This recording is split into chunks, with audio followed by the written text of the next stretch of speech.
Welcome to the Cultaholic Wrestling Podcast. Sorry, I'm just going to try and stomach in a burp. I've already had 3 sweet potato fries for me lunch. Get it out, yeah. Go on, son. He's got it. I'm like, oh, this won't be on the podcast. Yes, it will. Yeah. 30. The Dink the Clown of burps. If you like a lot of wrestling on your Christmas. Hello and welcome. The Cultaholic Classic SmackDown review. No. It's the last time I did this bloody thing. It's the Cultaholic Podcast. I thought I'd messed up one more time because it's the one before Crimbo. And then the New Year's, if I'm correct, because we'll be showing up on the New Year's 2025. So we have recorded the Culties, which will go live in place of next week's podcast because we'll all be with our families having a great time. No Cultaholic Classic SmackDown review next week. No. I have to wait till the New Year. And Tom gets all apocalyptic about that. What? He's like, it'll be 2025, the dark times. Like, everything's going to be exactly the same, mate. It's just a different calendar. We said that in 2019, and then look what happened.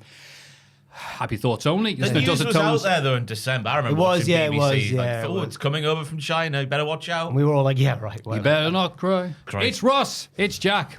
It's Maffew. It's Joel. We're all tired, but very happy to be doing this lovely episode of the podcast with you good selves. Ross, how you doing, pal? Absolutely fine. Nothing to report. Boring week in the lead up to Christmas. Getting the content done. Going home. Like to hear it. Bing, bang, bong. Sing, sang, song.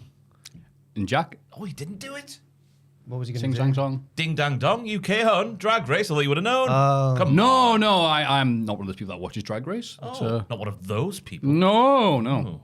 I've watched it before, but the UK one's so lower end compared to... Anyway, I'm all right, yeah. Did you ask? I did ask, and I did care. Yeah, similar to Ross, really. Nothing to report. How are you? God, we're all full of energy here, aren't we? God, I'm just pretty much the same, just getting stuff out the way and looking for a relaxing few days, if nothing else. I say. I don't know what's going to be like. Party tomorrow at the time of recording? It will be. God, Come on. That's what we do. Excited. No, I will have fun, but I'm also a grown man. Like, yay! Well, I think Ross is on his way down south, so he's missing the party. Yeah, I can't go. Yeah. I've got plans elsewhere. It was booked late, so... It was. I had stuff booked in, so I can't go. And Tom will be not appearing as well, so... Yeah, he's got plans elsewhere as well. The drug dealer's going to be... God, what are going to do? Just Tom. Drug dealer's plural for one man. It's a backup in case everyone can't make it. Yeah, it's just been one of those weeks, hasn't it? Getting over the finishing line. Exactly. Yes. So, God, but again, to keep full of energy, let's look at the exciting news. Maybe that'll cheer up our spirits a bit more. No. I don't know if it will. At GC Dub's Highest in the Room 3 event, Matt Cardona took on Effie in a match that was slated to feature Ricky Starks. A masked man appeared, and that masked man was revealed to be none other than Chris Jericho, who then says he's going to be making more appearances at GC Dub, and all I've put here is, oh God, I know Effie annoyed AEW, but no one deserves to wrestle Jericho. Oh, got him. Well, Christopher Daniels advised that Jericho don't go. He didn't say don't go, But did he threaten to advise him? No, he just said, I would rather you didn't go, but Jericho was like, yeah, I'll stick it to the man. Rock on! And he went. Sorry, Jill, for shouting. Jericho loves doing that. He's done this gimmick before, turning up at a indie and attacking his future opponent. Take off the mask. So then take off the mask. I saw him do it at Rev Pro in 2023 before his Wembley match with Ospreay. That's right. Did him all in, didn't he? Yeah. The first all in. And Ospreay was Japan. We thought it was a dark segment. Ospreay's cut in this really out of character promo, just saying like, "I'm so buzzing for tomorrow. Like, it's going to be class. Like, my family are going to be watching." And then Jericho comes out and hits him, and I was like, and everyone went, "Oh!" Even though it's Jericho, still excited to see him at a show you don't expect him to be at. I've got to hand it to him. You know, I don't know how the GCW crowd felt though. I saw it without sound. Okay. No, you didn't. That was just Come on, baby. GCW also heading back to the Amsterdam Ballroom January 19th, and they apparently tried to get Chelsea Green booked for the show, but it was blocked, allegedly blocked by WWE. I don't know if Christopher Daniels also doing double duty there, but... Didn't Joe Janela say that's bollocks? Oh, really? But I don't know. That makes me want to think it's real then, Yeah, if Jenna's saying that. I think he actually quote tweeted our main account saying this is bollocks. 'Cause I think he was slated to be in the match as well for some reason, or be involved in it somehow, and he's just like, this is bollocks. I might be misspoken there. No, that does sound a lot like Joey Gillen, in fairness. And just in case anyone was wondering, the Outrunners are the third biggest merch sellers in AEW for November 2024. That was interesting news, because even though they've not had much to do on TV, even though the new tag champions position was right there for them, they're still selling lots of T-shirts, so good for them. It's all gone quiet since Full Gear, hasn't it? Yeah. Yeah. Oh, I couldn't believe that. On a similar vein, Tony Storm's return match was on Rampage. Many people were Yeah. confused by that. Is The show Rampage- that's not making it to I 2025. was going to say it's ending soon, Yeah, isn't it? yeah, Let it go out with a bang. yeah. Fair enough. Then. Or a whimper. Or maybe she was booked for elsewhere and the amnesia got in the way. and she Yeah. Oh, yeah, that's right. yeah. To her, Rampage is still a hot show. Beef runs forever, it says here in Cultaholic, in the case of CM Punk and Hangman Page. So Logan Paul did that thing where he said he retired. Then he immediately said, no, I'm not really lol. But then everyone went with the headline because, we all click. Where Page stated, quote, I hope the next person they give half my moveset to is at least kind of cool. So people got a bit upset about that. Punk was speaking with Pete Rosenberg prior to Saturday night's main event. God, the poor bastard. Rosenberg used the word moveset in a sentence, which Punk retorted, don't say moveset. It's nerdy. It's garbage. It's garbage internet wrestling talk. If you say that, you're an idiot. Especially if you're a wrestler and you say moveset. That 100% tells me you don't know what the hell you're doing, said Punk. See, this is the side of Punk that I don't like as much as What, the rest of him. ambiguity? It's a non-story, lads. Because if you go back on his Twitter to 2021, and I did this while having a Christmas poo the other day, I scroll all the way back to 2021. He tweeted, we need to normalise not using the word moveset. So it's not even a story related to Hangman. He just generally hates the word moveset. When in 2021? After he'd come back to it? After Put he it in the joined news AEW? chat the other day. Was it the maybe April 2021? If memory Okay, serves, yeah. all right. It's a real tweet. It's a non-story. People are just putting two and two together Wait, and sorry. getting fired. Non-story. Not a... Oh, no, he's not one of them. It says Ross reveals exclusively on the a podcast. non-story. Thank you. Yes. I bet The Undertaker's never been so proud of CM Punk. Just shedding a tear, God, right. a manful tear in his Death Valley or wherever he lives. Right, it's that little image of like Punk going, "How am I doing, Yeah. locker room leader? Doing great, in the champ." cloud. Yeah.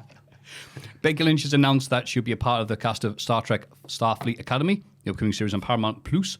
And I thought that was very nice to hear. What She's a on the nerd, bridge. man. What a nerd. On the bridge, some time bridge, weird. Well, I hope you're not the Gateshead one because it's shut. The flyover. Wow. How does that happen? I know. Crazy, Local councils. Awful there. council.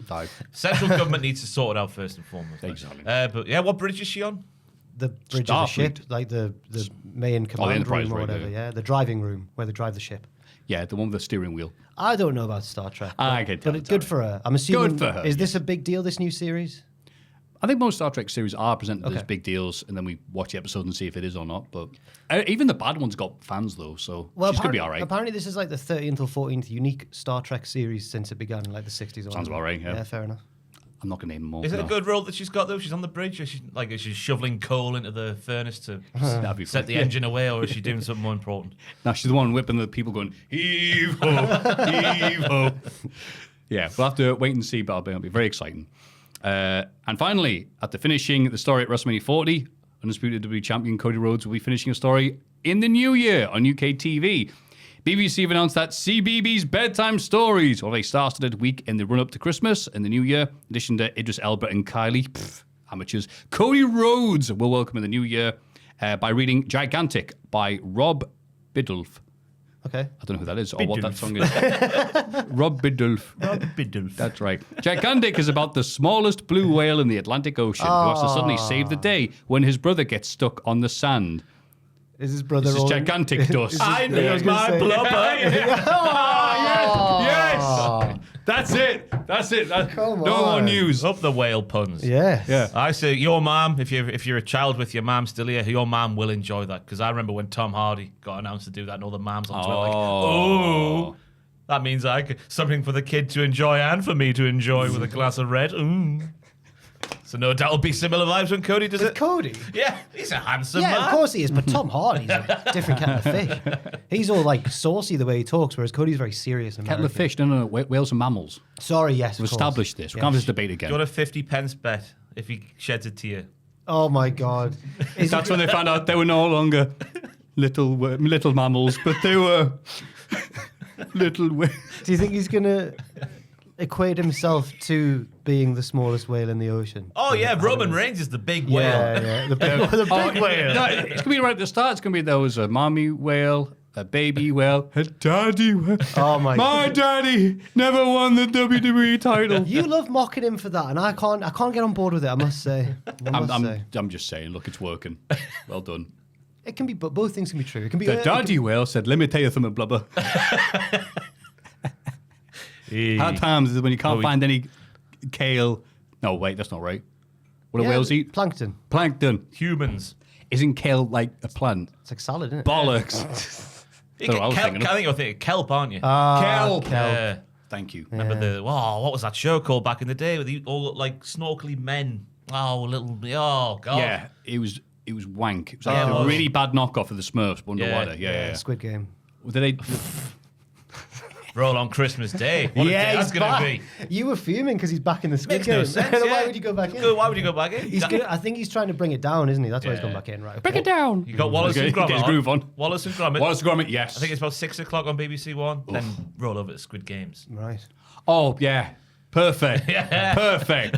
Gavin and Stacey Christmas Oh, specials. aye. We get to find out what happens on the fishing boat trip, don't we? I thought Yeah. you said, Oh. for a second, I thought you said Gammon and Stacey.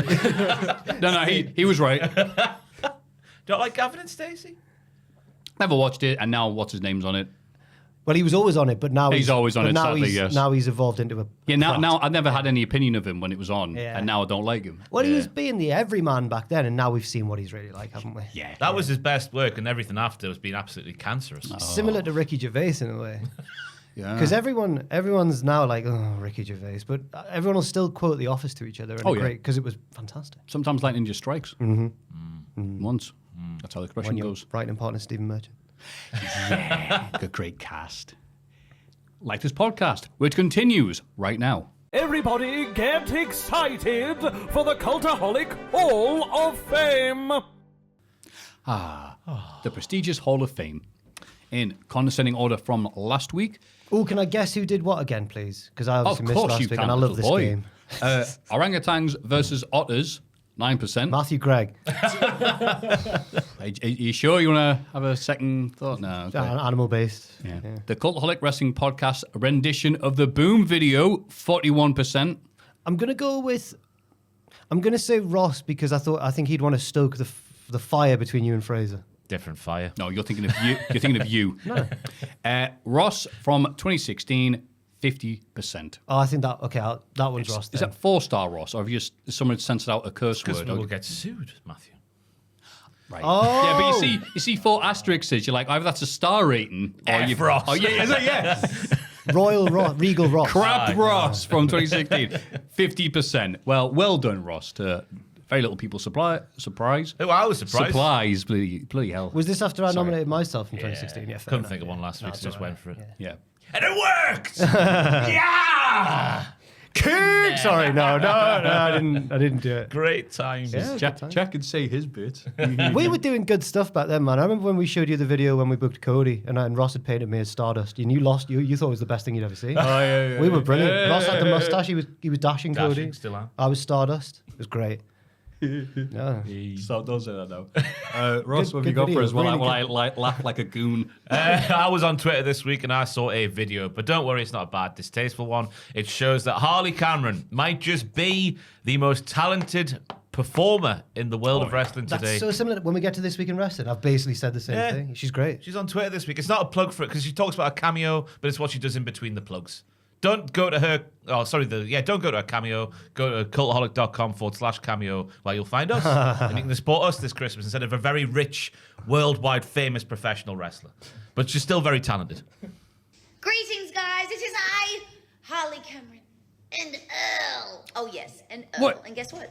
We are on Cameo now. Yeah. So basically, what we're going to do is little encouraging No wonderful lip messages movement. for Christmas. 'tis the season.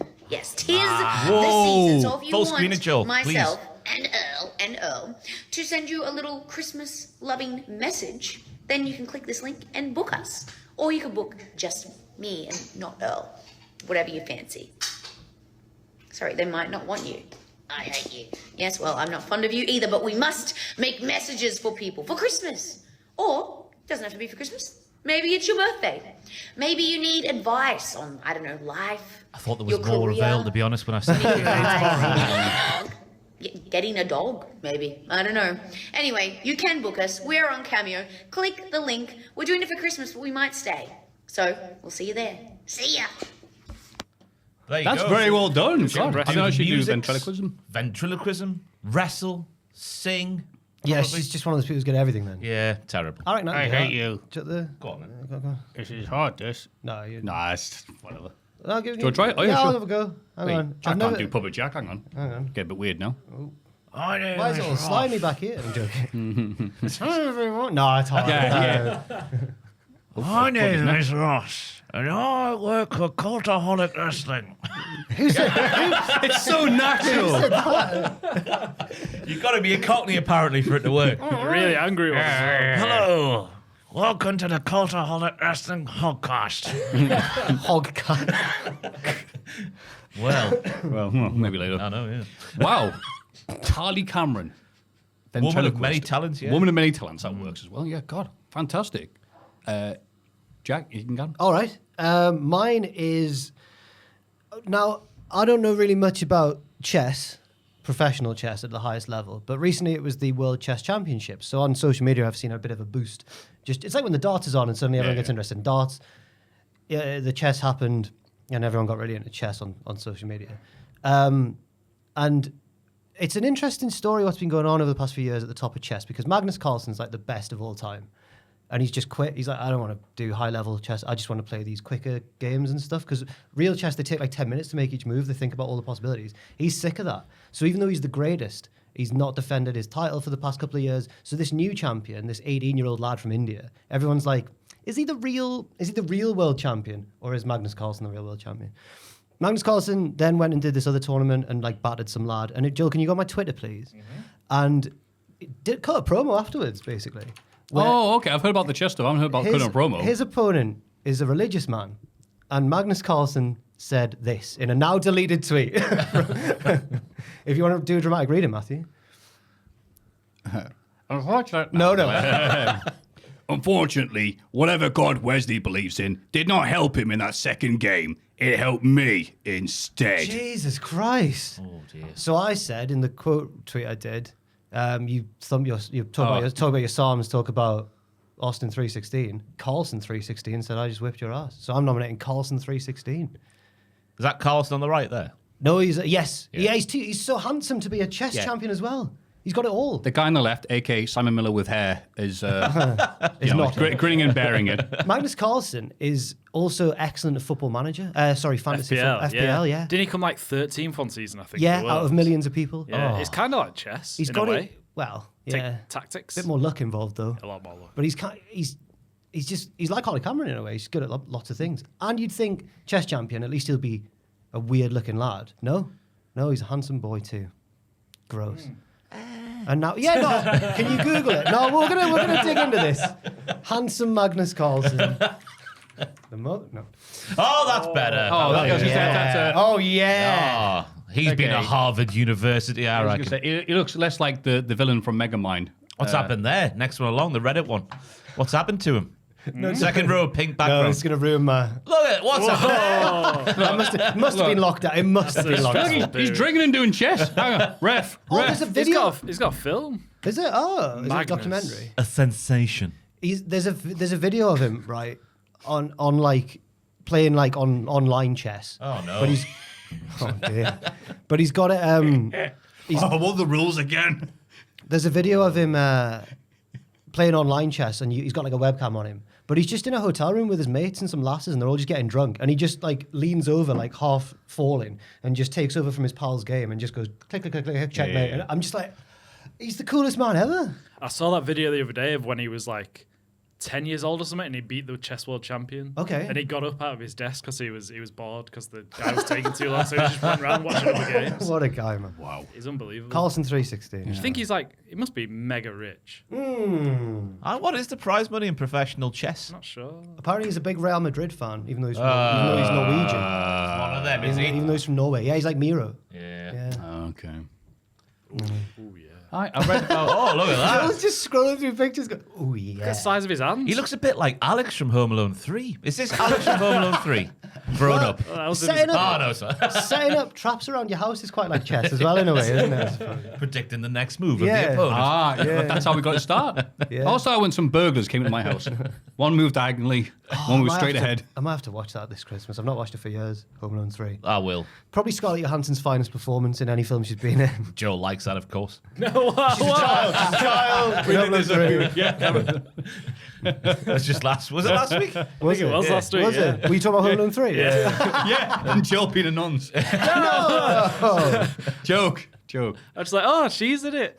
When she was a kid. She's good. Oh, yeah. Yeah. I think she was a kid in Lost in Translation, to be fair. I think she was 17. Yeah, I think she was. Yeah. Bloody hell, Bill Murray. Joe's like, I know that. I checked. Hey. Anyway, sorry. Anyway, Matthew, I didn't hear about the yeah. chess story thing. They said something like the person who is number one's just like he's abdicated or just like withdrawn from his title because apparently it's like that's a lot of effort. It's a lot of strain and stuff like that. This is you can just say you were the champ and it has much the same effect. You have to do less of the effort. So it's not an accolade you don't like have the championship belt going. Come on. Yeah. With your giant jacket going. Let me tell you something, brother. I think he just May got- 15th, me and Ian, the Dusty Hall, whoever they play these games at. I think he just got bored of it, and also I think had maybe some friction with the governing body in a similar way to Phil Taylor when he won all the darts and then was like, oh, just set up my own. I don't know if it is his own one, but I'll abdicate or whatever. I'll secede from the darts. Is that what happened? I think Phil Taylor was the main one who jumped over, wasn't it? Oh, the whole- without, yeah, the without divide, him, right, without him, right. it wouldn't have. Oh, of course. So if the Magnus Carlsen Chess League starts, we'll know what's happened. I suppose. So neither of you went for the thing that everyone's been bugging me to include in this week's Hall of Fame. Oh, Thank you very no, much. I was don't gonna have go to. for it. I was gonna have to think of I something. was going for him last week and I was ill. Oh Nobody messaged me anything about the Hall of Fame ever. You did, Really? You were Do you not tagged get on DMs? Twitter. You were tagged on Twitter. Oh no! Wait, I like, don't go there anymore. Really. I still get DMs of people like, "Look, Matthew, here's a fat dog." We all got tagged. But it's in the Hall of Fame. We all got tagged by several people in this one blokes. If Matthew's going for who I think it is. Of course, we all like Pearl Jam, right? Oh, Steve. That's right. So, Joel, We like can't to possibly We can't play it, no. No, you can't. We can sing We'll over it. sing the song. Do you want, Stephen Flow. Is it this? No, that's That's what you got tagged in. He's just not listening. you are not paying attention to anything we said. He's currently pretending to not hear what I said because he was not very happy with what I just said about him and Scarlett Johansson. I can understand that. This thing? Stephen Flow. Yeah. Even Vice have picked that. Doesn't mean anything now, Have does they? it? Vice picked anything up, but it used to Oh, mean something yeah. back in the day. A wrestler called Stephen Flow. It's a good theme. A Pearl Jam parody gimmick, and it's awesome. I've not seen him wrestle, but God, he looks like a grunge fella. He wears. Wow. He wears Have a that. good look at his face. He wears that and another one around his waist. Another separate check. Oh, he's double platinum it. Yeah. And yeah, it's good. Click that. Oh, yes. There's the pose. I assume he's doing some sort of Pearl's elbow, if you will. I reckon making he's that up. just hit the even flow DDT and he's stood above him. Yes. Yes. Pearl Jam song, which goes, you want to help me out with this, pal? Stephen Flow. Oh, that's really good, actually. Stephen Flow. Oh, God. That's way better than I was going to do. I do not like Pearl Jam. I'm sorry, everybody. I'm sorry, Pearl Oh. Jam fans. I always thought Nirvana was grunge, and I like Nirvana. And then I listened to some other grunge bands, and I was like, oh, I don't like any of these. I don't know Oh, what's it's going on. a wide net of grungeability. I think someone I know once described Eddie Vedder as like, if you asked a bloke, can you sing? And they go, sort of. I can do a voice, and that's Eddie Vedder. Yeah, people have a... I like Pearl Jam. Bit of Jeremy. Bit of Corduroy. Bit of Even Flow. Yeah. Chris Jericho's theme, WCW. Great knockoff version. That certainly was. So it's a knockoff of a knockoff, but Stephen Flow. I like how Enough people DM me about this, so you better bastard vote for him. I like how the lyrics don't try to be. They just keep going, Stephen Flow. Yes, Stephen. there are other lyrics to the song in the real life version, but in this, it's just his name, Stephen Flow. There's one bit where it's like, where is Stephen? I don't know, or something like that. It's really good. It's very well done. I think I'm just doing Creed there. I'm not really doing Eddie Vedder at all. It's very similar. Aye. You know when you do the what's it called in the guitar and you waggle the stick and you go Whammy bar. Yeah, the whammy bar. If you do this, Yeah, because that song was on Guitar Hero 3 as well. I think that's wasn't how it? I first What, heard his of Pearl voice? Jam. Even flow. Yeah. That's Oh, how you I actually do found play out the about voice it. of the guitar, don't you? I forgot. Yeah, so I'm happy for this one. I'm motivated. I am worried that it'll be a flash in the pan and everyone forgot it by the time we come back 2 weeks later. Now you'll be in TNA and NXT next year. Well, TNA will need somebody I know. to fill up the ranks so they That get rid was of a big everybody. news story this week, wasn't it? Oh, All the Kushida? extras. Yeah. Trent AJ Seven. Francis. What? Oh, he was Well, just his- in the his main contract, event. Oh, right. I think he signed he's got agreed a new deal though, hasn't he? Oh, right. Okay. But his contract's up. But he hasn't signed it yet. Just agreed. Well, okay, right. Yeah. Josh Alexander and his missus, the ring announcer. Mrs. Chung, I think her name But was. it's all right, as me and Tom talked about, it's all right because they've got that problematic division sorted out now. We've got Tessa Blanchard, Matt Riddle, Tessa Blanchard. Man. and Ellsworth. But she claimed that she's not signed with anybody. She's now a free agent or so. After the debut, she had an interview and she was like, I'm not signed with anybody. I saw a story this week where I believe her. I want to say it was Wrestling Observer Radio theorizing this. I'm not sure. Well, this took an hour to digest. But saying like that she might have returned to TNA as like a trial run so that WWE can see what the response is like because they want her in apparently. Do they? Yeah. Oh. I've met Tessa Blanchard and she didn't bully me. And in hindsight, That's the in spirit. in hindsight, Spoken like a true wrestler. and in hindsight, I think that's a really lucky break. Has Moose been bullying you again? Moose. To say that. Oh, right. Yeah, he stepped to her defense, didn't he? He loves it, didn't he? No, Moose didn't bully me. He just pretended, last time I saw him, he just pretended he didn't know who I I was. thought you nicked your chips or something. No, he asked for my chips and I said no. Oh. Because I'm brave.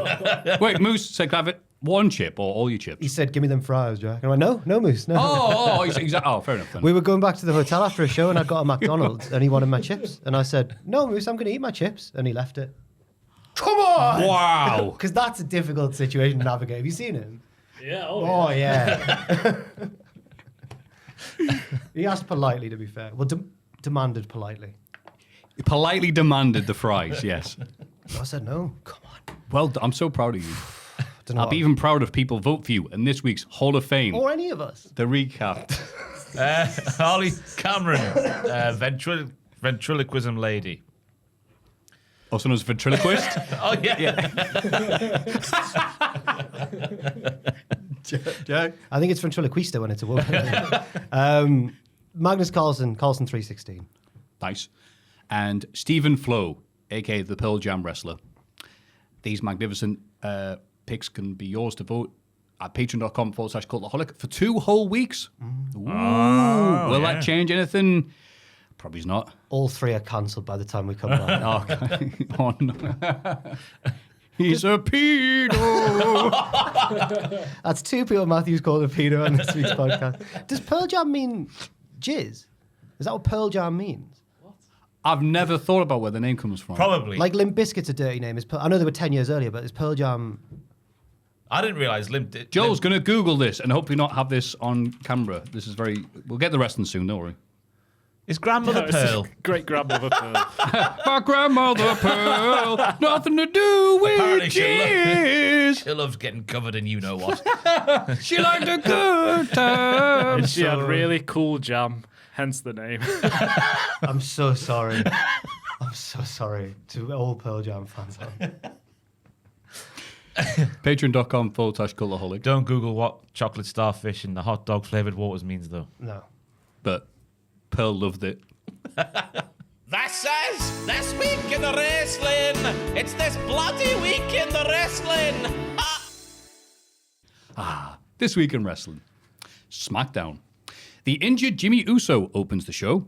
He talks about his team's win in the War Games match and says even though they sometimes fight, his family will always come together and throw the wands up. The fake laughter in this promo was really distracting to me. From at him least. or from the crowd? The crowd. Oh, some brutal post-crowd stuff this week. You're definitely right. He's proud of his relatives dominating in recent times, even solo. But 2025 is going to be a big year for Jimmy. Maybe he'll win the Rumble.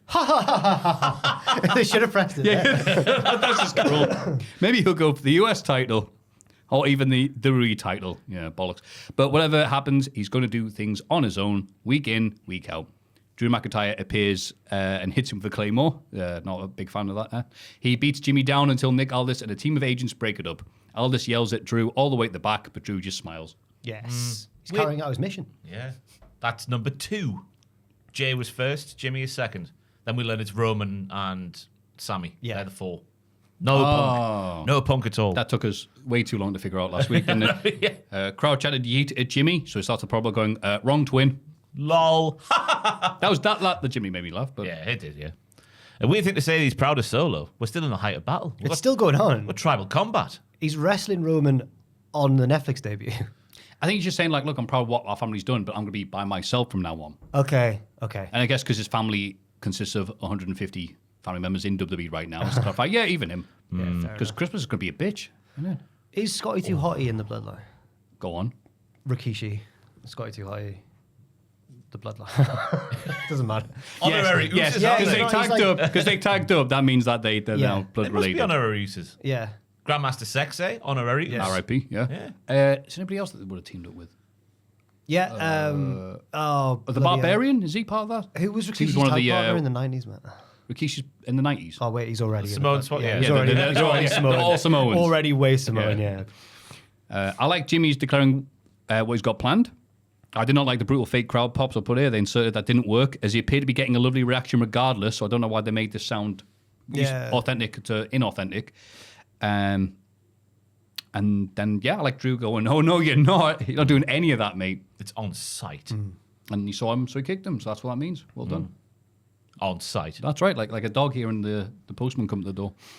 Tiff Stratt is dressed as Dogs that Christmas. famously kick the postman. Oh, I've seen a few. Tiff Stratt is dressed as Christmas. Just the idea of Christmas. Yeah. You know what? Yeah, was fair enough. Nia Jax and Candice LeRae wish her luck ahead of a US title tournament match tonight. Nia says once she wins the title, she won't need her briefcase anymore. Tiff doesn't seem sure. I think there's more. Is that the end of the page? That's the end of the segment for this bit. Oh, wait, when does Candice give her a little dig? Later on. Oh, sorry. Don't worry. Oh, more of this exciting stuff later on. So yeah, Tiffy doesn't look like she's bought that bollocks from Nia there at the end of the segment, which is the headline bit. And also, Candice and Nia arrived together. Tiffy was on her own. She's slowly being ousted of a trio. Oh, no. I can't believe heel Nia doesn't trust Tiff with the Money in the Bank briefcase, the one thing that could stop her. Yeah. I can't believe the storyline is still going on. I can't believe Nia's being so mean to the woman who has the power to take her belt away at any time. Unless she just doesn't think she's hard enough to do it, maybe. Yeah. I don't know. Nia's an arrogant champion. It makes sense, I suppose. Yeah. Don't care. Aldis You is don't still... care Tiffany- about the money in the bank. When she cashes It's in, just because they've been doing this exact same thing. First of all, they're in this weird position with the Saudi Arabian holding pattern. Now we're past that, and now we're in the Netflix holding pattern. So No, it's but been once- waiting. They've had this dragged out way longer than it needs to be done. We're approaching the end of the slip road now. and Exactly. we're Somewhere on about to go Netflix, up. stuff's going to happen. It's gonna, and then it's Yeah. the road to WrestleMania, and we'll be flying then. And then I will care. This could be the most exciting road to WrestleMania since last year's road to WrestleMania. Where we at? Aldis is still yelling at Drew backstage, saying he won't bring him to SmackDown if this is how he's going to act. Bianca Belair and Naomi interrupt, so Aldis makes Drew wait in his office. Aldis tells Belair that nobody knows who attacked Jade, and unfortunately, Belair will have to vacate the tag titles. Naomi says she'll team up with Belair to defend them instead. Aldis says he'll see, but they'll have to be ready for a title match as early as next week. He says he'll run it up the flagpole, and I'm not sure what that means, but I'm assuming it means I'll take this higher. I'll ask Triple A. I'll ask the boss if that's... Yeah, it's an interesting way of saying that, but yeah. Fair enough. Sorry, I've just been logged out of my document. I'm trying to log back in. Okay. I've got no memory. I don't know what happened. That I was can only see if it's written down in front of me. These Try and wonderful guess- notes have just described everything that's happened. So Try- if you shut your eyes, well, like a lot of people do when they listen to this podcast, some of which are doing it when they're driving, which we've got to tell you, please stop doing that, and you'll be able to imagine the segment as it Yeah. was. I can see Aldis saying, "Oh, we'll go way back in this, that, and the other." But I'm sure there was something happening in the back. I imagine Ross probably had something to say about Aldis making Drew wait in the office like a naughty boy. Maybe. We'll never know. We'll now. never know. I'm getting back in now. Okay. It's not worth the wait at all. We'll move on. Nah, nothing to add. Tiff Stratt faces Michin in the US title tournament. Tiff goes for the prettiest moonsault ever, which Michin tries to avoid, but actually rolls directly into. They ignore that because it wasn't a planned finish, and Michin wins. I didn't like how they ignored that. I mean, it was the finish, and I think the commentators did a good job of going, well, it was just a glancing blow to the elbows. It wasn't like she nailed it full force, which was true. And they went, whatever. Okay. You surprised that Mission won? I absolutely was. I'm about to say Mission beat Tiff. That's a surprise. Why have Tiff in this tournament then? I think it was a bit of a misfire. Good for Mission, but Tiff was just so much over than her. And Mission's one of these people that you put in matches that you know she's not going to win anyway. But she's had a very, very good year on TV. Like any role she's been put in, she's delivered, whether it be the hardcore stuff with Chelsea Green or the stuff she was doing in NXT, which was, I guess was also hardcore of nature, with Miss Parker and her special talent, which we learned about yesterday, Maffew. Oh, yeah. Oh, yes. We'll leave that one alone. Special talent. I told you yesterday. I can't remember. About chicken wing. Oh, she can. Okay, yeah. Yeah. It legitimizes Machine, though, which I think she's been lacking. That's one thing that's been lacking is the big win over someone with a name value. But again, it goes back to the crowd reactions, as you say, because she's still not getting them. She's got the case of the DIYs before they were healed. Yeah, I'd say that in this case. In this case, Machine needs to win something like, I don't know, this title tournament. Yeah. And I think that would have helped her reactions, but it's like, you don't think you're going to win. And I think Tiffy's on to bigger and better things next year. So you're going to take the title off her straight away, have her be a double champion? Yeah. I'm just surprised they didn't have, like, Candice try to help her, but I've cost you the match by accident. It was quite clean. It was. Yeah. Very odd. But yeah, apart from the finish, though, it was nice action. Not got much else to say. Alabama Slam was a shoot. That's all I've got written down. Hell yeah. Yeah. Tiff Strats, I've said that. We get a DIY promo in black and white because they're heels now. They talk about being screwed out of the tag titles last week. Last time they were champions, I beg your pardon. The Motor City Machine Guns jumped ahead of them in the line, but now they've won it back. They are the Madman and the Mastermind, the best tag team in the world. BTTITWDIY, baby. Jimmy you tried to do Neutron that. is a fantastic professional wrestling heel. We learned in this promo. Oh, that hair. Gargano's heel hair is Jimmy Neutron, and it's a right touch. Big fan of it. Big fan of him as a heel already. Just works a lot better than him being a babyface, in my opinion. Which feels weird to say, but again, 2019 was a long time ago. Yeah, agree with everything you just said there. Roman Reigns and Paul Heyman are at everyone's favorite location in all of NXT land, Lakeside. I'm pretty sure they're at Lakeside. I got Lakeside vibes. Roman talks about losing everything in 2024, especially his status as the tribal chief. For most people, Jan 6th is the Raw Netflix premiere, and someone's put in pause for Maffew to make a joke about Jericho's wife. But for Roman, He didn't do it. Jan 6th is Tribal Combat. It'll be Reigns versus Solo for the Ulafala. Yeah, January 6th is when it is on. Yeah. I think it's funny just saying, just do it. Just Jericho's wife. Ha ha. Yeah, but it's not going to be. We've since learned in the news, even though this match is now set for the Netflix debut, it's not going to be the main event. That's going to be Punk Rollins, apparently. Ooh. Oh. I'll that wait does to feel see. weird. Yeah, it does, because especially if The Rock's going to show up, you'd think he'd be at the end. Yeah. He'll be one to leave the show with the Oofalafa, Yeah. as Helen Knight likes to call it. That's not does. just me doing a little silly thing. But No, yeah, no. Well done for saying that. they're leaving the tribes on the side, is what we'll learn here for the tribal combat. It's just going to be Roman versus Solo and nobody else. Who's going to win? I nearly channeled Maffew right there. Cultaholic. I didn't realise he was in the music video for Avid Merrian's Proper Crimbo at the start. That's him? What, who knocks on the door? No, he's like, Oh, no, that's David he's Gray. dressed as a lady. He's Jesus like Christ, I thought you meant Solo. Oh, Matthew, right, okay. Get out your Christmas Wait, tree. hang on, wait. Yeah, you don't know that? I'm thinking of David Gray's bit, aren't I? Yeah. You coming to the pub? Not with you and those antlers. Yeah. Yeah. This is like the bit before the song. He's there Right. dressed like it's, one of the... I've not seen Grease. He's all the way like through. his wife Yeah. in the video, yeah. Like Sandy from Grease when she's a baby face. Pink Lady. A pink lady, that's the one. The Pink Ladies from Greece. Yes. That's what Matthew Wright's dressed like. Thank you for that. No problem at all. Legado del Fantasma are arguing with Nick backstage. Santos accuses Aldis of playing favourites and allowing too many people to be attacked backstage. Fair point. Maybe they'd be better off with Adam Pearce over on Raw. They leave before Nick beats them up, and Hayes shows up. He's confident that he'll make light work of his mystery opponent. Aldis says, sure. Have they watched Raw, Legado del Fantasma? It's more chaotic than SmackDown. Yeah, you think it'd be better for Adam Pearce? You're drinking more than he is. Yeah. Chelsea Green shafted again. Her treatment at the hands of Pierce has been disgusting. Yeah. Disgusting. I like the line from Sanders where he says, "What kind of bingo are you running here?" I like that. Is that what he said? Yeah. That's good. What kind of bingo? That's cool. I'm 95% certain he said that. I watched it twice. I don't know how you'd even respond to a comment like that, would you? Well, I'm looking at two little ducks right now, pal. Whatever. Mello's mystery opponent is revealed to be Braun Strowman. Braun wins a glorified squash, maybe even a real squash. It was certainly squashy. It felt squash-esque. I don't mind it, me. Because Carmelo Hayes is 5'8", and Braun Strowman is like a foot taller. Not this again. If we take him by his word, yeah. And Did Rey Mysterio mean nothing? He didn't have a chance to train or prepare for his opponent, get Okay. a strategy, do a what's his face 316, plan ahead and all that sort of Carlson. stuff. No. Carlson, that's the one. Thank you very much. So I don't mind the fact he got squashed because he's just faced a massive man. It was an entertaining squash because Mello's so good at bumping and making other people look good. But that makes me worry that he's going to be trapped in this role That's what I was thinking. forever. Yeah, it's like- He's got a case of the Zigglers. Yeah. That's all I thought. Well done making him look good, mate. That's you settled now then. Yeah. And the other news is Strowman might be the first of the transfer window to go from Raw to SmackDown, says Cole. Oh, you've got to be clamoring to get on Raw now if you're a WWE superstar. That's going to be that's a move in the wrong direction with this Netflix deal. Right. They're all on Netflix, aren't they? Oh right. Oh. I think. Well, SmackDown's still on... There's a SmackDown advert on Netflix. I was looking because when Logan Paul was at the front and center of the Raw one just before this match here. That's good for a retiree. Well, that's what I meant. So I went and checked on our Netflix over here, and he's on the front and center of the Raw on SmackDown as well. Is there- NXT has a segment as well. Is there a difference though between the international Netflix and the US Netflix? as well? Potentially. I'm not sure. We'll find out very soon. Yeah, we will. LA Knight is interviewed in the... I thought Braun looked good, but I mean, it's a minute 28, so did his thing left. That's Yeah. all I can ask for Braun. LA Knight is interviewed in the locker room. His whole career, he's minded his own business. That's why he didn't join the War Games team. He doesn't care about either side of the bloodline conflict. Their little red necklace means nothing to him. He cares about gold.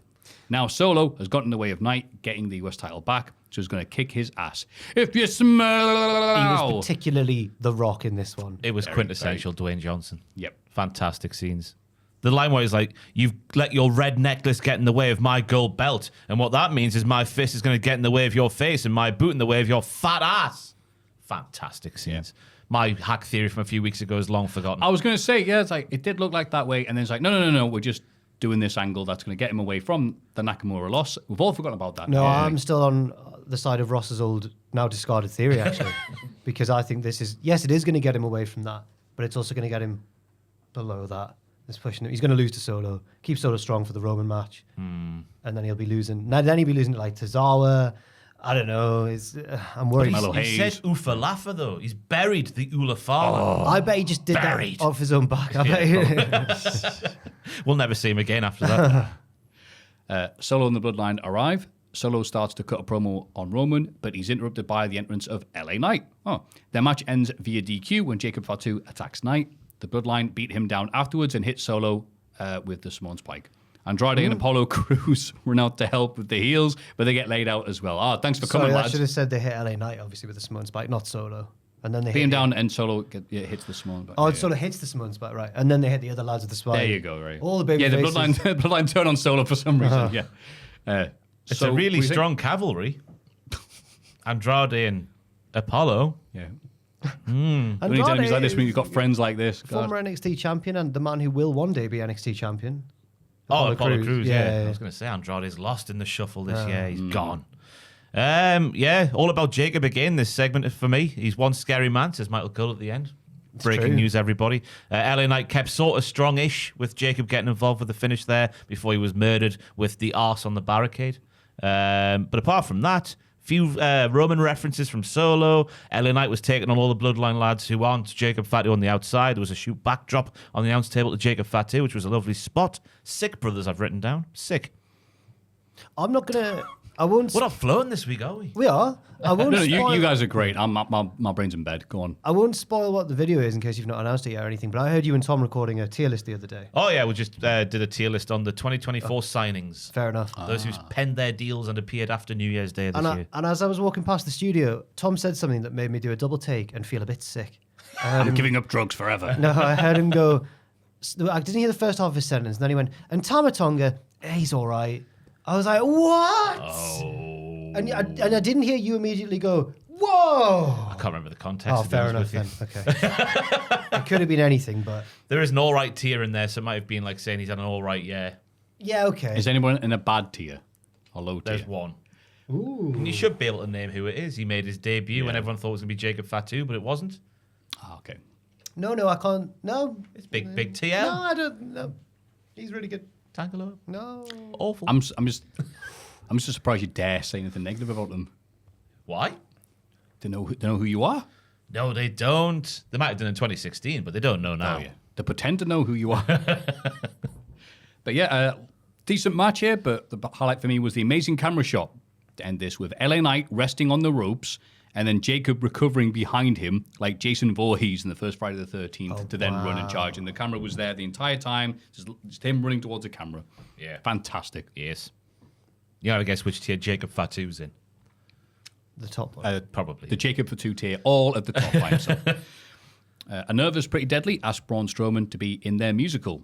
He walks off and bumps into A-Town Down Under. They ask him to be on the Grayson Waller Effect next week, and he agrees. Because Waller is a proper journalist. Yeah. Pretty Deadly were very brave, I thought, in saying to Braun Strowman, you have the perfect amount of hideous to be the monster in our musical. Yeah. I mean, with a compliment like that, how could you turn it down? I know. What's their musical about? If they need a monster. Shrek. Yeah, fair. I thought, does Braun just bring back people from the dead or something? Pretty Deadly, then Waller in Theory. I'll be on TV in weeks. Yeah, I was shocked that Waller and Theory are still a proper tag team because they have. It feels like they did the Axiom and Nathan Fraser thingy, and there's not been much since, has there? Or has there? I don't know. It kind of got dropped, Apart from didn't it? that New Day thing, I forget. It was very forgettable. Didn't look good at all. But yeah, you're right. DIY have come together stronger. And then there's just these two, like, hi, we exist. Like, who cares? Yeah. Oh, Pretty Deadly get transferred. Yeah. Oh, to Raw. Yeah. That'd be nice, yeah. Have them be friends with the New Day. Be the only people who like them. Oh, that makes so much The sense. history of NXT. Yeah. Yes. Their debut could be the musical. That's it. And it's just actually really bad. They've got, like, issue we can't think of stuff. It's like, we're Pretty Deadly. That's it. We'll do more next week. But yeah, also, can we already email Apollo about appearing on Straight to Hell, or is it too soon? Oh! Whoops. Woo! Yeah. Bailey faces Chelsea Green in the US title tournament. At one point, Piper Niven pulls Chelsea to safety, so Bailey hits Piper with an elbow drop. This allows Chelsea to whip Bailey into the ring steps and attempt a count-out win. Bailey beats the count, but Chelsea hits an immediate unprettier to get the win.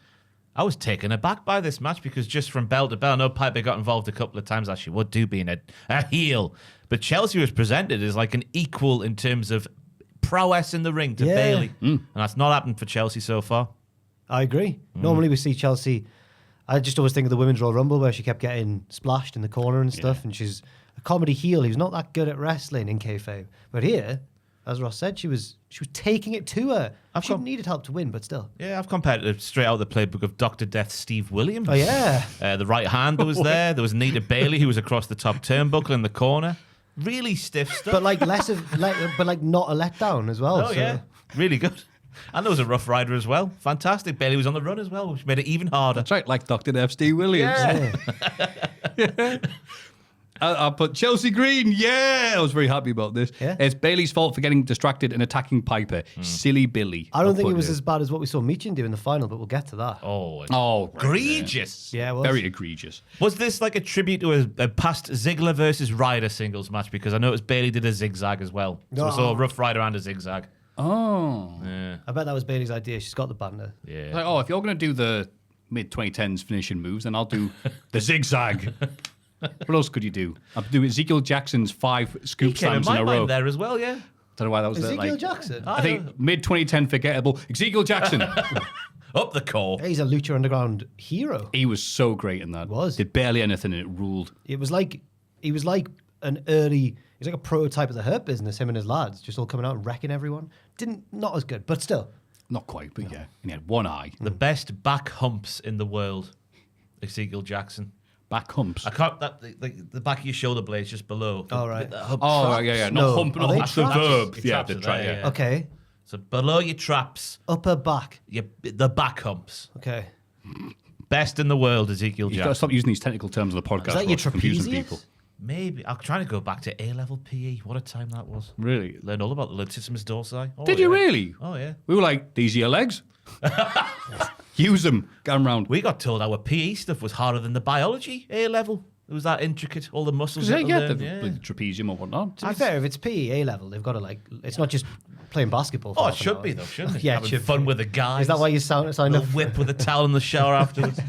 Oh, you hit me in the trapezium. There was a big commercial during this, and I put, man, that Lion King remake looks miserable. Like, why would you watch this instead of the original unless you're allergic to colour? Looks just dried out and rubbish. Is it a live action? Yeah, live action, yes. Or like- and it's so funny we're taking to use that term. It's like, what's live? The Lions. They're lying about that. Then we got to the Motor City Machine Guns. Raise your fists. Get their own black and white response in response to DIY, which I was confused at. Aren't you the good guys? But is it not the evil black and white like Emo. NWO? Yeah. Ah, okay. They might have expected a cheap shot from Ciampa, but not their pal Johnny G. Alex Shelley says they're Wait, I didn't put that. You I may improvised. have changed some things there. I can't think of a funny name. Big J. Alex Shelley says their entire 18-year friendship is our. Now it's a fight. Next week, Gargano will learn why he's the student and Shelley's the teacher. Yeah, that's a fire go-home line there, Alex Chalet. Yes. I'll show you the trapezium. Oh, God. I don't want to say that. I put, oh, no, now the guns are evil as well in black and white. And I also have daft hair. Oh, no, that's them normally. No, I don't mean that. I said that for comedic purposes. That's absolutely they not look true. really cool still. They're both fit. I don't care Yeah, for they are. 50s. You're getting flashbacks to those emo boys from 2006, pushing you around. On Northumberland Street. Actually, not to bring that up. We get a Nakamura vignette. No longer will the weak, and speaking of bloody emo, he's got the face paint and everything. He does, No longer will the weak and feeble be praised as victors. Their flaws will be dragged into the light for everyone. You can talk like an emo. For everyone to see. LA Knight was just the first. One by one, everyone will fall. Oh, it's similar to all of the Nakamura stuff, isn't it? I don't really have much to. Yeah, I've not got much to add. I'm just happy that they're sticking with it. Yeah, it's good presentation, isn't it? Right. I always find that the writing of them are a bit. You can Wanky. tell like the same person writes a lot of the same stuff. on the show. Borashy. I don't know. That's purely speculation. But LA Knight was the focus of the promo, so I guess we haven't finished there yet. Which frustrated me because I'm like, oh, so yeah, they're not even trying to pretend that the bloodline thing's going to go on or be a thing. It is just as you said, Jack. Oh, it's just the thing he's going to do before he has the Roman match. I forgot about this aspect of it though, that he might go back to Nakamura. Maybe he'll beat him and win the belt back. Maybe I'm wrong. And it's like, Knight's like, no, Nakamura, I'm going to wrestle solo. And I was like, yeah, you're not, mate. Nia commiserates with Tiff after her loss. This is the bit you were talking about, Jack. Not everyone is meant to be a singles champ. Candice turns up and, I know what was coming next. and Yeah. reveals she's gotten herself and Nia a tag team title match. Even though Tiff couldn't bring any gold to their group, now Nia gets to be a double champ. Candice tells Tiff that maybe she just isn't cut out for singles success. Hang on now. Candice LeRae saying to Tiffy Stratz she's not cut out for singles competition. I know there's heels being heels, but that's something different. I don't know what it is. Oh, this was a shoot, was it? It's a lie. It's a lion. It's Mufasa. This is what she is. That's the Poison Pixie. She's been poisoned. Her brain's gone weird. She's poisoning. She's hallucinating and saying random things. Yeah. That's what we do. Yes. Yeah, she'd be poisoning Nia's cup, like that fella from Lord of the Rings. It's not me. It's not my Oh, bag. balls. That's Or much- Romeo and Juliet. Yeah, that's much better. Aye. Cups Yes. and poisons and that. Yum, yum. Is that how it goes? I can't remember. That's how it ends. There's a flower there as well, and a tomb. The tomb. Just laid on a thing at the end. Yeah. Where I'm at, no. Michael Cole brings out Cody Rhodes for his face-to-face segment with Kevin Owens, but Kev doesn't show up. Cody and Cole begin their interview, but Owens interrupts on the Tron from his car. He tells Cole to ask Cody the real question. How can Cody be okay using his friends to finish the story, then spitting in all their faces by teaming with Roman anyway? Maybe it's because Cody is a terrible friend, just like he's a terrible son and brother and whale. He was always more interesting as Stardust, and that's it. That's enough for Cody to head backstage to find Owens, who attacks him from behind. They brawl back to the arena and fight off security. The pair are finally separated in the ring, but Owens grabs the WWE title and clocks Cody, Jesus Christ, to end the show. Ooh. Take that, Cody. Ha ha ha. He yelled. Yeah. Now, you mentioned a couple of weeks ago that it's Cody who always brings up Stardust and how crap it was. Yeah. And I bet he suggested that line for Owens. He It's showed his hand to Kevin. It's not mentioning Dusty or his brother that's annoyed him. It's going, you'll ask him it was crap. Right. I've had enough of you. Yeah, clearly you've succeeded beyond what anyone at that company thought you could now. Oh, but I'm still mad about it. I'm like, all right, mate. It's almost like he wants people to bring it up so they can see how much better he is now. Yeah. But I don't think Cody would do that. No. He's a superstar, not a Stardust. He bloody would do it, like. Yeah, of course, yeah, he definitely would. I don't know if it's just because of the demographic or, like, if you're a kid watching this, Owens might look like the most evil, horrible man ever, but I find him, like, more likable in there. It's so weird. I was going to say, way more down to earth and grounded than he was last week when he was yelling at Cole to get out of his car. But this week it was like, yeah, how can... Same thing Drew's been saying, and I'm loving that they keep on bringing this stuff up. Like, it's just this defining moment in WWE history where everyone keeps on referencing it, and it's like, yeah, that's a nice, logical thing a human being would do. Yeah. You're a bad friend, Cody. Yeah. He is. I'm surprised how fine Cody's ankle was this week after the attack at the end of last week's show. Yeah. Oh, yeah. It's like John Cena, so he is with his healing powers. Oh, more on that. Well, now, to be honest with Yeah. you, because, this was on Friday. Now it's Saturday night's main event. It's a retro feel with new age superstars, it says here. That was what they said at the start. They certainly did. Lots of references to back in the day, like when Jesse used to famously stand next to Gene Okerlund at the start of the first Saturday night's main event. It was definitely Gene Okerlund. Oh, yes. 100%. That's why Joe was wearing the tie. Oh, no, who was It was it? Vince. Oh, right. Yeah, sorry. The other one, as they referred to him. Yeah, The apparently. red tie, though, on still Vince did he back in the day. So Joe was paying homage to Vince McMahon. Or Sir Keir Starmer. Two great non-problematic people. Joe brings There's out... levels. Oh, I don't know. You know, what I'm moving swiftly on. Brings out Jesse Ventura. There we go. He'll move us on to something sensible. Yeah. They welcome us to the show from the old school interview position, whatever they call that. And then Big Pat McAfee makes a surprise entrance to join Michael Cole at the announce table. So it's not going to be Ventura doing this the entire time, which is a relief because then Ventura reminds us not only is he 71, bloody hell, hides it well under those feather boas, but it's been 40 years, 40 years since he was last in WWE. And I'm like, I made a big list of every appearance Did he's done you? since, yeah. Oh, okay. Let me get it up, Maffew. Yeah, go on. Yeah, well, the most recent one was when he was guest host in 2009. Right. Then he had, before that, it was the 11th of June 2007 episode of Raw where he appeared to give some thoughts on Redacted in that storyline because it was Redacted Appreciation Night. Oh, right. Dun, dun, dun. you know how little that narrows it down? Vince McMahon. Oh, thank you. Then it was in the build-up to Hogan versus Vince McMahon at WrestleMania 19? Yes, 19. Was he? I have no memory of They that. do a sit-down interview with him speaking about that. Then he was inducted in the Hall of Fame in 2004. Then, of course, there was SummerSlam 99. Yeah. Aye. What did he say for the build-up to WrestleMania 19 with Vince versus Hulk? I hope the ring explodes. He mainly speaks about like WrestleMania is like the greatest show ever. Oh, You bring okay. your A game, blah, blah, blah, blah, blah. That sort of thing. Yeah. It's not really about either. Wow, two of my favorite people going at it, Gorilla. Yeah, he's done a fair bit though as old Jesse Yeah. since in the last 4 Yeah. years. Yeah, right.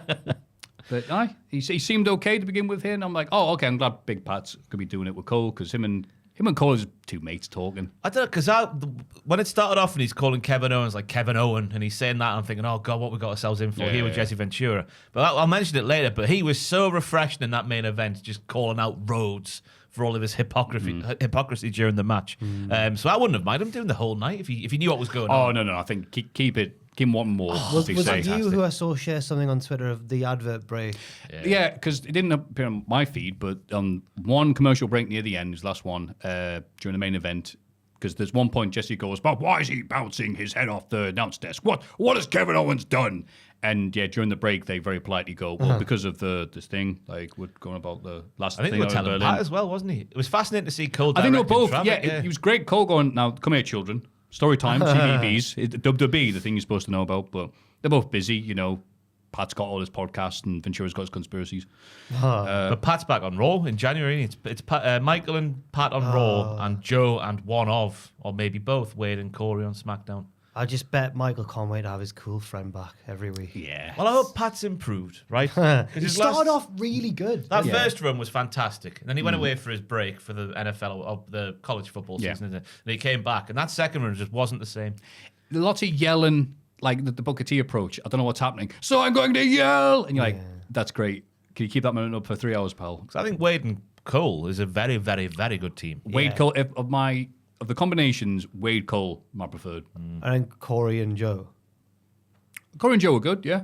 Drew and Joe, I think, are slightly better because Drew gets to be an old pervert. Didn't we have Corey and Wade for a bit at one point? Yeah, Corey was lead That SmackDown. was and unbelievable.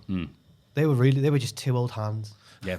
Yeah. So the first match at the 37th edition of Saturday Night's Main Event, Drew McIntyre versus Sami Zayn. Sami attacks Drew before the bell, but McIntyre ultimately gets the win. Yes. I thought having Drew McIntyre being the first wrestler you see on the show for an event, which is obviously going to have a lot of more, not hardcore fans watching, and that tight rampway, it was so close to the wrestlers. Oh, God, it was. Having him tower above everybody was like quite a powerful visual, and I sound really wanky saying that. That's a very good point. It's a very good No, point. don't apologise for being wanky. Congratulations on Thank you your very point. much. Yeah. I'll accept the Nobel Prize for professional wrestling soon. Yes. But it was a very good visual seeing him tower above all the marks either side of him. Sorry. Sammy with the hot start, but Drew takes control after that big dirty throw of the announce table. Drew got all the hits in there, the deadlift powerbomb with the spine buster and the jackknife cover over the top. I love that moment, by the way. Yeah. There's just barely any segue between the two. Now I'm going to hit you one move and immediately hit you with How another. does he do it? He's so big. strong in here. But yeah. Skill, practice, training. Sammy's sunset powerbomb off Brett's rope was terrifying because he's fully going straight head first into the mat at one point. And then I thought it was it felt like a Raw main event the way it finished with Drew making. I like the tactics also, of Drew making Sammy go on the outside, get him back in the ring quickly, then shoot Claymore for the win. Yeah. Yeah, almost felt like the end bit. Drew was waiting for Sammy to try and make a comeback to then immediately cut him off because he's playing with his food. It was a nice mouche-bouche, 10-minute starter. Yeah. It's like, all right, fine. Didn't need to be more than that, I don't think. That's number 3 as well. As in, of Drew's hit list. Oh, right. Ah, yeah. yes. Yeah. Ah, yes. Yeah, well done. Yeah, it's I part of wasn't. that story. Sorry, I sounded really intense. I wasn't correcting you. That was actually the third match. 3! WWE Hall of Famers Tito Santana, Rich Herring. Backstage guy. I think, yeah. right? And Jimmy Hart, still going strong, are here to watch Liv Morgan. Stop dear. it. Defend the Women's World title against Io Sky. Liv retains clean, countering the moonsault and hitting Oblivion for the win. She celebrates with Dirty Dom and Raquel on the stage, but Rhea Ripley comes out for a stare down. It was clean, wasn't it? I think I did put that, but I wasn't.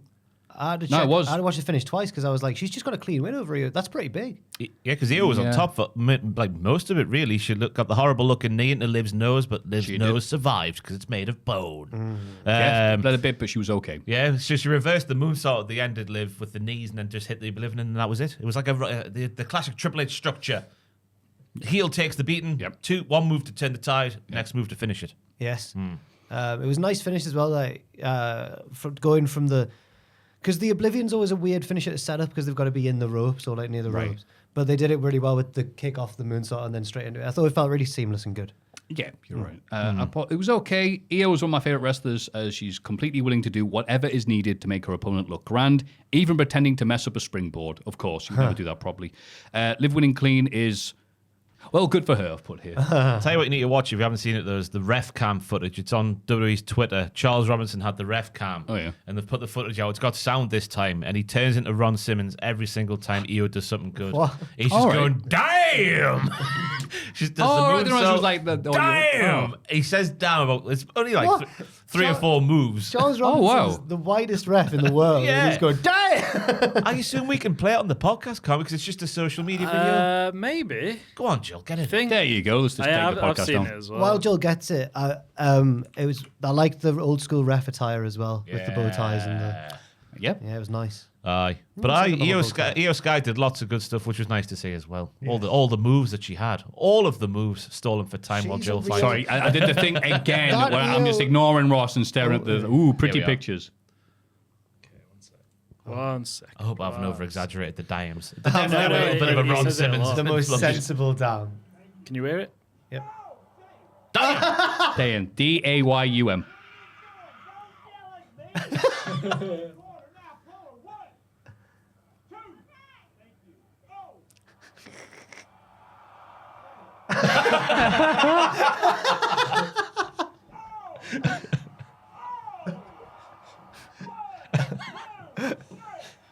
There was one Ron Simmons time. No, it was great. It was really good. You know, I never thought about the refs having to react like that. But yeah.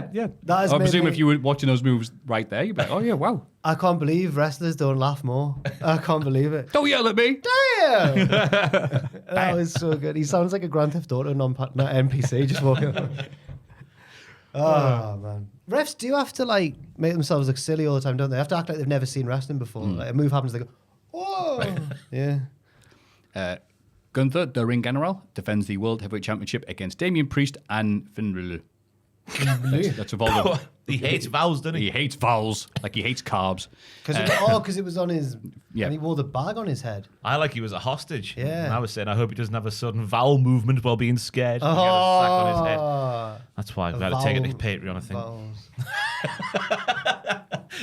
Vowels. I thought he looked very, very sexy.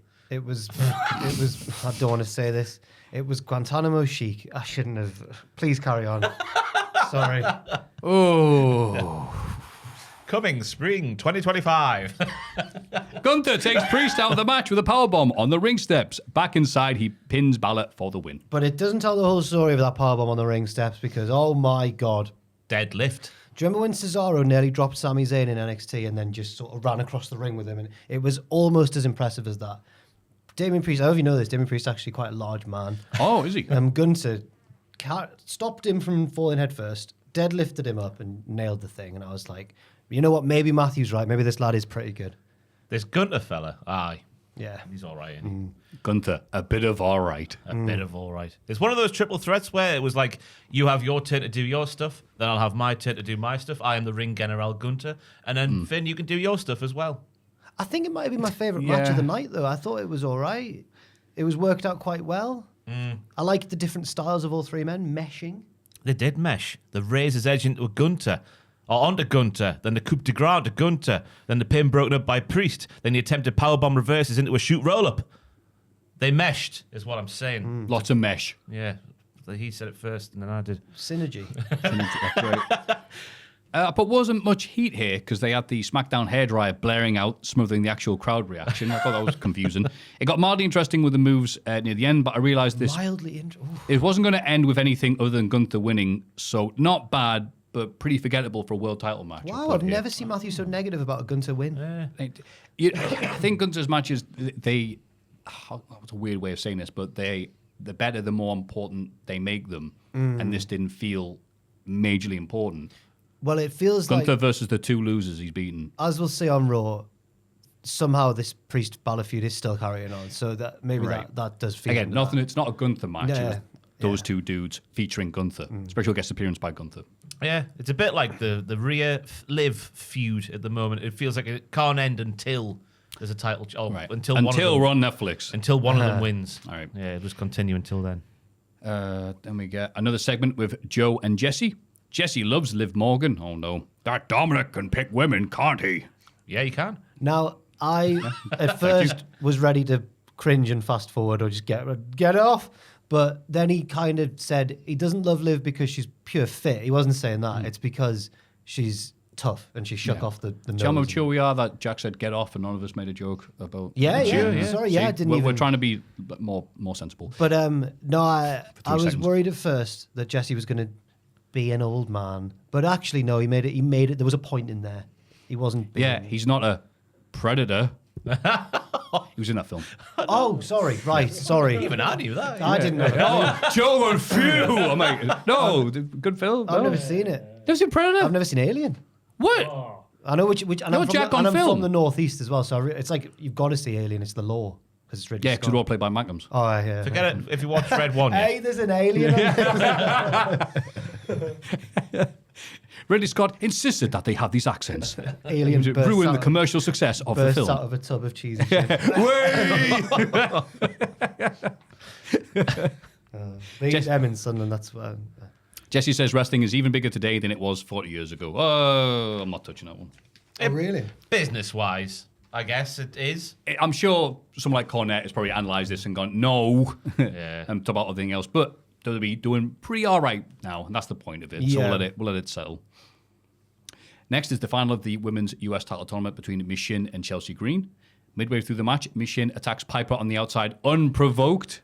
Later, Piper gets on the apron, so Machine kicks her back down, but this allows Green to hit a very nice unprettier for the win. She becomes the first ever Women's US Champion, and God, do the crowd love this heel winning.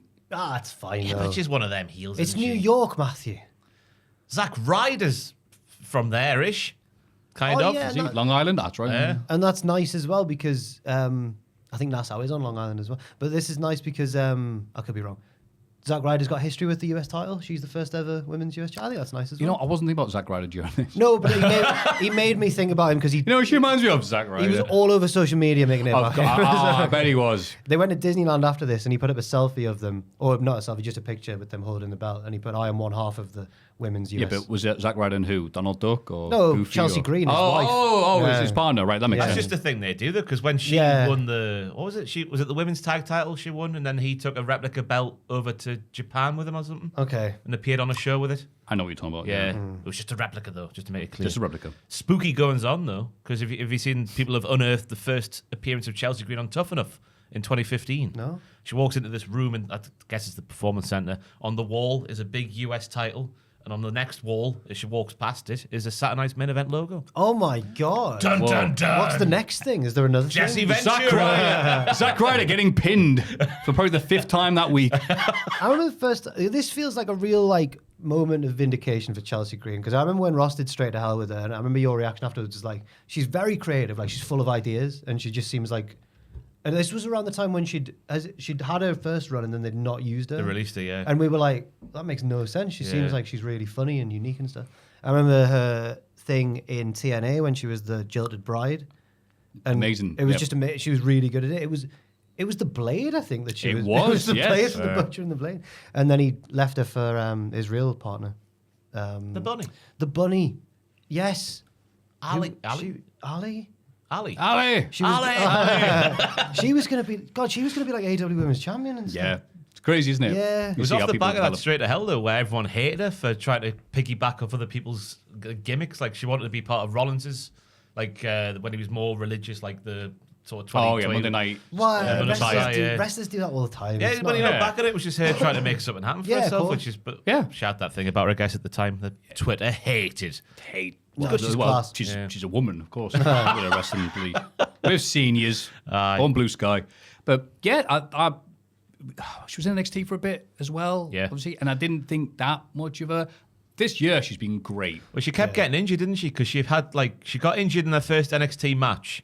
I'm trying to wrack my brains now from my Straight to Hell research. but- You're doing, yeah, you can And tell it's then still there. She appeared at the Rumble, didn't she, and got injured. Not the one when she got eliminated straight away, but there was one before when she got injured there as well. So Yeah. it was always stop-start, but then this year she's obviously stayed fit, and she's been fantastic and deserves this victory wholeheartedly. Absolutely. And again, even though Piper Niven's cheating, I think, Machine decided to attack her. Piper Have Niven- people go, whoa, how dare you do I that? don't Even though even- she's blatantly going to do it anyway. I How don't dare think- you, Machine? I don't think she was necessarily going to do anything, Piper Niven. No, she's just there. She was to watch. dazed because Mission had attacked her for no reason. She didn't know where she was, and she got on the apron thinking she was in the match or something. That's all. Yeah. But we can officially say Chelsea's a good wrestler as well, in kayfabe, because this is the second match in a row where she's been tete-a-tete and not a chicken poo heel. So good for her. And Lovely her finish skills, as yeah. well. Absolutely. Flipping into the unprettier. Flipping Flipping unpretty. unprettier. That finish was so great. It erased all the memory of the horrible Eat defeat. Oh, that cell was fantastic. She catapulted herself towards the next row. I like that. Across the ring so she could get the foot on there, or the arm, Yeah. whatever Oh, it was everyone, she did. Yeah. everyone laughs at. Sorry, everyone thinks The Rock's great for how he sold the stunner. Well, Chelsea Green can do this. If she Exactly. wants. Very quick match for what was a title tournament final, say 8 minutes. This match took for Mission, but is a compliment for Green, just the crowd reacting to Green, the evil cheating heel, and how much he's excelled this year despite not being pushed as the top wrestler on either brand. Yeah. He's You definitely see been the- secondary compared to, well, that's Rhea Ripley. Fan footage afterwards of once the cameras had stopped rolling of her and Piper having a little moment in the ring, which was nice as well. Yeah. Lovely. Yeah. She really deserves it. Very nice. I'm Yeah. glad Machine didn't win because she's obviously the babyface who's not getting as loud reactions, and that would have been doubly worse in that arena at that time. Oh, yeah. That would have not had the pop Yeah. or reaction that they wanted. I wouldn't mind them like having a rematch for it or something. Yeah. I don't want us to forget about Machine. but this would Dumpster have been- match, Yeah. run it back. But this would have been the wrong time. I agree. Greg Valentine and Coco Beware are That in the wasn't crowd. Greg Valentine. That was Chris Jericho. Oh, he's looking great. Jesse smells wonderful. Got to say it every time he's I remember you mentioned. saying, God. Did he? Greg Valentine. Oh, you being sarcastic? No, You yeah. actually did. I was behind the queue at the breakfast place in Vegas for Star, whatever it was called, Starcast, Cade. Oh, God, I was there. Yeah. It was Greg Valentine. No, there? you were still. I think you and Sam were getting ready in the morning. Oh. I used to slink off for a sandwich on my own. To meet Greg. Bit of me time with Greg at the Hammer. Yeah, Valentine. just you and Greg. God, you go to a different country and your breakfast still at Greg's. He had a full suit on. At, this must be in 7:30 in the morning. Yeah, must have been up at 5. I was going to say, if you don't go to bed, it's all right. Jesse joins commentary for the main event. The thought of Ross in the go on. hotel just hanging out with all these old veterans from the 80s is just... It was crazy. The one in Vegas, yeah, was there. There was a lot Blue of wrestlers in that Meanie, hotel, yeah. These 5 Samoans. James Storm was there. Yeah. I remember seeing him eating a tiny little tub of ice cream and just thinking it looked really comical. Big cowboy going, ooh, lovely ice cream. I was in a lift with me and Eric Bischoff. All right, and just didn't make that. I interviewed him and I wore my Thunder t-shirt and he didn't mention it once. As I think you said, he probably didn't like Thunder. Oh no, he famously did not like Okay, Thunder. It fair wasn't his enough. idea. Kevin Nash. If it was a bad, if it was a bad thing, it wasn't his idea. That's right. Pat McAfee does a breakdown of Ventura's outfit. Jesse decides to start a feud with Jake Roberts. Oh yeah, His jacket. Jake got it. Snake skin. It was called Damien, and they're like, yeah, okay. And he doesn't think... Jake the Snake. And then he goes, I'm saying I killed Jake the Snake. I did what God couldn't do, and I killed Damien. All right, Jesse. All I right. went on Cage Match. They never wrestled each other recording Yeah. the cage. He's just starting the feud for no reason. Snakes. All right. Yeah, You great. say for no reason. There's another Saturday Night's main event in January. By the There way. is. Oh. Oh, so Jake's got a shot, you mean? Get him back in the fold against yeah. Jesse. The main event is Cody versus Kevin for the WWE Championship. The ref gets bumped shortly before Owens hits the stunner, depriving him. It was Charles. By the way, what a bump, by the way. Yeah, you can I still compared go. it to Ziggler in 2013, the way he threw himself across that ring. I thought he was going to hit the back of his head on the bottom row. Aye. What a pro. The replacement ref is also taken out, so Owens grabs a chair from ringside. Cody avoids the attack and hits the crossroads onto the chair, which he gets rid of before the ref can see. He wins the match, and Owens is fuming. We later learn that Owens attacks Cody after the show and hits, are you ready, a package power driver. A doubly banned move. The doubly banned move, first time in WWE. Yeah. Because he used to, back in his early days on the main roster, I think. I don't know if he did it in No, NXT. he did the... He did the position, but then he would put And go, like a flat back bump. Yeah. Because it's like something like Cena going, no, I'm not taking that. Little dot of the cap to those internet fans. Well done. Cody is stretched out. Now, What do you think? I would, if I had the strength and ability, I would have also tried to break Cody's neck because he's cheated. He saw the chair there. I know turnabout's fair play and all that, but it's not sometimes. He saw the chair and he went, you saw Cody's face go, oh, might as well. I like that about Cody. He's like, no, I'm a face. I'm not dumb. Would Bret Hart have done this? Oh, absolutely. Oh, he never cheated. Yeah, he did. Okay, fair enough. You just never saw it. 'Cause he's a professional. Yeah, fair. He went, Jack, look at that. I thought it was warranted that Triple H was out there being as physical as he was as well, which was a shame because why is he having to put himself in all these situations that don't matter? I'm just saying, how much more like emphatic would it have been if you hadn't seen him for ages? And this Yeah. is where he comes out and starts shoving Kevin Owens. And shame on you if you thought he was going to come back to wrestle. I can't believe I was sat there with Tom the other day on the news going, oh, they've had to debunk reports that people think he might be coming back to wrestle. Yeah. He's got a He defibrillator. can't. Yeah, there's no way. There's a defibrillator inside of him. Because you know what? Because we always hear, well, this guy had such a horrible injury and he came back. It's like, it's only a defibrillator. Come on, science it better. Even the knowing though that some wrestling fans will know about that about Triple H makes Owens look even more of a dick because he's shoving this guy around and he's Yeah. like getting in his face. Yeah. Oh, it was brilliant. Yeah, Good quite an old school angle. it was. Oh, absolutely. Off the show as well. Triple H, finally, the Bill Watts he imagined himself to be. They did some spots that got the crowd into it, but it didn't have anything to do with the storyline, the show beforehand. No ankle work. No. Like, the entire plot of it. Like, Kevin didn't want to pull the trigger before when they were friends at Bash at Berlin. Now they're not friends. And the ref bumps were just contrived to give it a big match feel rather than the plot we're actually telling right now. I was a bit confused by it. And I thought, wait, this is just Saturday night's main event. The whole thing is just being like a starter platter, hasn't it? None of these matches were like mega must-see, but they were a taster enough for people to go, you know what? You should get Netflix. It was a glorified house show, like if we want to be harsh about it.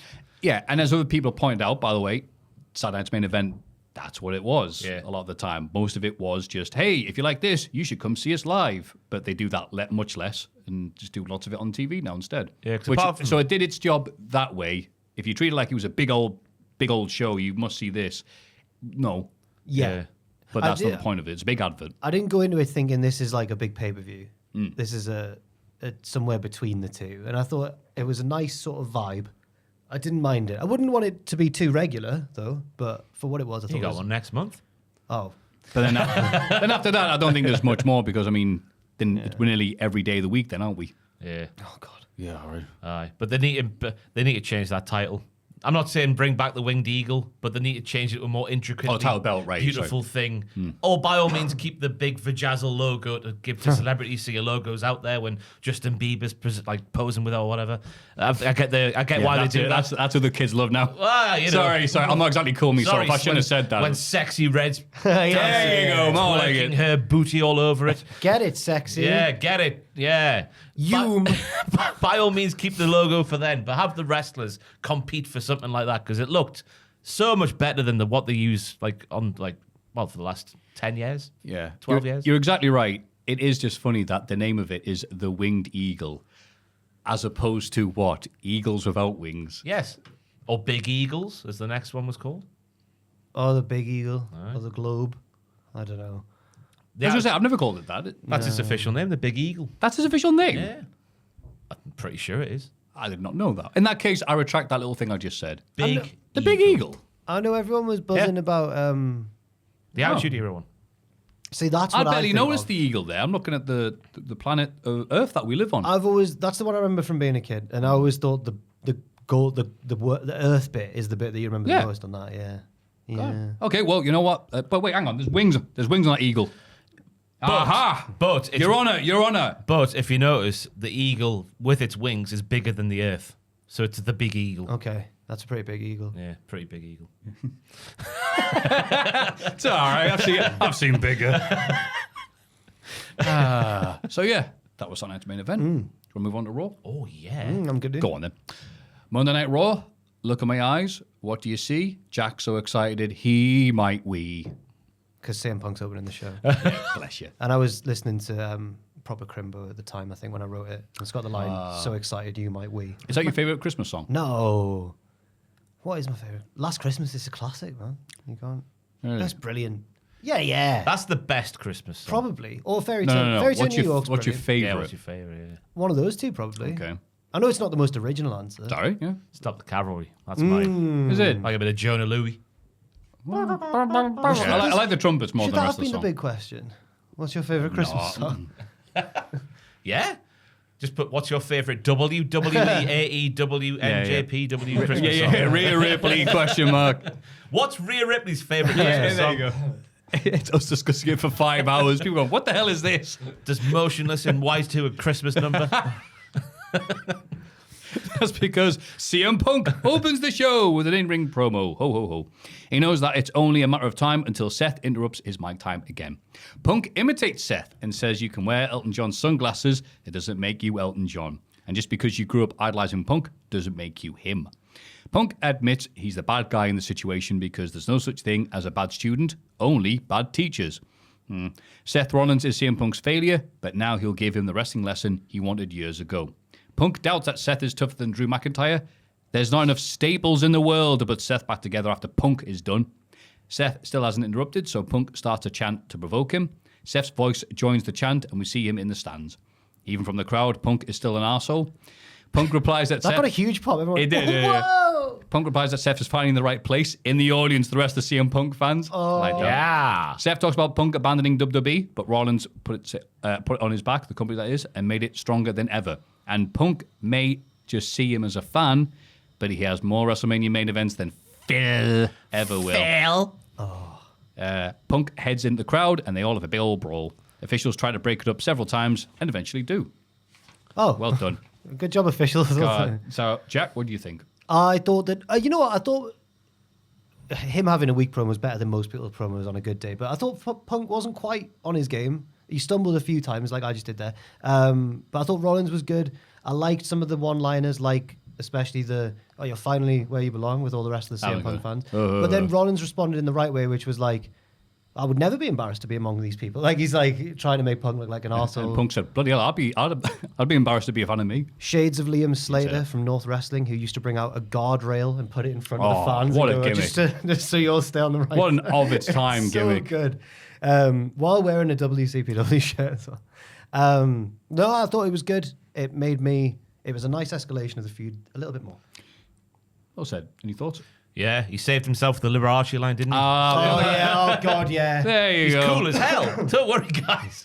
I thought it sucks seeing people you like remind you they're getting old. He goes, oh, look, you dressed as Liberace. And he immediately went, hey, for all you sensitive people, I love Liberace. I thought, well, that's why you mocking him for dressing like that then, eh? Punk's always... They makes an Elton John line. I thought, I didn't realize straight edge lifestyle meant you avoided alcohol, nicotine, and fruit. I can say it. Yeah, you can say it. I can say it. Yeah, I can't... I've lost track of the amount of times I've clicked on Punk's Instagram story and he's been watching something with Liberace in it. He does love him. He's always banging on Oh, about- yeah, that's he why never I said, shuts look up at you about dressed as that Liberace. guy. Oh, who I like and appreciate and deeply respect. Well, Yeah, Liberace you was the lead boomer. singer of Living in Colour. I don't know if you knew that. Yeah, he was. Living colour. Yeah, he was. I said the wrong thing. I knew straight away that. No, I it's said all the wrong right. thing.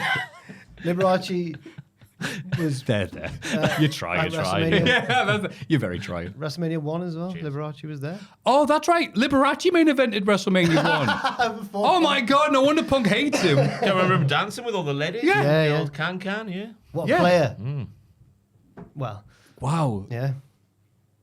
What? I just what is? realised it, yeah. I don't know if I'm just well. Everybody who's main evented WrestleMania he hates. What is Liberace? What's going on there? What's he about? What was he?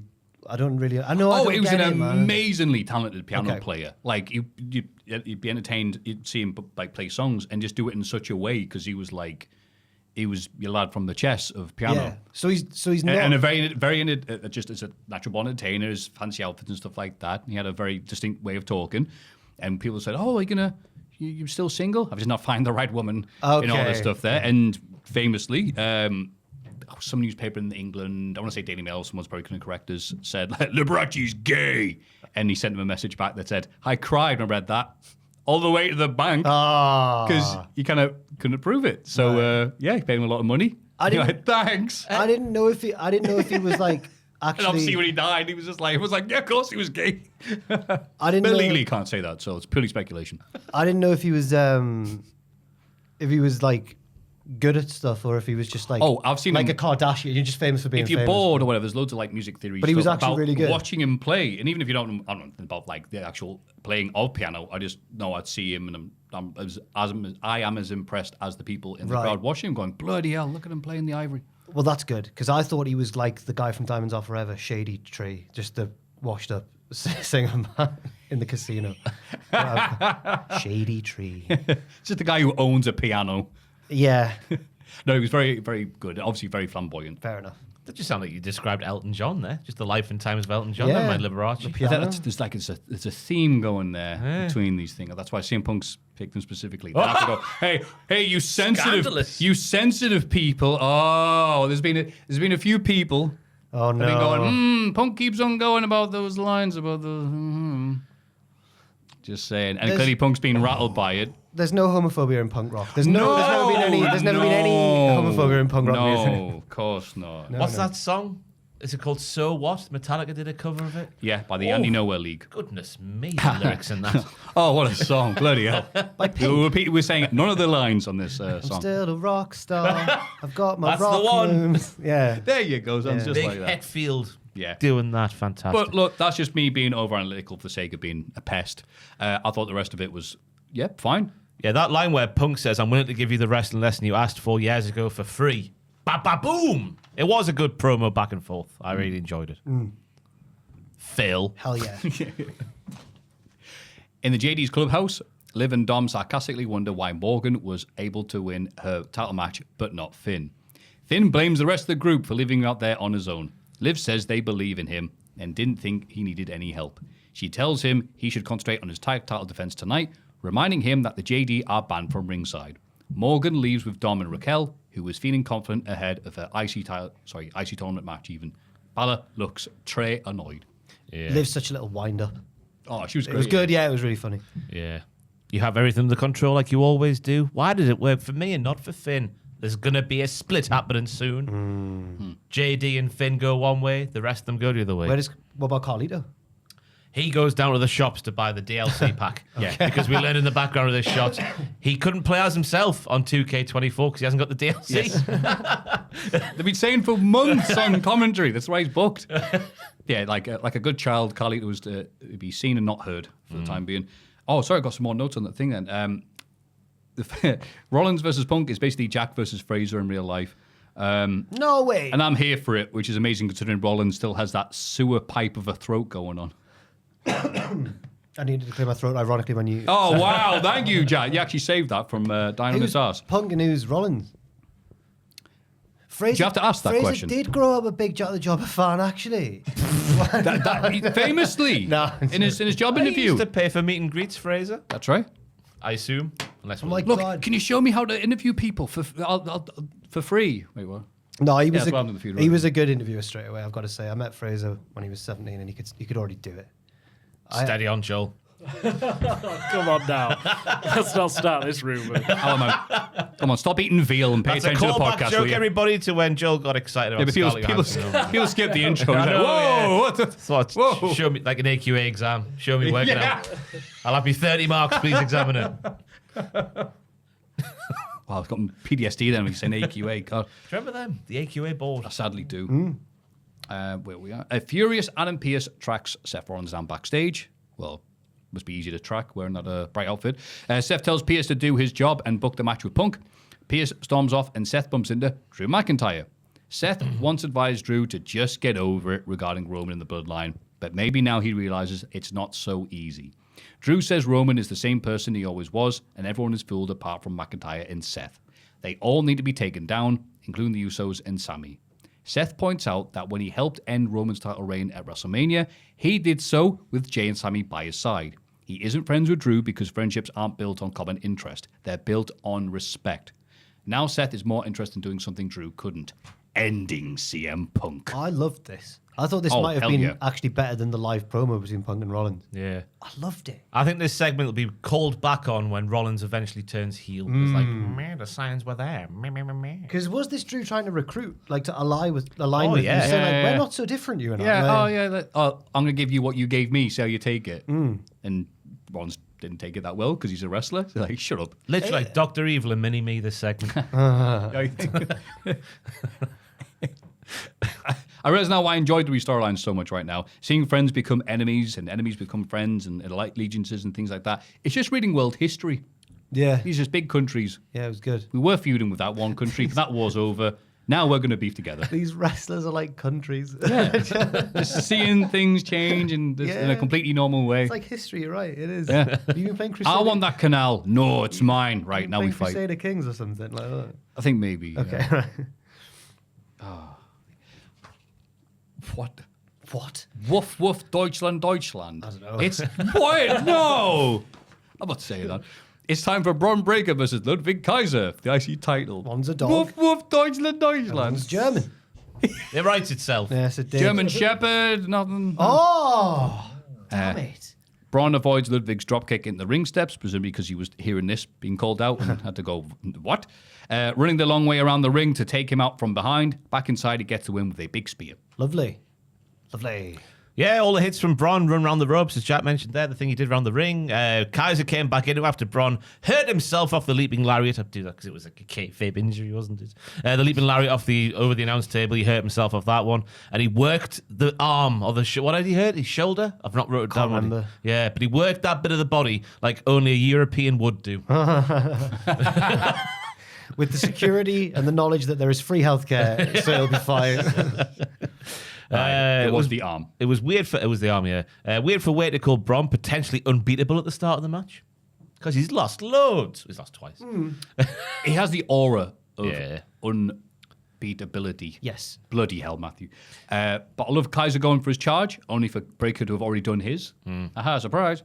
Like in the hunt for Red October, when the submarine fires the torpedoes and ends up in front of them due to the good submarine making evasive maneuvers. I don't know why I wrote that down. Good Christmas film. Never seen There's it. snow at the start because they're in Russia. Sean Connery. He plays a Russian. Right. Sean Connery plays a He Russian. does. Sometimes He does. Does he talk? He does. I think they do it phonetically to begin with, and then do this bit where this zooms on a thing he's reading, and it comes back out and they speak in English, so people understand. No, they're Russian, but Does they're he doing have an it. accent, or does he just do his Oh, own? when he's just speaking English, he's speaking like right, Sean okay. Connery, that one accent he has. Because I was hoping that he'd be like Alan Cummings in Goldeneye. Nah, Like sadly not. Boris. Okay, fair enough. Yeah, Shamish. Oh, that's Kazakhstani. That's Of course. Wow. Sean Connery as. I was trying to think of someone Russian. I think I was a bloody meerkats, and I was like, I can't go down that Trying to road. think of any Russians. Like the biggest country. In film, though, in TV. Oh, right. Yeah. All I could think of was the Compare the Market meerkats. To be fair, I'm struggling as well. Joel will know. He knows films. No, I can't. No. Can't There think we of go. any Ivan Drago. Ivan Drago. Fantastic. Rocky, CM Punk's favourite film series. Yeah. But yeah, good match here from Woof Woof. The Evil New Day try to enter the locker room, but Rey Mysterio stands in their way, says there's no room at the inn. Kofi can't believe after 10 years, nobody's on their side. Rey says they crossed the line with Big E, and it's best if they find somewhere else to change. Wood says it's fine. They want to share a locker room with the rest of the roster anyway. Yeah, because you stink. I hope this happens more often, because some of the things we've seen in recent history, my goodness me. Yeah. Yeah. I thought this was so ridiculous from Rey Mysterio. What have they really done if we zoom out? They've been mean to their friend. And Rey's gone, that's too far. I'm kicking you out the locker room. I'm doing the gravest wrestling punishment you can do. How dare you overshadow your type partner by doing that to them? Do what I do when the new upcoming person who's supposed to replace me comes along. You overshadow them and ruin their careers in WWE. By the way, if Penta goes to Raw, I'm scared.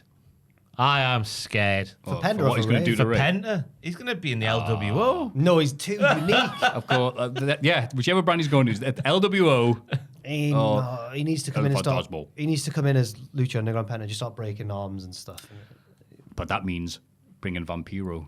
No, it doesn't necessarily mean that, does it? That's Vampiro his was- mentor, it's his sensei. They went the whole first season. and Famous then Japanese wrestler, Vampiro. It was really good at the time. It sounded stupid, but like we didn't know who Penta's mentor was, and then it's revealed at the end. It's the commentator's Vampiro. Yeah. And then they had a good match. They had a great match that I no know one it might be expected edited and Vampiro to do. stuff, I mean, but, yeah, I mean, credit where it's due. Also, Penta did a Vampiro promo. came out dressed as an evil pope. It was He did. absolutely brilliant. Bloody hell. Penta made a one-off appearance at AAA about a week or 2 weeks ago. Lucha Blog explained to talk to Del Rio.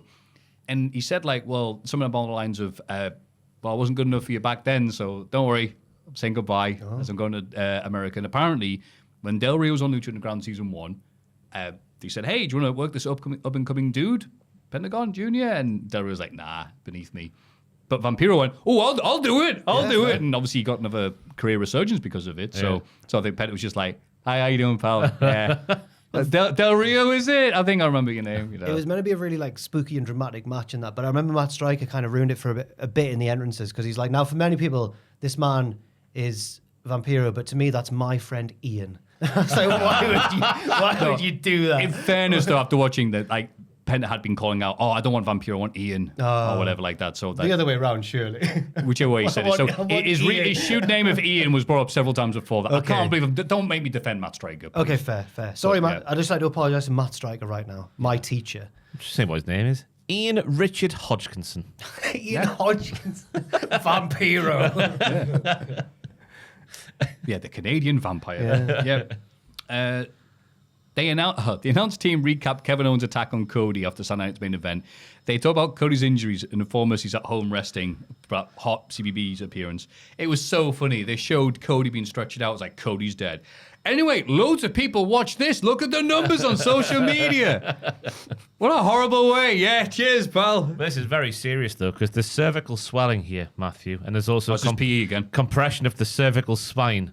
And Spine? I can't speak. Braised beef was brilliant. X-rays were negative when they were looking for fractures, though. Is that good?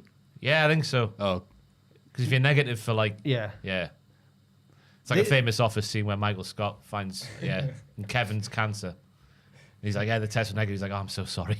that's Iron Cheek. The famous Iron Cheek story goes that your test came out positive. Ah, excellent. They went, what? No, that's bad. He goes, no, Vince, no. Negative bad. Positive good. Anyway, good Iron Sheik impression, Matthew. We get a video package for the War Raiders. Tonight means more than tag titles. They talk about coming back from their injuries and wanting to reassure their families that the pain was worth it. The only way of doing that is taking the belt from the Judgment Day. How do they get the FDR promo? The FTR promo. Oh, they were about sat at their son, home. Yeah. It was a good promo overall, but there was one line that they said in unison, and it made me cringe, unfortunately. But they were wrong, or something like that. They both said it at the same time. The War Raiders. They're the War Raiders, yeah. You know. Yeah. It's a lot nicer to hear them be like just relatable humans, though, speaking about not being able to pick up their sons. Not relatable to us three, but there'll be someone watching with a son. Yeah. Well, we created a son, Devil Morocco. Yes. Junior. Yeah, that legally that's ours. Legally, that's ours. How? Your Honor. Yeah, you're right. I mean, it's nice like, my family's are back home and stuff like that, and then ruin it by showing, whatever shed Vikings live in when they've sort of They're not Viking. when they've invaded a country and they've got a... They're just hard men in leather They're not now. huts, are they? They're normal No, men with a Viking twist. Yeah. That's what they are now. Yeah. I like them certainly more than when they were eating turkey legs and all that stuff. Oh, yeah. Bowling. Yeah. Kathy Kelly interviews Alan Pearce, who confirms Punk versus Seth for the Netflix debut. Netflix. Please watch Netflix. Subscribe to Netflix. They've got to advertise, haven't they? They're doing a very good job of it. Just a normal singles match, though. As we're sat here now, that might change. It should change, surely. Unless it's First time ever? No. Unless it's a series and then, yeah. What is it, first time ever? Well, you mean in this current run, obviously. Liv, Dom, and Raquel cut a promo in the ring with the help of a megaphone to overcome the booing of the crowd. So that's where Jimmy Hart spent the night. There's nobody better than Liv to lead WWE into the future. Rhea Ripley interrupts and says their feud has gone on long enough. Hear. Adam Pearce has officially made Rhea the number one contender. She'll take Liv's belt, and all she'll be left with is her chicken tender slut. Yes, makes perfect sense. Dom likes chicken tenders, and he's a bit of a slut. Oh, right. I forgot about that. Right. Or is he just a slut for chicken tenders? That's how I take Both. that. Yeah. Yeah, it can be. Wow. She's dropping double meanings. That and was everything. good, that. Yeah. While they were trying to figure out, she attacked them. It was funny seeing Dom's reaction to being called that as well. Yeah. He was horrified. He was appalled, yeah. Because it's true. Yeah. And Raquel still has the big dirty poo on her gear. Which, by the way, if you didn't listen a few weeks ago, it's just a bit of mesh in the middle, which is shaped a bit like a poo. Yeah. There's Looks rubbish. Who's got the fart in her song? Is it Anna J? Anna J. Oh, yep, AEW. What are those? There you go. Fantastic. Here she goes. The sad thing is that it's like 2 minutes. It's like, is it 1 minute 47 or something into the song? So by the time you get there, she's already in the ring. Like the entrance is over. Yeah. So unless she wins a title, which will be even better, and we get the confetti raining down, elongated celebration. But that's what I was saying earlier. This storyline feels like it can't end until Raquel wins. Until Rhea wins the title. Yeah. We're just going to keep going round in circles until then. Good point. Backstage, The Miz tells Paul Ellering and the OAP, AOP, that they don't need him. They don't need anyone. Good evening. Thank you. Karen Cross and Scarlett interrupt. Cross asks what they were talking about. Miz says they've beaten the Wyatts. Now he wants to do his own thing again. Cross says the feud isn't over until he says so. Miz is going to fight Dexter Lumis on Raw next week. Miz tries to refuse, but Ellering points out that he saved Miz twice. Paul spoke. Spoke yesterday. And now he owes the group. Cross reminds Miz that he's won 22 titles in his WWE career. Bloody hell, he can do this. Miz heads off to get the match booked. Reza asks Carry On if he thinks Miz can win. Cross isn't sure, but Miz will learn a valuable lesson. When you make a deal with the devil, you don't walk out on it. Ellering and the AOP share a bit of a worried look. Yeah, do you think, are they going to, break away? No, I thought it was more of a just, Well, I watched this. he said something. I watched this twice. Did you? Because Karrion Kross said something. They were all talking about how Miz is going, you guys don't need anyone, before Cross turns up. Then Cross turns up and says something quite menacing. I can't remember what it was, but he looks straight at Ellering when he's saying it as well, as if to be like, don't you mess around, Paul. Oh, okay. I agree with Jack. Yeah. I think the emphasis is on The Miz right now, so... I think it's 2-1, so what are you going to Damn do? it. Yeah, you got me there. No, the emphasis is still also on The Miz as well. You know, I was very distracted because all my notes say is Cross has turned into Trent Seven for some reason. He has a nice coat. Nice coat, nice hair. His performance was good as well, though. His little dit while doing that towards Miz's neck and then pulling away was fantastic, I thought. Yeah, man.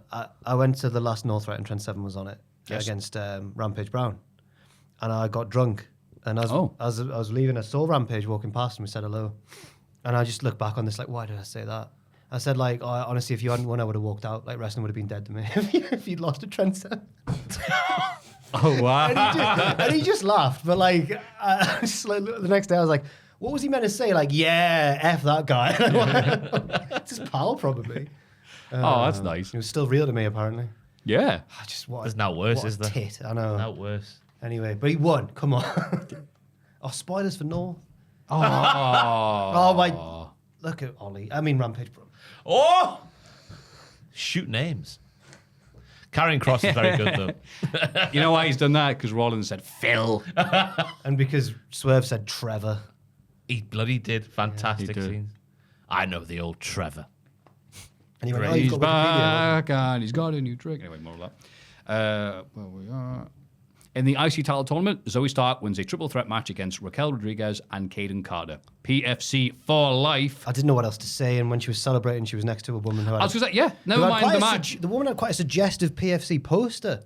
Absolutely. It said PFC, come and collect me, or something like that. Oh, yeah, she wants to be part of that. I'm Last good week, for that. someone had a sign that was like, Sonia, I'll leave my husband for you. It was a lady. Was that last week or this week? They've found an audience.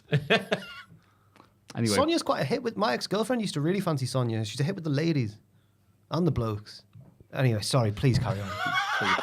Telling that Rampage story's really knocked me off. I was going to say, really, bless you, mate. You need the standing 8 count. Yeah. I'll just put the finish sucked. Oh. Yeah, it was a bit messed up. Well, the Z360?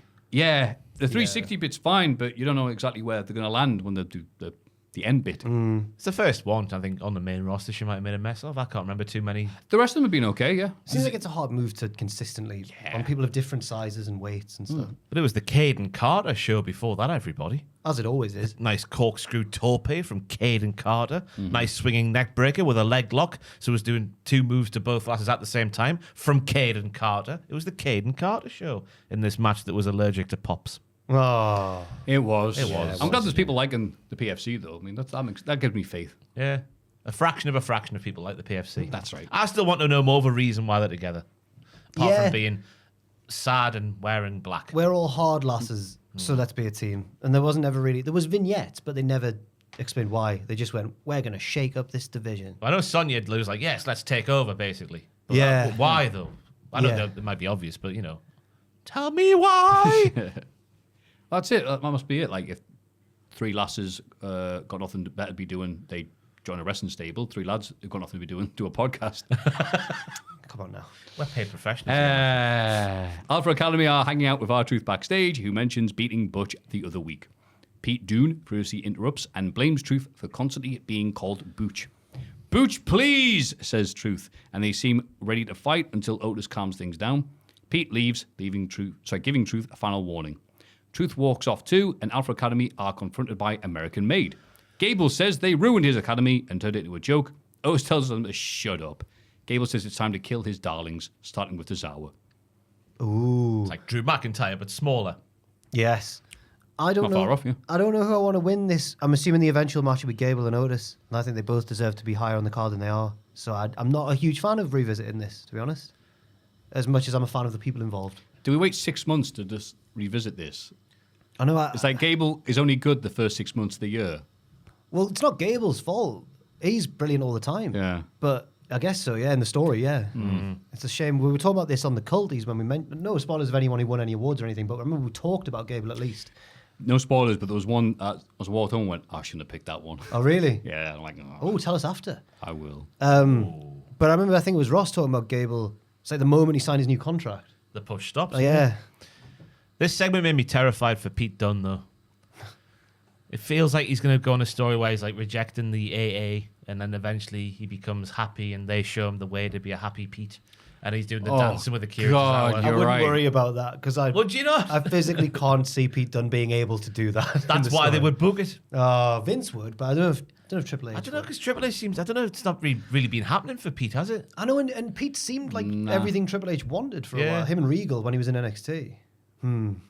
But how long has he been on that main roster now? I know Tyler got injured, which didn't help for what they were doing at the time. Maybe he's the answer. Maybe he'll come back and show Pete the way. Giving some herbal stuff and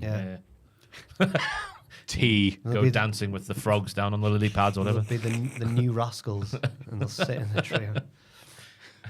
I miss me badger, mate. Anyway. Badger. Trent Seven shows up in a badger. He looks a bit like a badger now, doesn't he? Oh. We see a mysterious logo, a zero with a line through it. Ooh. Or is there a circle?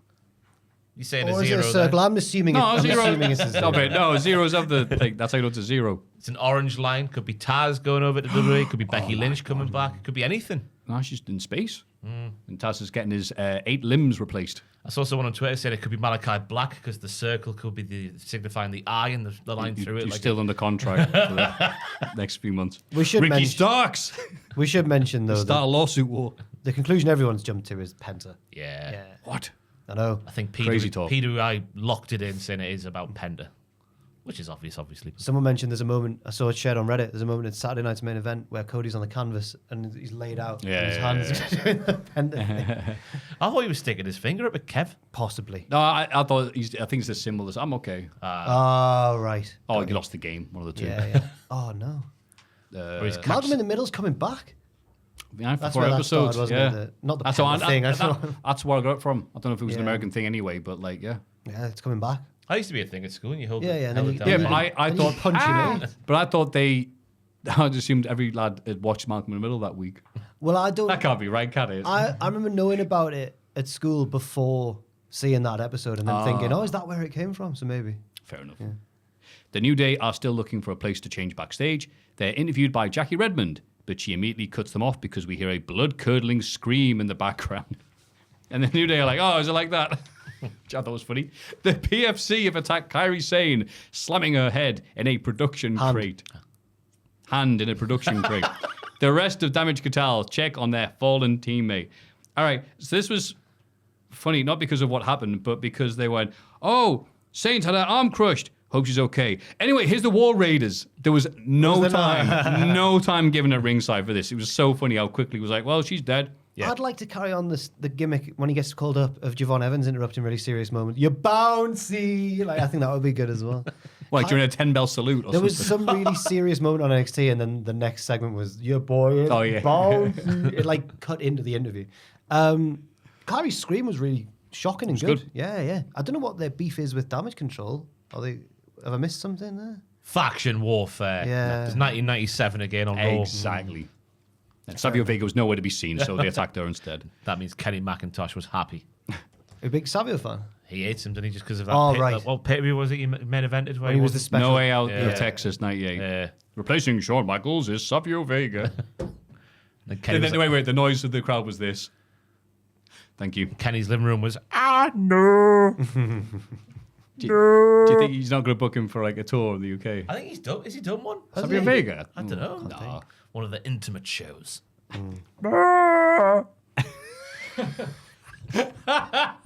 Sorry, as much as that's Kenny yelling at him. Raw is war. The main event is the tag title match between the JD and the War Raiders. JD tries to use a chair, but the ref stops him even. However, this allows Balor to grab a chair of his own with the ref distracted, but Damian Priest stops him from the front row. Priest pulls Balor into the crowd barricade. Barricade is a new wrestler from NXT, which leads to the War Raiders getting the win. Son of Lance. Yes. Hey. They celebrate as new champs to end the show, while Priest applauds from ringside. It was a bit of a Triple H special, which is like a high stakes, big feeling TV main event that could have been a pay-per-view match, but actually probably is more memorable because it main events its own TV episode. So I like that. Well said. Don't know how I feel about the Priest involvement though. Oh, really? Like, no, I think would have been bad if they lost clean. Yeah. I think it adds to the whole if you listen to Finn, you win thing, doesn't it? As well. Obviously, the world title pictures blew up in his face. Now the tag team title thing as well. Joe sold the moment well. Because he's like, why is that chair not moving? Damian Priest got hold of the other side while his hood was up. It's true. And it's good because they piped in "Dun-na, over the PA, which is, so you got it. It was an interesting match, though, because it was largely all one-sided, which I think is because Ivar is from Boston. Oh, right. And that's where they were.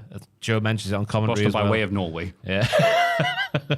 Well, there's water, I guess. Sail the ships and all that sort of stuff. We hear that Michael Cole has sent Eric's new baby some antlers because he's a big antler guy. Cole is.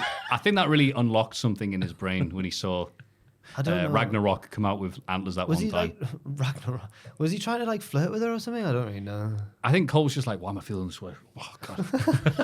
Who knew that was he's my thing? He's a furry boy. He loves antlers and that. The way he obsessed over it. Yeah, yeah. And it did absolutely nothing for her career. No, it really didn't. But I think they've just had another baby.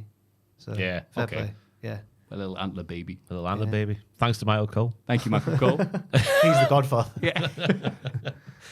Aye, it was pretty much one-sided, which shows that the JD are rubbish because they never wrestled to defend their titles, and when they did, they lost them. So they're rubbish. Against these hard men, though. Yeah, I know. Yeah. I'm being facetious. Sorry. Facetious. Yeah, I think it was a good thing to do. No other team has any of the momentum right now to take the titles off of JD, who aren't doing anything with them. So, and the Raw Raiders, they might as well do it here because they lost the previous match via BS anyway. I'll just put, we lose every week. We lose every week. I'm Finn Balor. We lose every week. Okay. That's good. He is more than one person. Have you been in the football recently? No. Oh, fair. Way too cold for that. I was going to say, you haven't heard you do many football chants before. It was good. Thank you. Oh, if you want to go, sit at the top of the Gallagate stand, Maffew, because they can't leave a roof. It's hot in there. Oh. Because of everyone's breath going upwards. If you sit at the back, it's nice and warm. You bathe in everyone else's breath. Oh, God, no. Yeah. You paint such a horrible picture. I was up there last night. It was lovely and toasty. Yeah.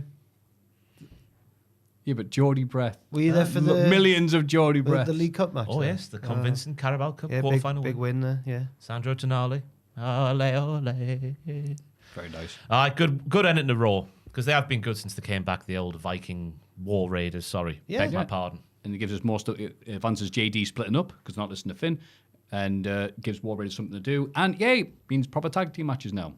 We need some tag teams for them to wrestle. We've New got Day. American Made, New Day, the New Day. Yeah. The other American Alpha. Yeah. Yeah, they can wrestle heels and faces. PFC at this point. Yeah. They're getting Fifth. sort of all the Damage fans. Control. Damage Yeah, Control. why not? Yep. Yeah. Cowie Girls. How it goes, yep, well done. There must be more male tag teams, is there? Final Testament, AOP. There you go, Yes, thank you. The Wyatts. Yeah. The Wyatts, yep. Oh, there's so many. There are. Good. Mean Street Posse, yeah, all the classics are here. I was saying I was listening to a bit of the podcast last week when I was doing house stuff around the house, and I heard you compare someone Osprey to a member of the Mean Street Posse. Yeah, Rodney with his Rodney, hair. yes. You see his hair last week? Rooney. I'm reminding myself to bring this up because I thought he looked like the main character from Team America, Gary, with his big curtains. Yes. Curtains. Well, it's curtains for us because we're having a little break now. NXT. We see members of the roster arrive at the venue in Lowell, Massachusetts. Is it Lowell? It's Joel. No, well. It's Joel. Joel, Massachusetts. Joel. Oh, Joel pulled a sad face there. I need to issue a correction from last week. Oh, go on. Ben Johnson is the person who emailed in saying, didn't you notice it was WWE branded, the Deadline pay-per-view, not NXT branded, hinting that maybe the Iron Survivor match could be going to the main roster. It's the logo itself of the show is WWE Deadline, not NXT Deadline. Last year's show was NXT Deadline. This year's was WWE Deadline. Is that just because of Netflix? I don't know. Maybe. If I get anything wrong now, it's to say, that's just Netflix. Yeah. Well, to be fair, NXT does have its own section on Netflix. Ah. Yeah, in grey. It's In the- grey. In the awesome wrestling for cool people section. Yes, it They is. talk about Boston a lot. Or there's Boston references. So I Googled Lowell to see how far away it was. It's miles away from Boston, but then I remembered it's America. So like it probably counts as like a suburb or a nearby city. Or whatever. Yeah. I had this because I'm watching The Office again, 6 times through. And they're on about moving from Scranton, Pennsylvania to Stamford. And I was like, that can't be too far. It's like 2 hours. They're just going like, it's down the road. Shocking scenes. Crazy, isn't it? Shocking big What country. a country. Ethan Page looks dejected as he walks into the building, but Javon Evans jumps in front of him and gets the fans all excited. I hate young people, someone's written here. Oh, did I? Right. No, I jumps in front of him, though. He's bouncy, isn't he? That boy is. Ah. All makes sense. The opening matches. Because obviously you see that where they are at the start of the show, and you're thinking he wouldn't do it, would he? Chef Michaels wouldn't shoehorn that bit in. Oh, we'll get there. Don't you worry. It's a double header this week, Maffew. Yeah. I thought it was a double header. It's not. It's not? a triple header. It's a triple header. It's a hat trick. I've missed the third What's one then. more- Oh, don't worry, I'll point it out. What's more obvious than a shoehorn? A foghorn. He's foghorned it in. Yeah, an actual foghorn to get his shoe on.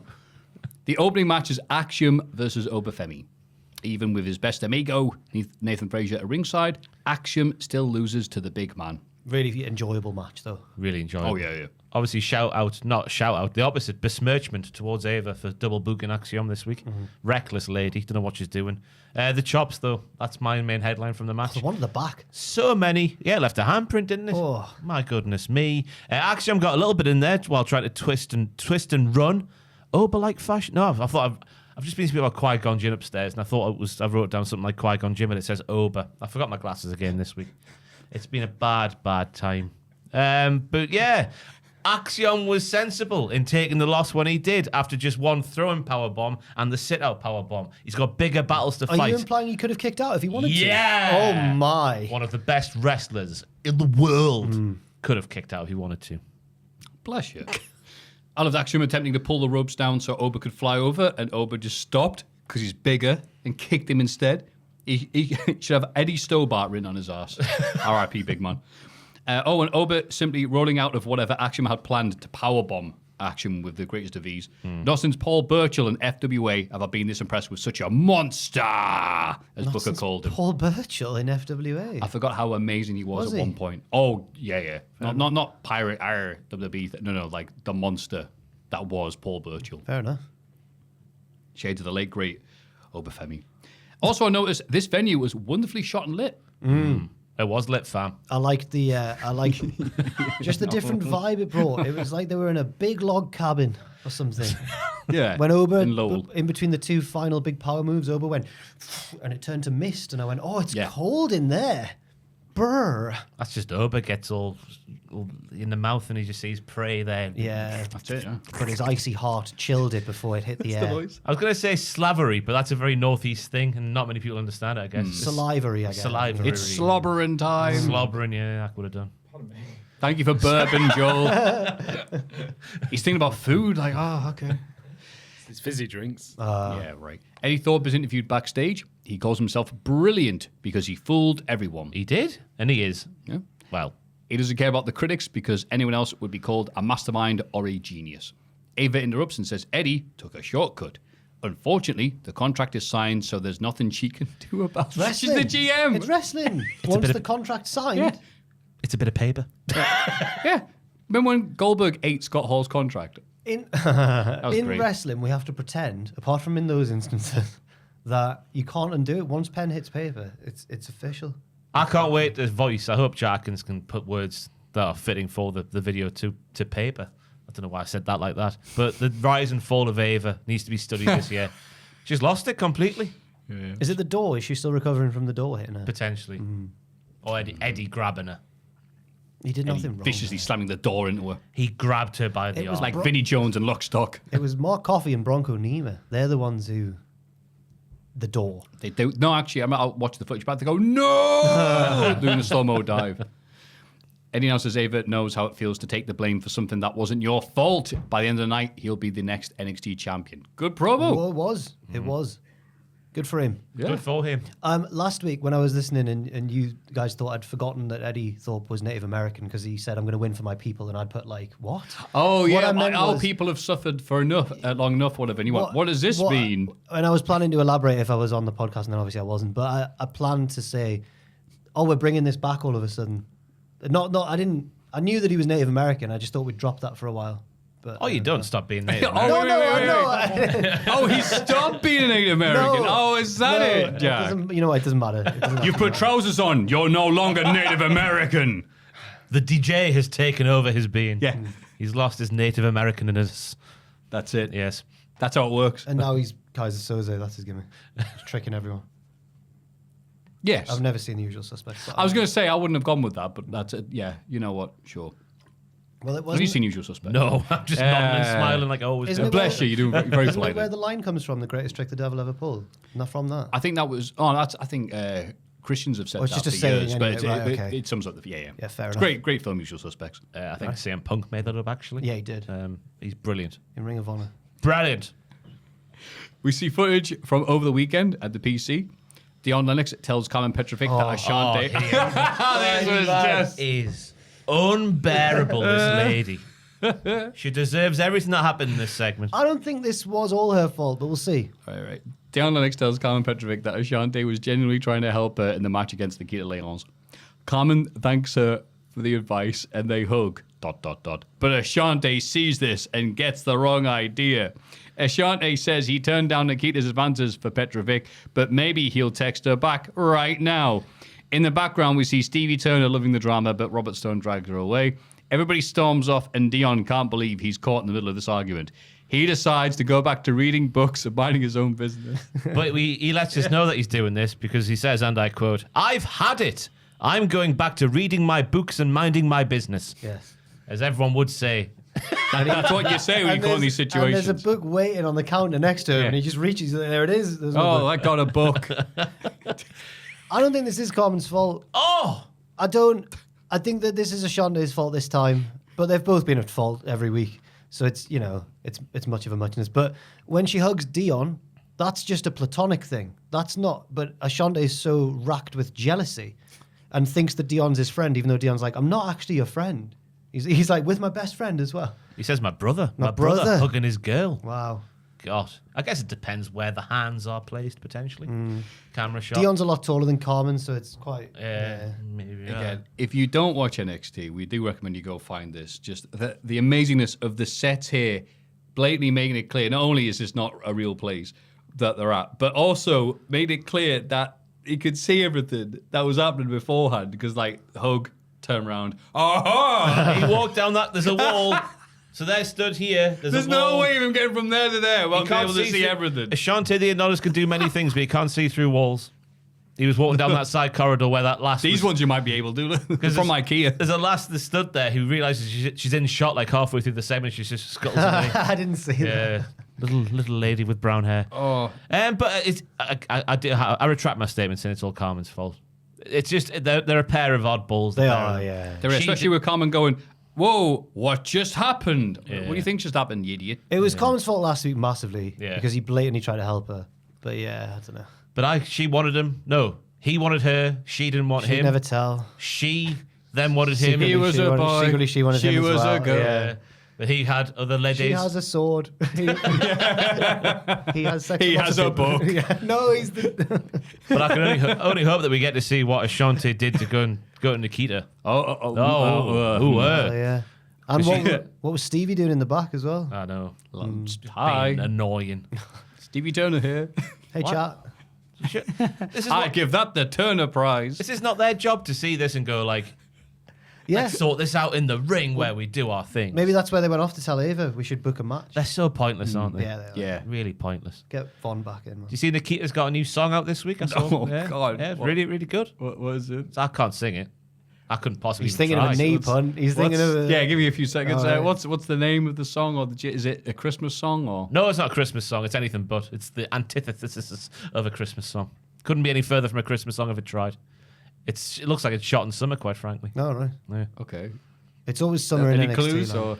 But it's Nikita Lyons. You know exactly what it is, don't you? I want you to say it. It's a quintessential Nikita Lyons number. That's all I'll say. I'll Fair try and enough. find it while you speak about the next thing. Don't take my I was waiting to knees, see if Joel my would, but achy, he couldn't breaky be knees. less. Oh, No, I'm I'm Googling so on my sorry. phone. Whoa! I'm so sorry. God. I didn't see your Look phone at in that your picture. hand, so I thought you were just... That's not us. Get a leg really high. I thought you were just sat there just staring into space. I didn't realize you were looking at your phone, Joel. I'm I should sorry. say it's a fight stance, everybody, just in case Jack's... Kia! Is it Zoom, is Joel. it, Enhance. What? Doesn't Oh, matter. sorry. What's it called? She's got one called to be a champion. Is that it? Yeah. What do you know about that? Exactly. Well, she has one. Not boo me. Champion of life. Are you finding it? We have to scroll Matthew. down to Twitter. Where's this? The video was there the other day. I don't know if she tweeted it. Someone shared it. Yeah, I've seen it around on Twitter. Yeah. Oh, haven't you? I can't help it. It's just there. I can't find it, Maffew. Oh, she's I was deleted it. hoping you Out of embarrassment. I did mention I would look in the background. Go on, Matthew. I didn't hear that. I was too busy thinking of knee-related puns and jokes I could make that annoys people, so I'll move on. The Men of Lasses take on Sol Ruka and Zarya. Lash and Jakara get the win, with Legend getting the pinfall on Sol. I was not expecting that outcome, Me neither, no. but I'm not against it. Yeah, looks like Zarya's getting the big push potentially next year. Ooh, Booker T was weird in this match. It took him less than 30 seconds to go, why don't they tag each other in? They're in it for themselves, try to do it all by themselves. The match had barely got going before that came out of his mouth. Yeah, because Booker's imagining like, oh, well, 30 seconds in, I'd be tired. And there's a point in the match where Sol's like getting the beat down the babyface would get, and she's reaching for the tag, she's gagging for it, and Booker's going, look at her, she's doing it all for herself. It's like, what are you watching, Booker? Zarya, nice spot with the AA position with Jakara Jackson's on her shoulders. Sol with the surfboard on top of Jakara into a dive onto Lash below, followed by Gorilla Press from Zarya to Jackson. Wah, wah, wee, wah. It was good. And Zarya, I think Zarya's got it. I think she has got it, but in this match, I don't think. Let me look at my notes. I don't know. I was surprised to see Zarya sell and look human here. Sol works really well in a tag team, though. Do cool moves, tag out. Fair enough. However, everyone got to look good here for a bit, so it worked in that aspect of showing off, here's what all these wrestlers can do. Very AEW in that aspect, in the sense that there were some nice bits, but they're trying to push everyone in the match, where you think, like, You just hate it. Zarya, or just one person, or two people be getting the push. Right. I didn't think you'd hate it. I'm just like, it's Zarya. She had all those cool vignettes where she was Mad Max, and now she's like, well, time to sell for a bit. Yeah. I'm like, that oh, was we're weird. not keeping her as like that type of character. But this is Lash Legend we're talking about here, who lifted Otis way higher than Hogan ever lifted Andre the Giant. That's actually true, probably. I mean, you know. Yeah. Yeah. So if she can burn down cités, I reckon Lash Legend could do something similar. Fair enough. Fair enough. Just wasn't what I was expecting. Come a long way from being a hypnotizing talk show host. Yeah, with a cult. Yes. Yeah, she is part of a cult now, though. The metaphor. I could see them being cult-like. Just watching NXT mean during a cult. We see footage from last week after Tyson and T-Rex lost to Hank and Tank. Thank you for that. Tyson isn't happy about Tariq rejecting Hank and Tank's handshake. Tariq says he doesn't care about being friends with everyone. It's gotten them nowhere so far. Wesley overhears this, well, they're right in front of him, so amazing if he didn't, and agrees with Tariq. He says friends are overrated and tells Tariq to keep the same energy. They bump fists, and Tyson is disappointed. Yeah, and it's worth mentioning there's been reports that Wes may have gotten injured in a main event match recently, so hopefully... I know. He's only just come back. I don't know how severely it said, but it was one of those banged up stories. He seems like he's been banged up in the match, maybe. But hopefully he's all right, because... actually, no, I was surprised about this. Is this Wesley getting pushed down the card, then, after he's lost to Javon? Might be getting a faction around him. Because we're getting the Ciampa and Gargano story of SmackDown, but in NXT now. Tyson's too nice. Tyreek is all about the checks and the championships, man. Yeah. Which was, I say that like that because it's music to Booker T's ears, that sort of mantra. Yeah. Speaking of Booker Hank, immediately yelled, they're in it for themselves. speaking of Hank and Tang, they won an indie tag title this week. Well, isn't it Booker T's? In Reality of Wrestling, yeah. They That's just, Booker T's promotion. yeah. He they- believes in them. Yeah, and they've won the belt. He hates Joe Hendry, but he believes in them. Hey, Joe got him on the side, I think. He shouted him out in one of his songs, and Booker laughed at commentary. Yeah. I was watching. There's a segment where Hendry's in ROW, and Booker T has to. He's like, "Stop this now! Stop it!" It looks like they're going towards a Booker T versus Joe Hendry match. Oh my eventually. God! Really? It didn't because Booker. I didn't catch the name of whoever Booker T's managing. He's managing a champion in ROW, and they've got the general manager who's not Booker T. But yeah, Hendry's doing a little concert. He gets going, and then Booker T's going, "We're not doing this here. Get out the ring!" Blah, blah, blah, blah. And he tells his man to stand down. So potentially we could get Hendry versus the champion. Sorry, I forgot his name. And then maybe Booker T versus Joe Hendry. Oh, that would be unbelievable. WrestleMania main event night 1. That's dafter than the idea of Triple H versus Kevin Owens to me. Like, all right. Ren Sinclair gets the jobber entrance for a match against Jada Parker. OGM get into a brawl with Miles Bourne and Tavian Heights on the outside. Back in the ring, Jada picks up the victory. Yeah, Ren the Shooter trying to get the shoot double leg in at the start, but it doesn't work because Parker is just too hard. Booker T quips, she's just too much woman. Woman, like that. She puts the womb in womb. I didn't realise it sounded like that. I was the woo. Womb. Oh, yeah. Sure. Ah. Yeah. I think that I Was that PE again? I was disappointed because it seemed like coming out of the Iron Survivor match, everyone was quite hot on Ren. Even though she was the whipping girl of the match, she seemed to capture everyone's hearts, I think. Everyone was like, she's really funny and good. And then she got the jobber entrance, and I was like, damn it. She made a valiant half comeback in this match. Yeah. But then she gets hit with this shoot elbow and a massive arse. Oh, it was a Judas effect, wasn't it? Oh, my the Jada goodness me. effect. Yeah. And then the arse, yeah. Then the hypnotique. Yes. Hypnotique. Let's not pretend it's the hip, though. It's that hip the bone. It's the ass. Yeah, hip bone's connected to the Ass bone. bone. Exactly. Yeah, we all know that famous song. Yeah, I waited 4 minutes after this match to try to remember anything that happened, and I failed. Oh, hey, he was down on It's it. a tale as old as time, Matthew. Wow. The big hard lady tried to take it on the shooter lady. The shooter lady tries to shoot on the big hard lady, but it's just too big and hard. Too much woo man. It's a tale as old as time. Thank you. Yes. Oh, now you've said it. Yes. Oh, I remember all the match now. Yeah. Gigi Dolan and Tatum Paxi are hanging out with their new friend Shotzi. Gigi and Outcasts. Tatum are Ridiculed. sad It's about. actually outcasts, Sorry. losers, badasses. Yes. Yes. Tatum says they're the two friends she didn't know she needed, and Shotzi brought them all together. In brackets, did she? Gigi says they need to take out Fatal Influence.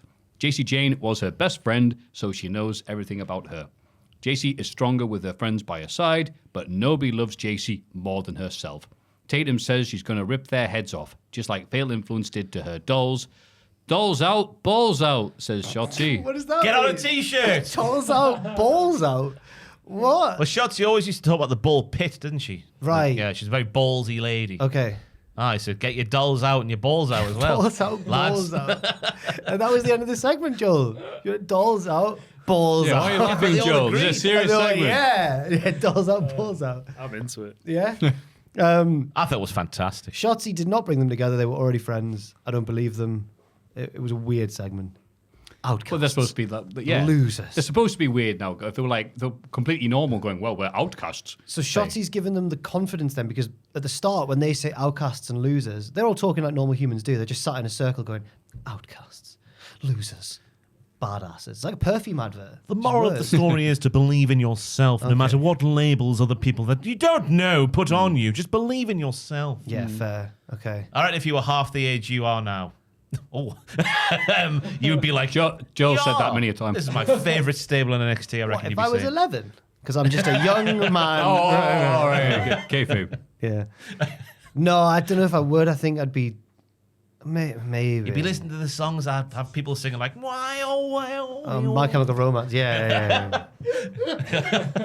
Emo stuff. yeah. emo stuff. I'm a creep. Yeah. I've been listening to Thank You for the Venom by My Chemical Romance. That's nice. Give me all your poison. Yeah, I'm not thinking of Blink 182 and that lad in there, Tom DeLonghi. Well, they're just silly boys, aren't they? Yeah, I think about the proper emo stuff where they're all like, wow.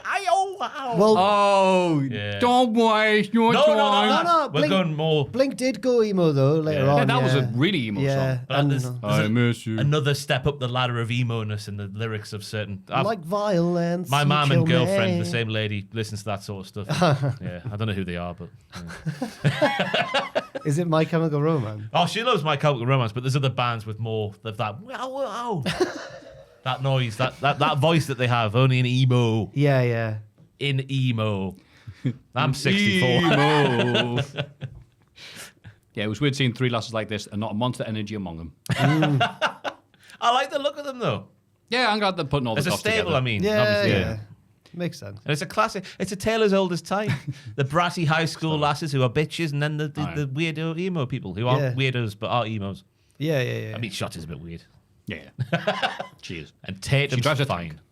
Yeah, Tatum's not weird. Is she? No, not weird at all. Dolls out, balls out, lads. Dolls out, balls out. Maybe that's what we should just call their stable from now on. Dobo. We see Fatal Influence watching the previous segment. The faces don't have what the heels have. Style, aura, unity, or championship. The spooky witches are here. Whoa, they're not witches. No, they're wearing white. They're brides. Sorry, the spooky brides. They think the babyface team are in harmony, but Fatal Influence are in turmoil. The heels scoff at this and leave. Have I missed something? There's been no evidence to suggest the failure. Last week they were arguing with JC Jane and Fallon why Shotzi came back. Was it why Gigi aligned with Tatum? What are those two? It was things? Like, is it because she wants revenge on Gigi, Yeah. or just because on JC, or because she hates Fallon? Oh, Yeah, but she wants a title. Yeah. I thought that was quite a light-hearted argument, though. Oh no, And Jasmine Nix pulled them together. Okay, fair enough. Pulled them away from the edge of the cliff. Yeah. They didn't jump. No. Fair enough. FI lives on. But now the witches have been watching this and they've gone, they're in disarray. Yeah. Right, okay. They're not witches anymore. They've done a bit of a Viking Raiders and they've just gone more. Yeah, they got pushed off the cliff, but swam this time. Yeah, they landed. They're Wasn't now that big of a cliff, turns out. Scottish women who wear white. Okay, fair enough. That's their new name. Yeah. Scottish women who wear white.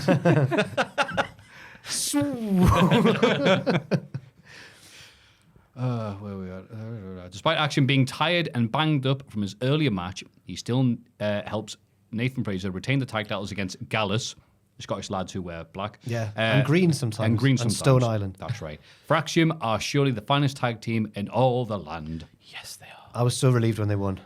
Are you ready to have a cry? Go on. Joel, in the background of me talking here, could you go on Wolfgang's Twitter? Oh, no. We're going to have a party when Wolfie wins. Don't look at the screen, Matthew. Okay. Surely it's a nailed-on win for Gallus after the earlier match between Axiom and Obafemi. Surely it is. It can't think go so, any right? other way, yeah. It can't after the injury angle of Nathan Fraser. It's there. Joel, please put it on the camera. On the thingy, me Bobby. On the bidibidaba. There you go, Matthew. Have a read of that and try not to cry. Scunner with it all. That's a good caption. Quote tweet though. Thanks for the memories, NXT. Wait. alone. Wait, what? Have they been released or is there a transfer coming? Oh. Janalan Boom Song going from Rangers to Newcastle in January 2005. We were just talking. Joey Barton going to Scotland after bashing them for years. We were just talking about how the Vikings need more tag teams to face. I'll tell you what. I'm like, all right, Drew, you're just one man. Oh no, I'm not. Oh, You can Here never, they come, the Bruins themselves. you can never go to a big football derby in Britain, whether it's the Old Firm or whatever, without hearing groups of beard-up lads going, yeah. That's what they love singing at the football. Oh, yeah. They all talk about real men as well all the time. Yeah. Don't waste your time. I'm just a voice inside your head. But Isn't there that advert where all the football hooligans sing like "Truly Madly Deeply"? Yeah. I wanna stand by you. Yeah. a wonderful juxtaposition. Yeah. I get it. Oh, so they're done. Oh, well, that makes sense because they haven't been on TV much before this, have they? I mean, in terms of wrestling. Dallas. Oh, there's the Battle Royal. They were training The Rock. They were part Yeah. of the whole rejuvenation of the tag team division. Ava was cracking the Yeah, whip. in the meeting. And they were Mark there. Coffey was responsible for the door attack on Ava, in a way. Oh, But I'm Shocking scenes. surprised neither of you cried because I did this morning. I when didn't see saw it. that. Yeah. Wow. Shocking scenes. Anyway, Wolfie was having a party on Nathan's nose in this match because he was battering it because he had a mask on and therefore it was a target because professional wrestling. Axiom sold very well all the way through the match. He on the run for a potential tope and shoots of shades of Shawn Michaels going down in 95 like he did. Is Was it that 95? one of the hat trick? No. Oh, right, okay. I don't think so. That's just me, I think. Unless Late it's night. one of yours, yeah. You only no. you only I might be feigns the ring. before then, but no, I think it's just us being very complimentary. Yeah. Yeah, when Owen Hart gave me the Enziguri. Yeah, Nathan Fraser, brilliant once again. And then Axiom kicks Nathan in the already kicked in nose. Axiom immediately reverses whatever Mark tries to do to him into a destroyer. Then it looks like there's a chance now that our Fraxiom being booked too strong is the question I want to put to the room. No. That's a good question. Because it feels like to me they might be. Really? I'm just loving their journey and their redemption and their friendship. I say this because Nathan got hit by the proverbial bus at deadline. Axiom got hit by the bus earlier in the night, even though I think he took the win a bit earlier than he might have done otherwise, which was smart. And then they've come through this match against Gallus, let's remember, who trained The Rock to wrestle. They taught The Rock everything he knows. Well, it makes sense if Gallus are now leaving. Yeah, sure, they'll beat them. But at this point, who's going to beat them? I have no idea. That's the point. I'm like, no one can beat these boys. I thought this was better than the match that they had at Deadline. Is it Deadline? Yeah. Against Yeah, the no yes. quarter catch crew. Yes. I love Oh, that no. match. No, I love that I match. thought you meant like last year or something when Gallus would No, wrestle. like... Well, first of all, I'll get the bit out of the way. Booker, for some reason, laughing when Vic explained Fraser had a deviated septum. Booker probably wondering why he doesn't have one of those by now. Hey. What are you implying? Oh, what are you sing the Gala song. What are you implying there? I had nothing. Are you saying that Booker T puts things up his nose? I didn't say anything like that at all. How dare you, Ross? Can you explain the AQA board here, Matthew? Bring. That fight with Batista, you know. You've deviated my septum, Batista, he yelled. Remember? What about Booker's behaviour would make you think that he would... You're right, I've got nothing to go on. I retract my statement, Your Honour. Usual quality from everyone else involved. I loved Axiom selling, as you've already said beautifully there, because Fraser was not doing any of that. He sold his on the face. bloody deadline, because, again, it's not his fault that he had to, have the big old match, Iron Survivor, and do lots of work there. And got his nose then B, broken. do a thing where he's supposed to be like, oh, can I possibly go on? Yeah, rather easily, because then they also, C, had to have a cracking tag time match. Yeah. Which is like, okay, was a you hard can't task. do all of them at once, mate. Yeah. Here, Action just going, this is how you do it. Irish whip, I'm being down so much. And the finish, Fantastic work. The finish was brilliant as well. Looks like they're going for a double top rope move on some. I think it's on. Who is it on? Anyway, Axiom sacrificed himself to take out the coffees, so Nathan has a clear path to do his Phoenix Splash on Wolfie in the middle of the ring. The drama, and it looks like Fraxiom are now just good friends with no signs of dissension between the pair. we'll have to wait and see. Maybe he'll kick him a few more times in the nose. They have taken the piss this year with that story. IMO. I think it's given every one of their matches an extra bit of tension. You're waiting for which ones are going to... When they do it like this, when Axiom sells his ass off. Fraser's not very good at that. In this one instance from the other week you've mentioned. But usually Nathan Fraser... I don't know, actually. I don't know. He was taught by Rollins, wasn't he? Black and Brave. Black X Brave. Yeah. They're not told to sell the knee there, are they? It's a shame we're on time. I'll do promos as well. I'm sorry. I don't know where that came from. Yeah. Amigo. Oh, imagine Rollins saying that. He should be their manager. Oh, God, no. Imagine Nathan and Rollins talking in the same promo. I'm sure he dropped by NXT one week and he was like, hi, Nathan. It's two paras talking to each other at the pet shop. It's my sensei, amigo. It's Seth Rollins. Then we get... Hang and Tank are hanging out with Wesley. They congratulate each other on their wins last week. Wes thinks Hank and Tank are going to be tag champs in 2025, before talking about how great a 2024 he had. They're all really excited and happy, but sad Ethan Page barges his way. Yeah, agree. Hey, because Javon wouldn't stop, would he? All the good things he's done this year while Ethan's there in the background. Sad. Hang and Tank, I think it was Hank starts going like, yeah, all right, better than ours. All right, okay. Good, yeah. It was laid on thick from Javon. It was. It's time for Lexus King's workout of Charlie Dempsey. It's a deck of cards workout, with each card representing an exercise. They get all sweaty and pop their tops off. Oh, yeah, baby. Lexus completes the workout. Yeah, thank you. Sorry, I'm not ad-libbing. With no shortcuts, just old-fashioned hard work. Charlie keeps his promise and awards Lexus a shot at the Heritage Cup. And you know what? Didn't mention his dad once.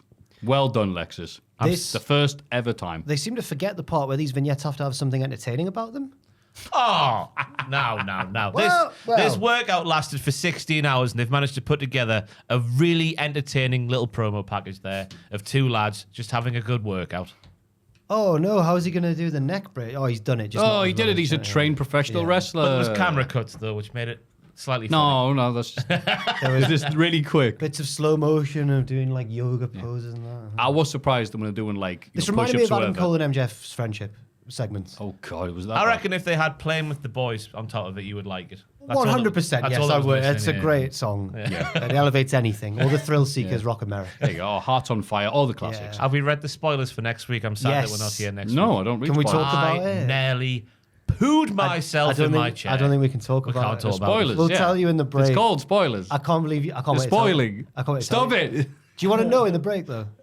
Yeah, sure. Or after? But not on the podcast live. If there's one thing we're learning about Shawn Michaels is that he's quite devious because the swerves he's putting on, Eddie Thorpe, what happens in this storyline next week? You're pushing it now. All right, okay. It is earth-shattering what happens. Okay. Ethan Page interrupts the show to cut a sad promo because he is sad. You said it. Oh, God, no, there's actually typing up. Everyone has the right to boo him, and he's been getting the same treatment at home the past couple of weeks. What? His family's been booing him. The crowd watched this entire thing. He promised his daughter he'd win the NXT title, and he did. He went through 18 years of hell to keep his promise. What are you laughing at? It's like, I tried for 18 years to win the NXT title. That's now... He's dreamt of that since he was a little boy. Yeah, winning because the he's a NXT little boy, I always championship. wanted to win the NXT title. What are you on about? Yeah, This is the big time now. I looked at former greats like Tommaso Ciampa, legends of the business. George Hackenschmidt. Yeah. He says, without his wife, he'd never have lived his dream. Viviana. Yeah, Viviana. Great What name. a saucy name. Vivid dreams. But now every time he loses, his family loses. He's talking about his daughter. Matthew wrote Looking this. for the NXT. And he's a loser. I'm and he's... just- I'm reading. I didn't No, you wrote the promo. I didn't even. He talked. It's about Ethan Page. What have you done? What's up? Get it out there now. It's the end of the year, Matthew. Just tell us now. What has happened between you and Ethan Page that means you hate his It's guts? like that Gavin and Stacey boat trip. Where did you go with Ethan and what happened? He talks about his daughter looking for the NXT. Maffew, stop. What happened between you and Ethan Page? Any issues? Okay. We haven't got any issues. Yeah. You bloody have. No, I keep on saying he's been miscast in his role, and you go, "Oh, I see signs Yeah, of but- improvement. Oh, he's good." And I go, "No, he's not very good. It's crap." And I can't believe he's supposed to be main event. There's other And you go, "Yeah, and you pulled that There's face. other- I'm just giving criticism." There's other wrestlers who've been, Bastards are there's other fairy. wrestlers who we criticise and who've been miscasting their role, and I think it's implicitly understood by the audience that we're not criticising the rest of themselves, we're criticising. But in the case, Stir of pots, Jack. But- if you say, but- "Oh, I think you looked a bit gassed here," to be honest, I think you should do more steroids. Fine, perfectly fine. I say, "Oh, that Irish whip was a good Maffew." But- That's the person, not the wrestler. But in the case of Ethan Page, I think we can all see that there's a certain glee when you criticise him. There's a certain glee in your I get a eyes. glee out of you guys going, "What did No, you do?" No, where you are gaslighting us, and I don't understand. Gaslighting you are- bastards. There is no Yeah. smoke without fire. And you have provided lots of smoke. Or maybe even a fire. Wow. One of the two that provides the other. Are you jealous? Well, either the smoke or the fire. Yes. you- Detective Ross strikes again. Are you jealous of his action figure collection? I'm impressed by it, but I'm not jealous. Okay. Interesting. That's one reason ticked off.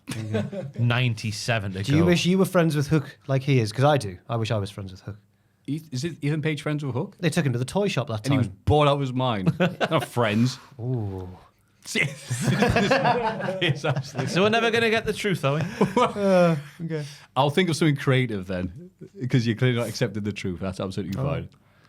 If we I could forget, magically- if I say something we could about get him on the somebody, podcast, it'd it's be a brilliant. shoot. I- Everyone listen, it's a shoot if I do a little joke. That's the goal for Or 2025. I didn't really like this. I mean it about the person, not the wrestler. We're going to try and get Ethan Page on the podcast in 2025. Oh, please do. I would love that. They would love that as well. There can't be too many outlets reaching out for Ethan Page at the moment. Oh! Because he's sad. He wouldn't give I a can't fuck. believe. What did he do to you? He's sad at the minute. He wouldn't be a compelling interview. I'll tell you what won't make him. Well, why break the cycle? I'll tell you what'll cheer him up when his old tag partner rocks up and helps him out. Yeah. Yeah. That's Josh Alexander. Josh It Alexander, is. The one that Brandy really wanted. With Brandy as their manager, but she only likes Josh. Brandy will be the thing that I'll be drinking next time Ethan Page talks on TV. He says about his wife, he never lived his dream, which has been mocked on the Cultaholic Podcast. But now every time he loses, his family loses. He talks about his daughter looking for the NXT title in his bag after he lost it, and the disappointment in his wife's eyes. You're laughing. In his wife's eyes, he doesn't know if he loves wrestling anymore. He's, are you ready, folks? Aye, aye, Captain. I can't hear you. He's lost his smile. Wow. It's the same venue as when Shawn Michaels had to vacate the title.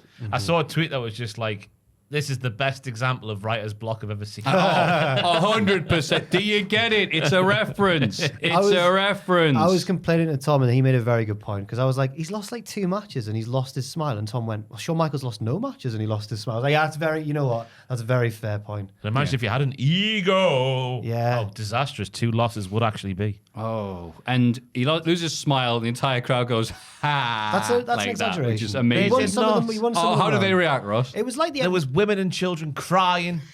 I saw someone jump from the top tier down to the bottom. It was really was a sign- sad to New see. Jack! don't go, Ethan. Stop running. Stop running, Ethan.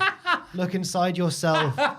Maffew hates you, Ethan. That is the reason. The crowd ad libs a spontaneous search for the hero inside yourself. Anyway, no, they don't. They try because it's rudely cut off by your boy is bouncy. Although I don't think it played that sting, unfortunately. Javon Evans interrupts. He says Ethan Page arrived in NXT with a cocky attitude, but that isn't the real Ethan. The real Ethan is the proud family man who celebrated with them when he won the title. Not everyone is like that, and Page should show everybody the real him. Not all ego, but girl dad or proud husband. Proud husband Ethan Page is not a good ring name, Javon. I'm sorry. it is. I love that. It's not. Girl dad, Ethan Page. Hell yeah. Husband. Girl. Javon says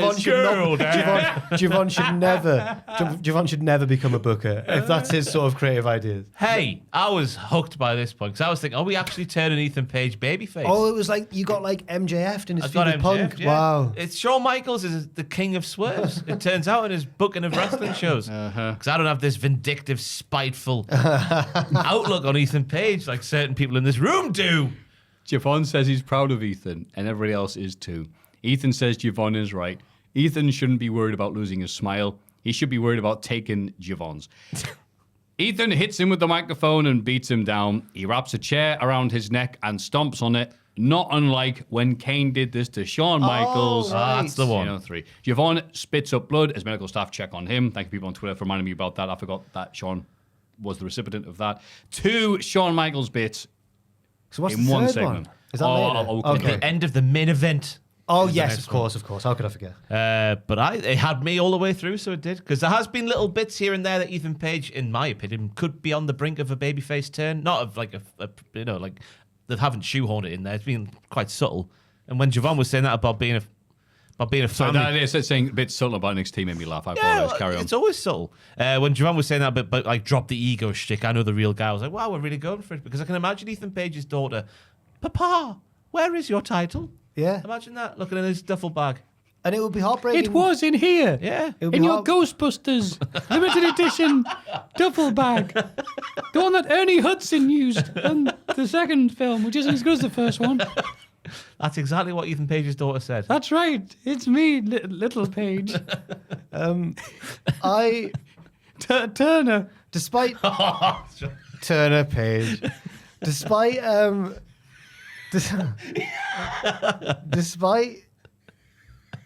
despite defending Ethan Page alongside Ross there when Maffew unfairly skewers him on a weekly basis, I know, you hate him. I do have to say though that I wasn't a fan of this necessarily. Oh, Jack shoots on Ethan Page. This close to Christmas as well. I can't believe And it. the reason, Worse than Fraser, says Jack of Cultaholic. and the reason is, I don't think it's earned at all. I think this has been a really short storyline where he's just lost his confidence after losing 2 matches, and now he's like, I need to dig deep within myself, and it's all just been to get to this point, and it doesn't feel earned. But looking at it as like what the end object of it is, I'm assuming it's to get Javon over with a big win in the feud over Ethan Page. So I'm all right with that, I suppose. You're only saying that because you don't have an ego.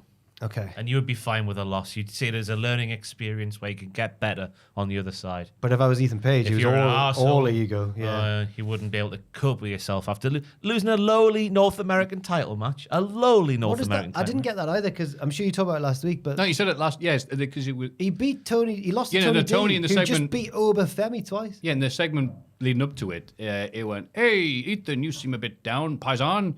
How about I offer you I shut up my belt." He goes, Yeah. "Pff, that. I don't want that. I'm better than that." the And then world immediately the champion, entire locker room went, "Oh, I'll have it instead." And he went, "Oh, no, I'll have it." And then he lost, It was yeah. actually a funny segment. And it's obviously knocked his confidence, but this felt out of nowhere. This felt like he'd been on like a 50-match losing streak or something to me. Deadline was on December the 7th, and this would have aired December the 17th. Yeah. 10 days. Yeah. No confidence. And I think that's fine. Okay. So many swerves, really good stuff, but not like Swerve. not like Vince Russo swerves, not crap ones for the sake of doing Triple H swerves. swerves. Yeah, these are really they're so intricate. Are we done? Trig Willie is interviewed ahead of his title defense. He hopes Giovanna is okay. But now on to No, more he important thought- stuff. He's like this of everybody now, isn't he? He's an Yeah, arsehole. he doesn't actually care about anyone. The self-centered prick. He sat there at ringside for Chase U and did nothing. Yeah. And now he said this about Javon. And he did. Well, let's not talk about Hang Mello. on, actually, yeah, we've not seen any update on the Chase U situation yet. That was going to be my big go home for the end of the segment because we saw the corridor 3 weeks ago now. There's been nothing since. Yeah. He's the Grim Reaper walking down then, apparently. Now at Eddie Thorpe, who lied and manipulated. but now they're in Massachusetts, the home of hard work. Oh, that's where it came from. Right, fair enough. Trick may not have a Boston accent, but he's got the Irish fighting spirit. Obafemi interrupts and says, "Shut up, Trick." It's the worst promo you ever could. No, he says he hopes Trick wins tonight because he'd rather take the belt from him. Well, Which I didn't appreciate, because why show this before the bloody main event? Well, it's good for Obafemi because, oh yeah, you're right. But I like Obafemi being like, not just a heel who will win by any means. He wants to beat the biggest dog in the yard, and that's Trick Williams. Yeah. Just hand the title over now, Trick. It's over. It's over. I think, as we'll see, though, there's been a bit of a spanner thrown in the works. Ooh, don't call him that. That's another spoiler for next week's show. No, it's not. Thank you for saying that. We got a video I was promo. just talking about what happened at the end of this segment. Oh. At the end of the show, sorry. It's not a spoiler for next week at all, no. There you go. Yay. We get a video promo from Stephanie Foucault ahead of her match with Cora Jade next week. She didn't become the best luchadora in the world overnight. She worked tirelessly to get here. But Cora arrived in NXT first and became the representation of a new era. Meanwhile, Stephanie went out in the world and faced many different challenges. Now she's here and she become everything Cora wants to be. Next week, she'll take Cora to meet hell. Boring. Sorry, no. It was fine. I just wanted to get this out of the way so she can get a title shot, but okay, fair enough. You can have your little feud with Cora. Yeah, nice, well-produced promo and all that sort of stuff. But the big news just after this promo is that Santa Claus, the man himself, will be on NXT next week. Okay. Can you believe they got him? If it's Von Wagner, I'll lose my mind. Oh, no. You know who it's going to be? What colour does Santa Claus wear? So it's Kane. No. Red and white. Well, Peter Reed. Kevin Phillips, yeah. red being the predominant colour. Sexy Oh, red. no. Get it, Santa. Get it, Sandy. You want to kiss all of my tats. It was the lyric from the song. Tattoos. Right? Tattoos. Have a Marion there. Yeah, that's what I heard. No, they're tattoos. They're tattoos. There you go. Oh, God, if it's sexy red. And Ava's there dressed as an elf going, yay, it's my friend. Oh. But that's fine, though, because her father is the leader of ELF, the protection agency for the real Santa Claus in Red One, the best film of the year. I had no idea what ELF stood for, but I was imagining the worst. I was like, is The Rock in like some sort of far right? No, it's the Santa's Claus's protection. They work 364 days a year. They have Boxing Day off. If you had the app Letterboxd, Ross, out of 5 stars, what would you give that film? 4. When it gets started, I'm thinking this is going to be wank this, but by the end, I'm like, it was a good Christmas film, that. Okay. But through the lens of Dwayne "The Rock" Johnson. So know that before you watch it and you'll enjoy it. Fair enough then. Because I know Dwayne well. Oh, yeah. Too well. In the main event, Trick Willie defends the NXT title against Eddie Thorpe. The ref gets accidentally taken out, so a replacement ref heads down to the ring. Williams hits the trick shot and collapses into a cover, but both men's shoulders are down. Both refs count the pinfall simultaneously. Ava heads to ringside, and the two refs argue over who won the match. Oh, dear, oh, dear. Again, we've had 2 Shawn Michaelses. How about a third? Yeah, they finished to the December 03 match between on Raw. Really good match up until that point. Triple H and Shawn Michaels. In this situation, whenever this happens, is the person on the bottom, so Eddie Thorpe, actually making a pinfall as well? I know Trick's shoulders are down, but come on.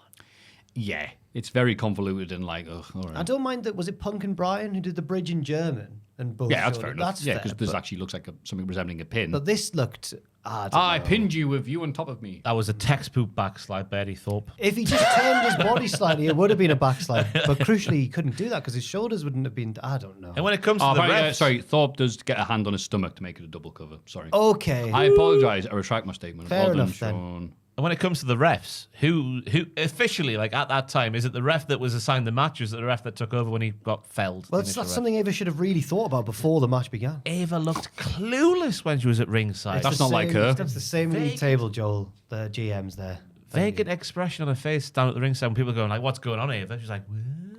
I know. That's not what you want from your fearless leader. If she gets a And she vote, gets mad at the refs. I'm like, what? We're doing our job. if she gets a vote of blame the confidence refs. from the board, she's gone by the week after. It's a thing that happens in football. Like if you get a vote of confidence from the board, Oh, that's a transfer I'd be signing.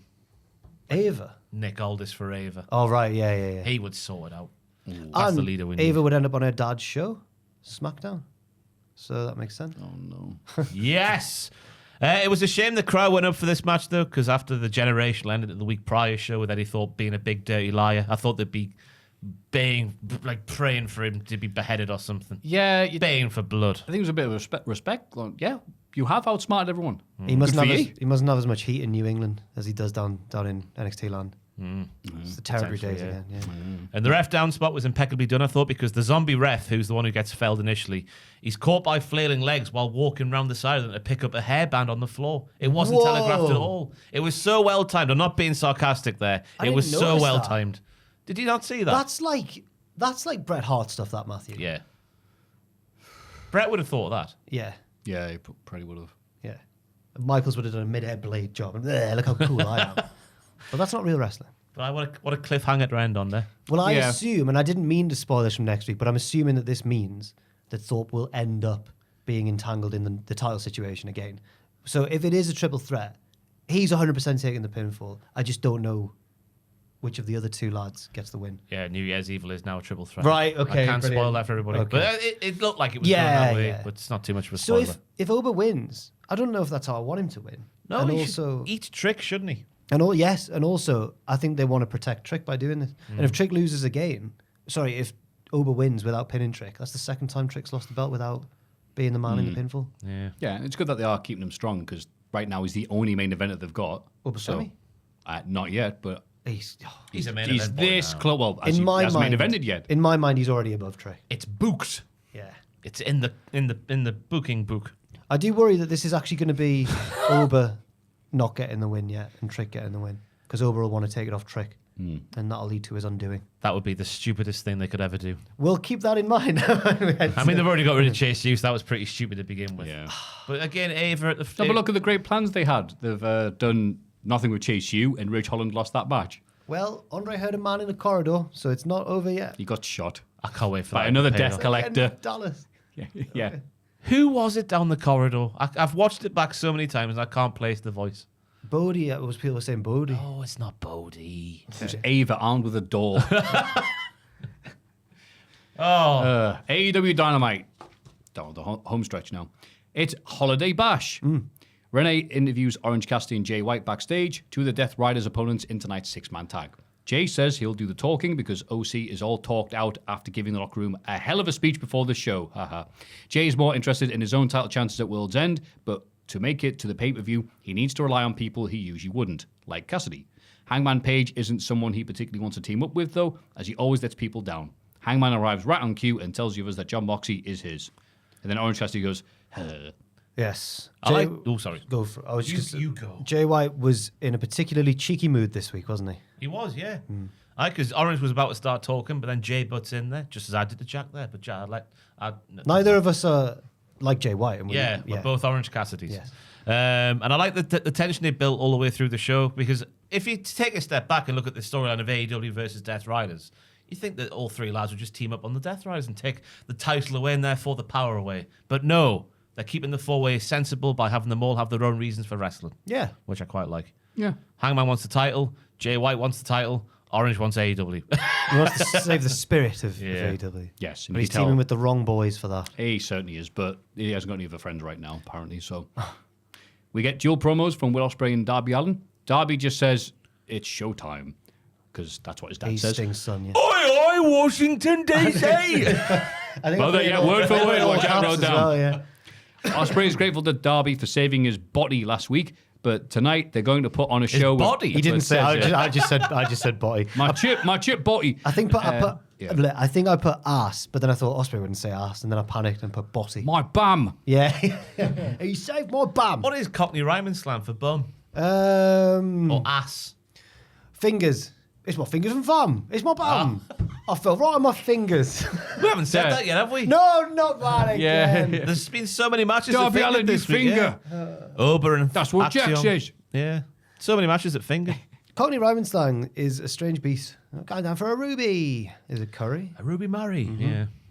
Up the apples. Up the Apples and pears. yeah. There's, Yeah. yeah. Strange. They're strange breed. folk, aren't they? Yeah. Oh, God. Look at him. Ugh. Oh, I want a bit of fruit in my lager. Pathetic. Joey, do you? Oh, a lager top.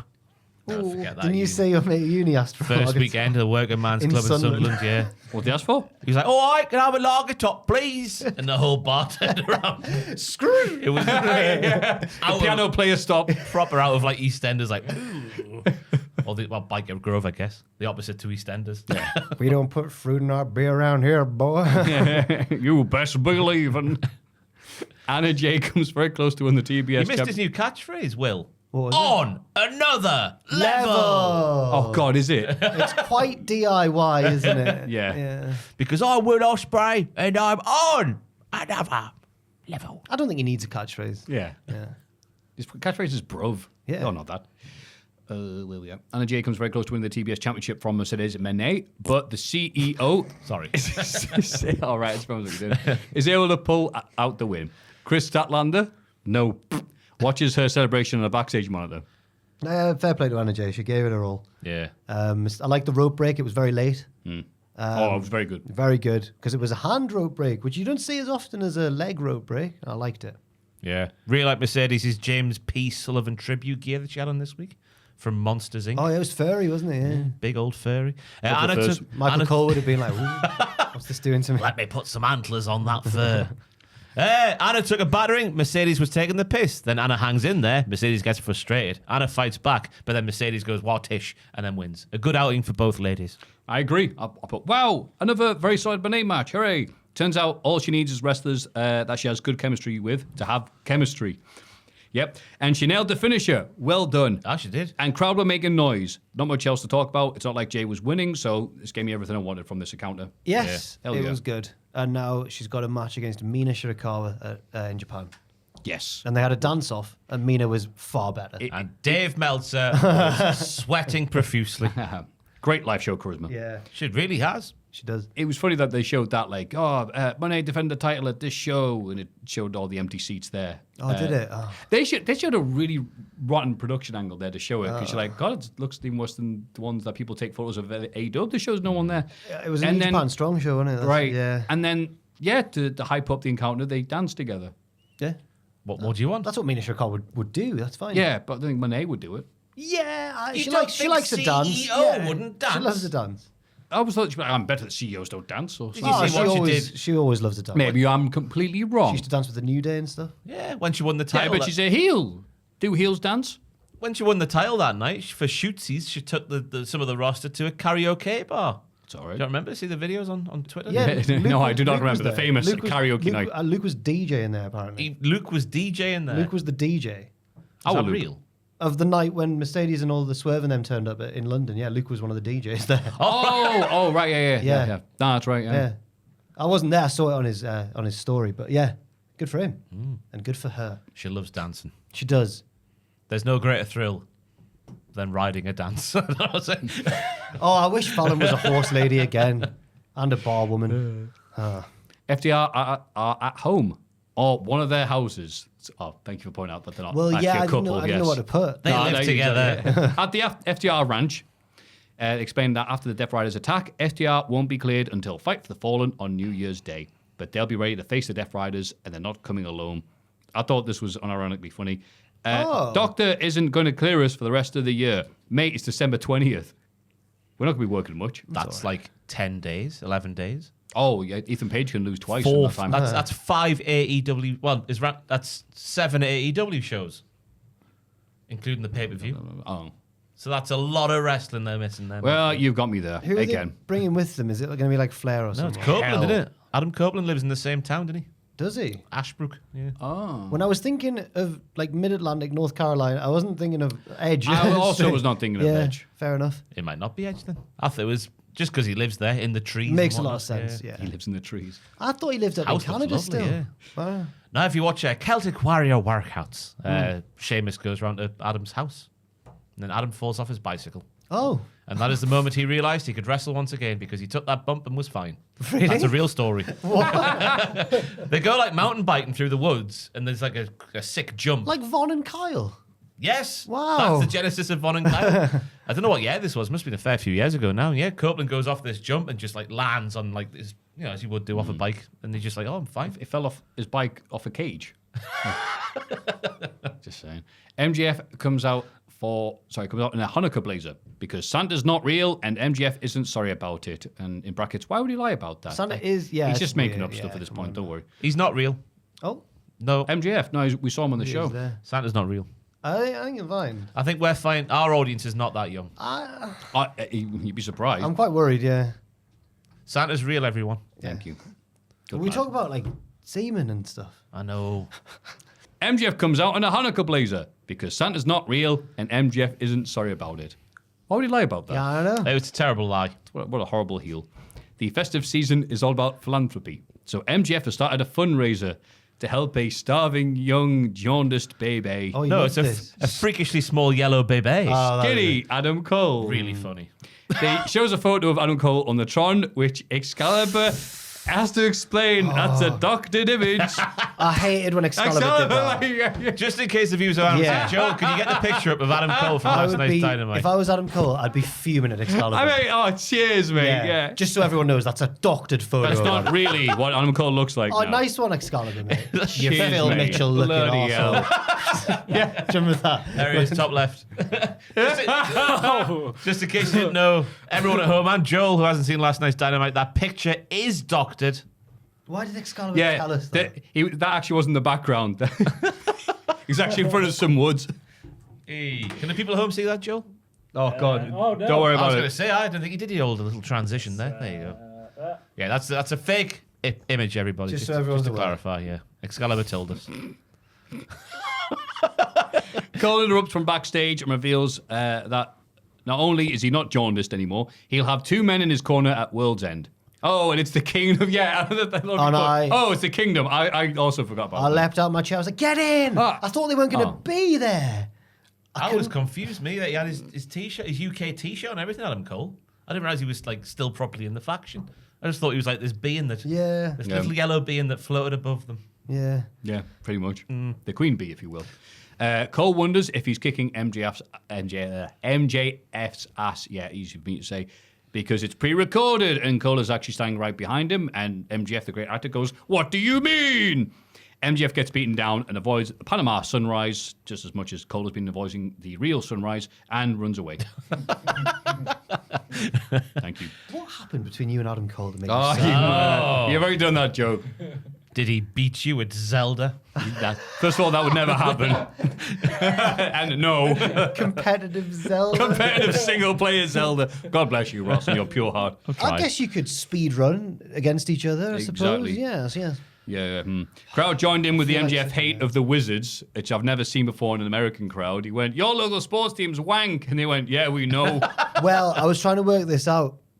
Were they being like ironic and stuff, or do you think they've travelled from all around? Do you think it's like when someone goes to London, like the WWE go to London, they okay. go, we hate Chelsea, and the crowd will go, yeah, we hate Yeah, Chelsea we hate as them as well. well. So I don't know.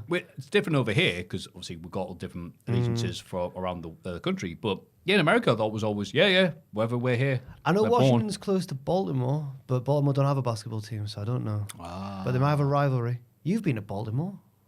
Isn't that where bloody Magfest happens? No, it's DC. I can't believe Wait, it. might be. It's the harbour. It's the National Harbour, which I don't know what part of America that's in. So you've been to a Washington, place DC. and you don't know where. The National National Harbour, Maryland. Maryland. That's Baltimore, the one. Well, yeah. it's Baltimore, Maryland. Yeah. Oh, balls. Yeah, I'm right. Yeah. Okay. Well, I know that DC's close to Baltimore, but obviously DC isn't in a state itself. It's its own district. District of Columbia, DC. America. F yeah. Flip, yeah. Thank Anyway, you for that. sorry, yeah. I put the fake charity advert thing for Cole was funny. And I'll put some boring note there, so I won't be reading about it. But okay, why do we care about MJF getting Cole's ring? Oh no, not the diamond ring! Oh, ye. The state of yees. Not much pop for Cole. They love his catchphrase, but they don't love him. I've said it every week since it's been happening. I can't believe they missed this up. This can't miss angle, and they continue to mess it up week after week. Yeah, what are your thoughts? There was two bits I liked. I liked the picture because I thought it was effective. Yeah. Excalibur ruined that slightly as we've gone through there. I like the shoot attack from the rear. It's MJF getting some comeuppance in a feud, which is nice to see, instead of laying out 50 rules someone has to do before they have the match with them. But outside of that, I thought it was largely wank. Don't have MJF just out there saying words for saying words' sake. like the stuff about Santa and all this stuff just around the houses. It doesn't need to happen that way. Just let them be like what it used to be, like straight to the point and jibes, obviously, yeah, but jibes that are relevant to what's happening in the storyline. Yeah. He is such a glass cannon, isn't he? You can either do a really, really good promo or wank. I don't even think this one was his fault. I think it's the writing, the feud, And everything. Yeah, trying to it's salvage just, it. I can't wait for it to be over. When I was a kid, I had a Lord of the Rings top trump set, and one of the Oh, categories nice. was resistance to ring, and my parents found that they were crying, laughing at it, and I never understood why. But resistance to ring, and I think my dad said, "Is that how tight your underwear is?" or something like that, and I was like, "What?" And my mum cried, laughing, and I didn't understand. And then I learned it meant bum hole. Sorry, please do carry on. Nah, I think we'll leave that. No, please carry on.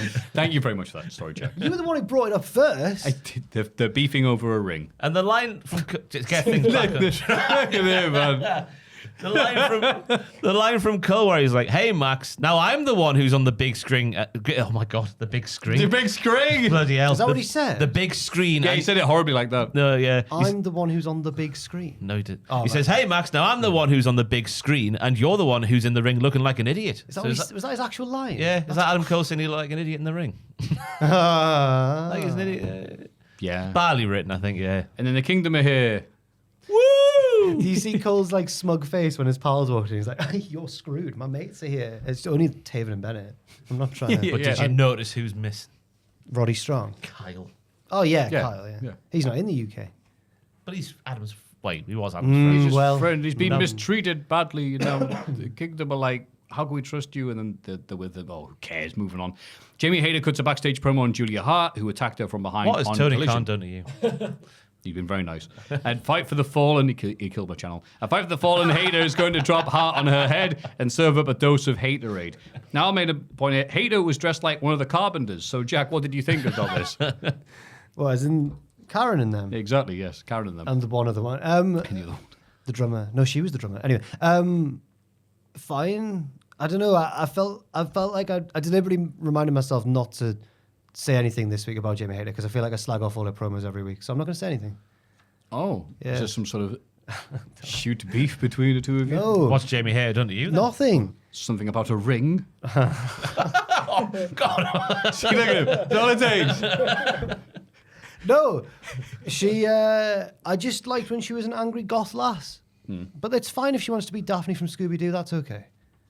There you go. Good lad. Very I diplomatic. don't like her sign-off line, mate. Oh, shut Yeah, I don't like the mate either. Bruv and mate. It's too two great southern, though. catchphrases. Quite forced, isn't it? Yeah. Stereotypically British. All right there, mate. Mate. She's been to Kip Sabian's School of Victorian Character Work. See you- Yeah. See you down the pub Yeah. It is like that. for a good old tussle. Yeah, I like the bit where she says she's going to drop Julia on her head and then serve some haterade. That was a good line. Yeah. The rest of it was a bit meh. See you there, mate. This is what I was saying. This was it last week or the week before. She used to talk a lot less and just hit people, and I missed that Jamie Hayter. Less talk and more hitting. Yeah. Okay, Mate. mate. You have to just Paddington bear and bear it. Oh, no. Oh, God. We've No. hit hour 4, have we yet? Paddington grin and bear it. It didn't work in my head. I shouldn't have Paddington, tried Grin and it. Bear it. Grin and Paddington Bear it. Ooh, we get a little hype package for Kenny Omega, who is set to return to the ring soon. But what about his mates in the elite? What about them? They're not his pals anymore. I just funny to say, he'll be back. When, Excalibur? Soon. Yeah, they didn't give a date. If they knew, they Right. would give a date, wouldn't they? Well, I think they're going to see how it goes with the NJPW match. Well, he is wrestling Potentially. the Lifeboatman, so it's going to be hard. In it, fam. Gabe Kidd, the War Dog. Fam, bruv, mate, they're all here. And obviously, Gabe will like lariat him really hard and stuff, so I'm worried about Kenny. Yeah, Yeah. yeah. Christian Cage and Nick Wayne take on Shibata and Hook. Shibata has Wayne beaten, but Kit Sabian and Mama Wayne interfere. Christian hits the kill switch on Shibata and drags Wayne's body on top for the win.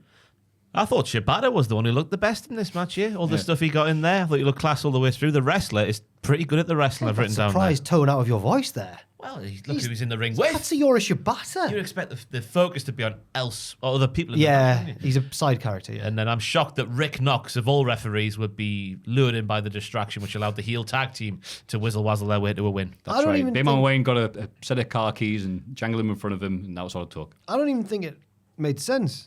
Christian was the one who benefited from the distraction by attacking from behind, but he was in the match anyway. I don't know. Isn't that how it's meant to go? No, they distracted the ref Yeah. so that Christian could attack Shibata, his opponent. He wasn't in a the legal match. man. Oh, Rick Knox never cares about that. Oh, that's really essential AEW tag team matches. I'll just say what. No, they I would guess say. it does, man. I'm being a bit pedantic there. Yeah, you are. But don't worry, because God, sorry. my. What have you done? I was agreeing with your very good point, sir. I'm sorry. It's okay. I won't encourage you any further. Yeah, this was just a match. I'm going to get drunk at the Christmas. No, Matthew, listen, right? Tell us about Ethan Page. And you will, and we'll find out I'll next text you year. if I find out what it is. Yeah. And I'm like, I told you the party, Jack, but then you got drunk. Oh, no. I'll wake up with clues tattooed all over me like a memento. Ethan Page. Do not believe his lies. Yeah. Picture Ethan Page. And then you'll roll over and Dan Heppel will be in your bed. Oh, You'll interesting. question what happened the night before. Okay. And who's Ethan Page? You say.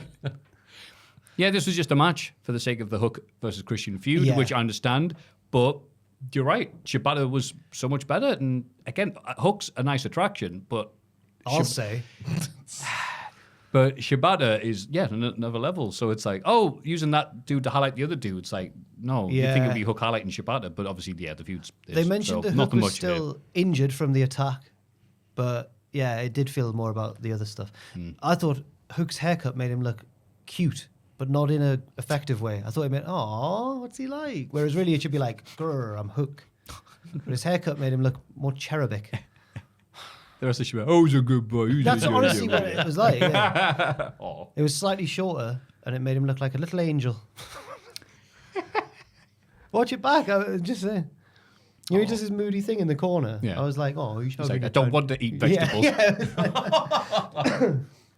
It could Haja me, you, if you keep saying that. Yeah, that's good. You've been reading. I have. And don't worry if you're getting excited about Hook. Jericho is here. He gets a vignette in New York City, which he is the king of. He does various New York activities. He eats pizza, goes ice skating, and meets a giant Elmo. All classic New York tropes. It's like if Frank Sinatra did the Thrill Seekers Rock America video. Oh, That's God, right. man, I Ring knew of that was on my Honor mind. are Yeah. lucky enough to get this. This is a world title match, the biggest Ring of Honor show of the year. Anything else announced for the Ring of Honor show? Yes, TV? there's a whole card. Anything announced on TV? I don't know. Yeah, I don't watch exactly. Ring of Honor. But Yeah. Athena versus Billy Starks is the co-main. We'll see which one ends the show. Last year, Athena, tough one, that. Last year, the women's title match did end the show at Final Battle 2023. So But was Jericho involved in the other half I of the don't card? believe Exactly. he was, but I can't remember. Probably not. We've also got Layla Hirsch versus Red Velvet. We've also got the Sons of Texas versus Who are they? Sammy and Dustin. Sammy and Dustin. The Sons of Texas. They're the tag team champions. This is what they called that. Yeah, versus the Righteous, who's going to win, and also, there's some good stuff on there. It just hasn't been built up to at all. Not compared to Jericho versus... Matt Cotton. Oh, will have been, but you got to go to the Ring of Honor website to see it. it's all the way over there. I missed the New York Hot Minute because that had a purpose. It advertised things that happen in the future. This was just Jericho wanking himself off silly for 2 minutes of TV. Yeah. That did not benefit anyone It apart from him. shows strangers being That excited. doesn't sound anything like Jericho, Ross. He's not doing villainous stuff. It shows strangers like being excited to me. Oh, it's Chris Jericho. I'm like, that's not helping. Come on, Christopher. Do you think he's not on TV right now in front of a live crowd because Raw's coming on Jan 6? He's like, I'm leaving. I'm just going to I'm going to say no, but I wouldn't be surprised. I've got the rest of the matches. It's not going to get a good reception from you boys. We don't care, but thank you. Jay Lethal versus QT. Hey, I hope Jay Lethal loses that match. Yeah, QT's on the up. After losing to AJ. Yeah. Yeah, Magic. our friend. We've got a survival of the fittest multi-man elimination match for the Ring of Honor World TV title. Oh, that's nice. Brian Cage, Willie Mack, he's booked. Commander, Mark Davis, AR Fox, and Blake Christian. That'd be good. Is Willie Mack going to come out and go, oh, sorry, I thought this was going to be GC Dub? Lee Moriarty versus To Be Decided for the pure Oh, title. hell yeah, love come on, to be TVC. Well, I think it's an actual mystery opponent. I don't think they just haven't booked it yet. I think it's a mystery. And then the two title matches talked about Athena and Billy Starks and Jericho and Matt Cardona. On the Wikipedia listing, the main event, even though it'll change, is the women's match. So we'll see. At the Hammerstein Ballroom. Bloody hell. We're getting a Bandito hype package, but this one has no acting in it, sadly. Yeah, it was edited from the previous 2 bits. So. I hope they keep up that stuff that was in the first 2 vignettes and don't just have him come and wrestle just as Bandito. This made me worried that is exactly what's going to happen. Yeah, it's a shame. Because you've got like voiceovers, just commentator snippets going like, he's strong and fast and stuff like that. He's strong and fast. Yeah, you need that. Yeah. He's as quick as a horse. Mr. Morrison. The horse he's riding on, you mean? Yeah. He had a race with a horse pulling a lorry. A lorry. Yep. A wagon. A wagon. That's the word I was meant to say. Unsurprisingly, he was able to beat the horse because turns out those lorries are pretty heavy. Holly Cameron can play guitar. Plugs the AEW holiday merch sale. Gosh, she's a talented lady. Honestly. Get her in the Hall of Fame at patreon.com/Cultaholic. Mine and Matthews as well. I'm with Ross. Holly Cameron deserves it. Remember we all hated her in QTV. Some people are just miscast. I remember us being like, who the hell is this Australian lady? Yeah. And it turns out she's the best one. The best Australian lady. Oh, right, yeah. In all of Australia. That's a controversial Yeah, comment. Rhea Ripley, isn't it? Yeah, the mother. Yeah. Oh, Kylie Minogue. Danny that's Minogue. right. Death Train. One of the Neighbours characters, probably. I was going to say... that soccer player, the women's Socceroo. Bindi Irwin. Oh, yes, Steve's right, yeah, daughter, Steve's yeah. daughter. Did you just go, oh. Oh, Joel. I've been doing What did you do there? nothing. I'm just going to Google I was just it. like, oh yeah, Because I remember... Joe said I call her Bendy honest, Irwin. when I said- I hadn't heard her name in I a thought while. that was his so. wife. Is that No, not his wife? Bindi's the daughter, isn't it? Yeah, Oh, that's my yeah. mistake. Because Mrs. Irwin then? I remember, good. I remember as a kid I've watching, never seen her. I watching don't- Steve... I don't know what she looks like. Okay. Are you sure about that? Let me have a look. No? Right, let's carry on. Mariah May's backstage. Hang on, is that you going, oh, she's all right? I can see why Jill said that. No, because it feels weird to say that because I remember being a big Steve Irwin fan when I was a kid, and she was like, like little girl, girl. So I don't want to. It's like it must be how Pacini feels when he watches back Royal Rumble '99 when Noelle's crying, and he probably thinks, "Oh, that's my future girlfriend." It's weird, Mariah May's backstage. He cuts her. What happened to this podcast? Mariah May's backstage. He cuts a promo on Thunder Rosa. Rosa thinks of herself as a hero, but Mariah... Stop glancing at me. I feel like I've done something wrong. You As- keep on looking up going, stop doing that. Mariah has only ever looked out for herself. And it's been going really well so far. Sorry, Sorry, can you read that Mariah again? invites Rosa to bring her father to the title match, asking if failure runs in the family. Haha. We know who her dad is. We certainly do, Mr. The Blobby. They sung, of all the things to show, it was Thunder Rosa sings Fairy Tale New York with Mr. Blobby. Didn't sing all of it, because I think we were all curious to see how What Mr. do they Blobby would have replace the dealt word with that issue. You'd just say Blobby, wouldn't he? You cheap lousy You can't say Blobby. cut that out, cut that out. We're not CM Punk, don't be bloody saying that. You cheap labour, Roger. Yeah. Thank you, It Mariah was a May. promo, yeah. I can't wait to see what Thunder Rosa's dad does. I don't know who Thunder Rosa's dad is. Imagine it was actually Blobby. No, don't. And no lad For this serious... Don't. what was it, the street fight? The Tijuana street Tijuana. fight. Jeez, I almost said tequila street. I do apologise. Her dad's not a wrestler, is he? He's not. She's just Mr. Blobby, he's he's good at taking bumps, falls over a lot. Mr. Rosa isn't a real wrestler, is he? Thunder Rosa dad. Oh, he looks like a lovely man. I hope Mariah doesn't do anything nasty to him. I love my dad. My number one fan, she put on Twitter. Hashtag, he likes me. Isn't it? Why would you have to put that Is it hashtag not for your he dad? like me? As in like we're like similar. Sure, there was an S. Yeah, he likes me. Hashtag he likes me. You know that hashtag we all use. I don't know who his dad is.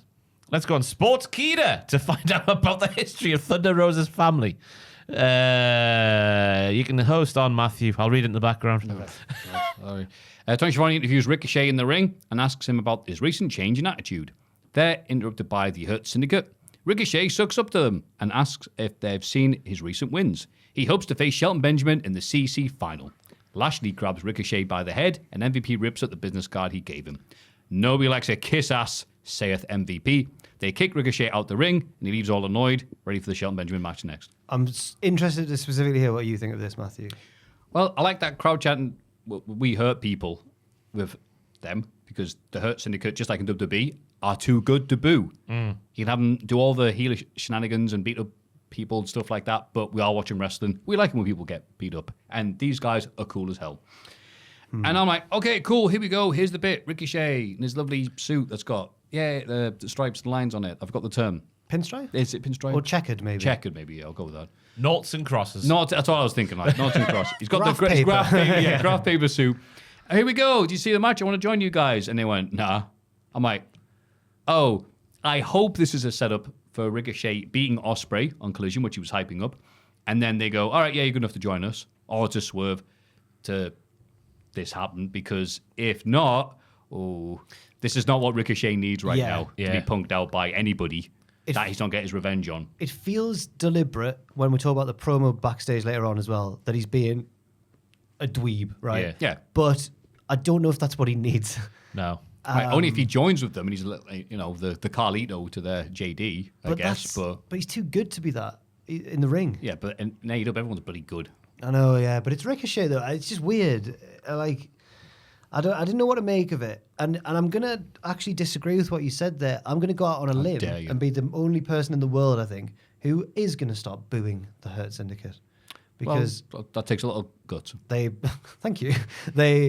I didn't like anything about Lashley coming in to just beat Swerve, one of the hottest stars, and now they're making Ricochet look bad. He's doing a bit of that himself as well. I think these lads are bloody useless. Sorry, no. I think it's How dare they get biggest reactions on the show, nearly. Yeah, when Ricochet came in, I wrote down, Trevor's such a nerd. Because he comes in and says, "What's good, guys? You all look good." To me, it seems a bit Jericho-ish in the fact it's meant to be purposely bad, which is not what Ricochet need, because he wasn't very good to begin with at the microphone stuff. Right. As none of us are here, obviously. Walk before you can run. Put it out there. So yeah, I think it might be a swerve for him beating Ospreay. The fact the card was revoked so easily. Although they must have been thinking about it for a little while, because he got the card a few weeks ago, didn't he? He did. God, Ospreay never wins now. I'm a selfless guy. Yeah. Wow. But I think you can eat these pins. He's Is just that all right? He's just an English Carmelo Hayes. That's all he is. Will Ospreay. What, you're saying is Lord Hayes? He's Lord. Yes. Oh, if Carmelo brings his dad. Oh no, he's dead. He's so dead. Sorry. Lord Alfred. Yeah. Wow, that'd be interesting. What a turn for the books that would be if Lord Alfred was Carmelo's dad. Hello, son. Carmelo stops doing his wrestling game. He's like, "Hello, Dad." This one's for you. Sounds exactly like it. Do horrible AI to it and go, "Hello, Carmelo." I saw Right, it on Instagram. It was like the young and old, like the AI next to each other, hugging each other, the Home Alone characters. So they've been all our social media this past week. I disgusting. despair. Yeah, I didn't see that. Building Russo and Cornette, and I'm like, these things are. yeah. They put like wistful emotional music on, and it's like Marv from 1992, and then Marv from the current day going like, I love you." Oh, Is there like a new Twitter AI feature or something? Why has everyone been doing this? Rock? Is it called? yeah. Because every time I go on Twitter, it's like, "Hey there, amigo. Try to use the AI." I'm like, get out me. Yeah.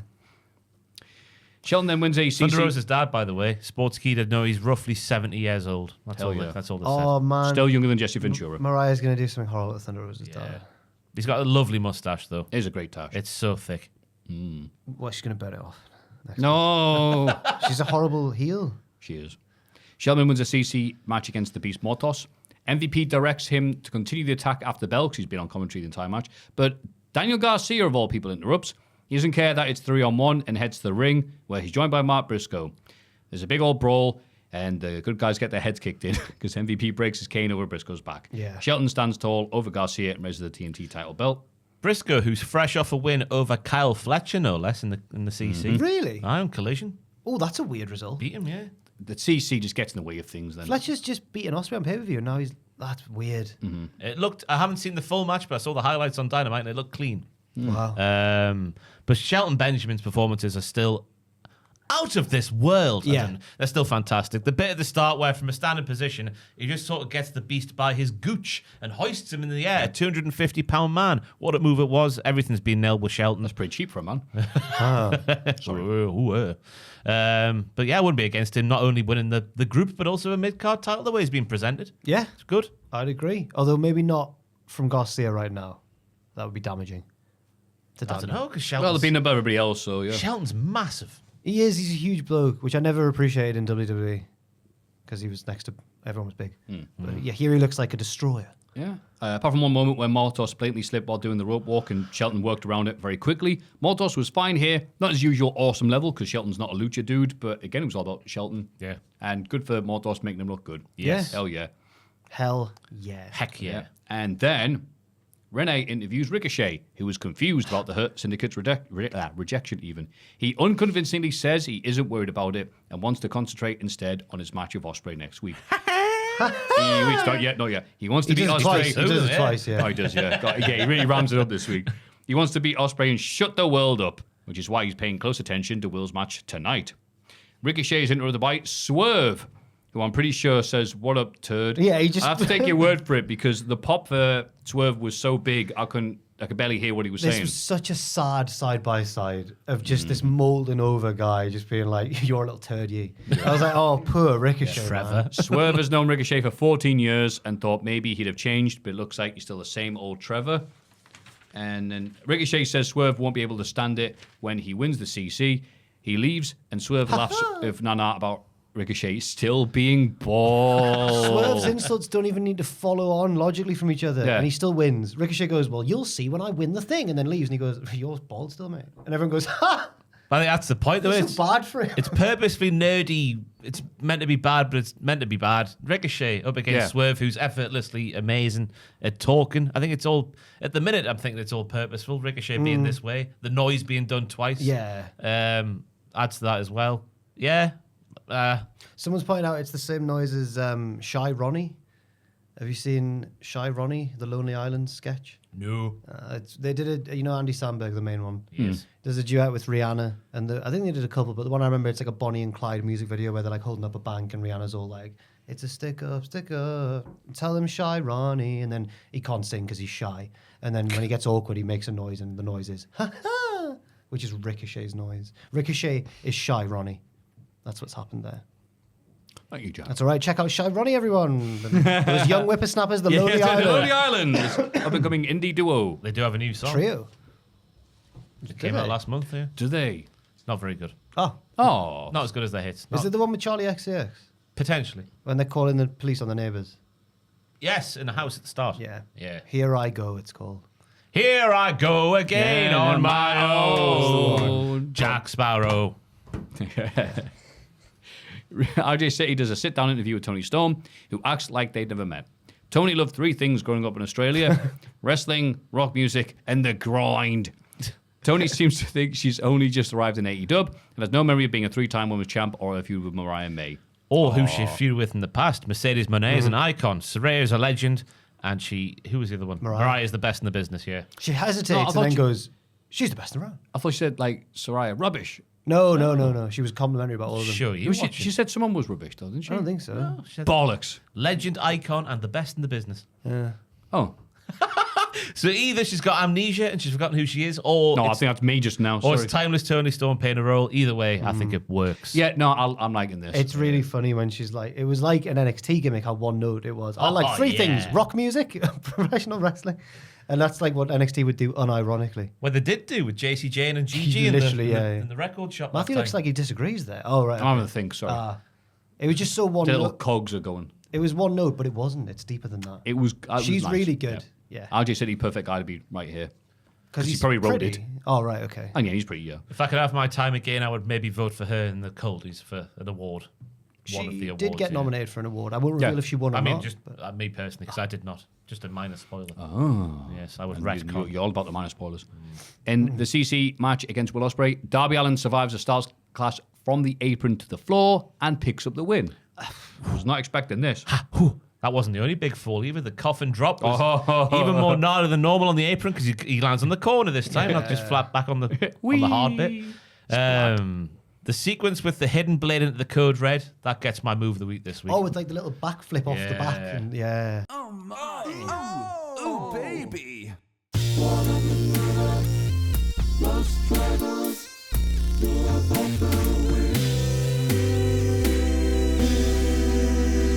I know there's be certain people who think, oh, that's not wrestling, it's not real looking. I don't see how you can watch that and not be like, bloody hell, calm down, lads. It's only wrestling. Yeah. Ospreay Calm looked like down. Ospreay looked like Shelton Benjamin, the size of him next to Darby as well. He looked huge. It was a match that got holy S chants before it had even started. It was a bit of a sneaky sort of modern dream match, and it paid off, I'd say. People won't like the kickouts, maybe.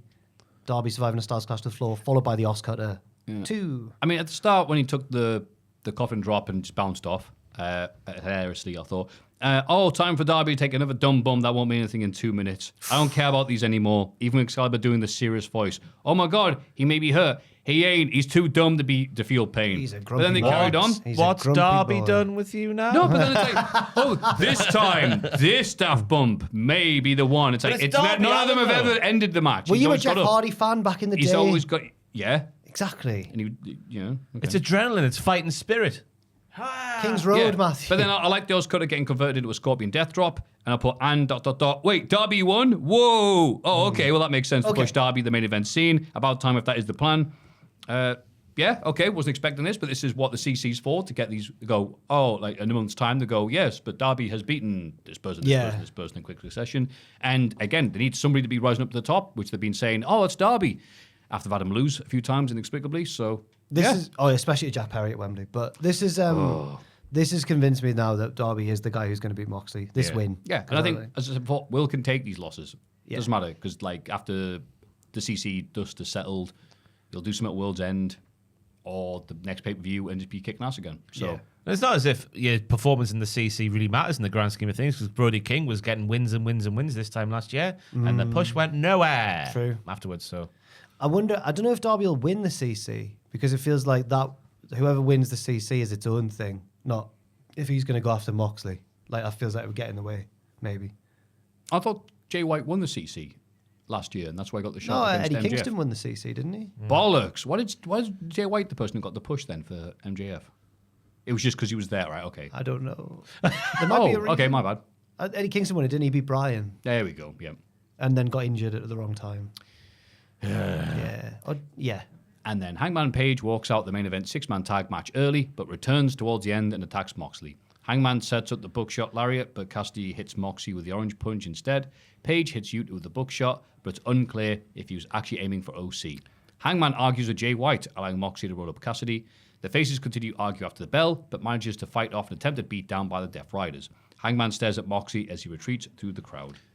it's that tension from early on I mentioned that was built wonderfully well. Like Hangman gets Moxley, he's like, yep, in the ring now, it's me and you. Jay White tags himself in. That's when Hangman walks off. Then Hangman is waiting to do the old buckshot, and that's when Orange Cassidy rolls in the ring with a orange punch. Hangman can't get his stuff in, so to speak. And then I think he was going for Orange Cassidy for the old buckshot, but then he ducks out the way and the Great Yuta takes it instead. So I think the tension for the match at the pay-per-view has been built quite nicely. Yeah. These faces just need to get on the same page. They do. The same Hangman Adam Page. It's dramatic irony, everybody. Especially that bloody moveset. Punk was right. I don't want to make any predictions or anything, but I just, if they can't get on the same page, I can actually see Moxley retaining, you know. I still understand the logic of Moxley wanting 3 dudes at the pay-per-view. Yeah. And hang on, so you're wanting people to rise up, but you know also wanting 3 at 1 because you're the baddest dude to ever come to Bad Town. And one of them is Orange Cassidy, who lost at the last title opportunity thingy, at the last pay-per-view. So I'm like, all right. Unfairly, though, I guess. So they're setting up stuff like, that's right, I'm Moxie. Let's see who can take us on. And they're doing it like this rather than having it like a challenger of the pay-per-view that I know. month. But, It which is felt- weird. Like, okay, it's like setting up one thing and then doing the others. Yeah, it feels a weird way of doing it, and it feels like Moxley. I don't mind him being a hypocrite if he's a heel and everything, like saying he's the baddest guy, but he's winning with roll-ups and interference and stuff. That's fine to a point, but I don't. It doesn't. You're right. It doesn't fit with him wanting to put the belt. I'll put on the belt against 3 lads, when really that's never what his mission statement was. It was about changing AEW for the better. Yeah. And not. I don't know. It doesn't quite. Right. work. They're not. Yeah. It's not. What's the word? You I'm can looking get Moxley to say anything and it sounds good because he's really good at promos, though. So it's not the worst thing ever. It just felt like a bit of a lazy. It's like they had the match in mind and went, I can't be asked to work out how we get there. Let's just for? Right. have I'll Moxley." watch the match and I'll just see what's happening. But I'm also like, all right, can you Yeah. hurry up and get the point, maybe? But maybe it's the CC getting in the way. I don't I'd know. probably have preferred a series of singles matches against each of them. Yeah. Is he not trying to create a harmonious locker room?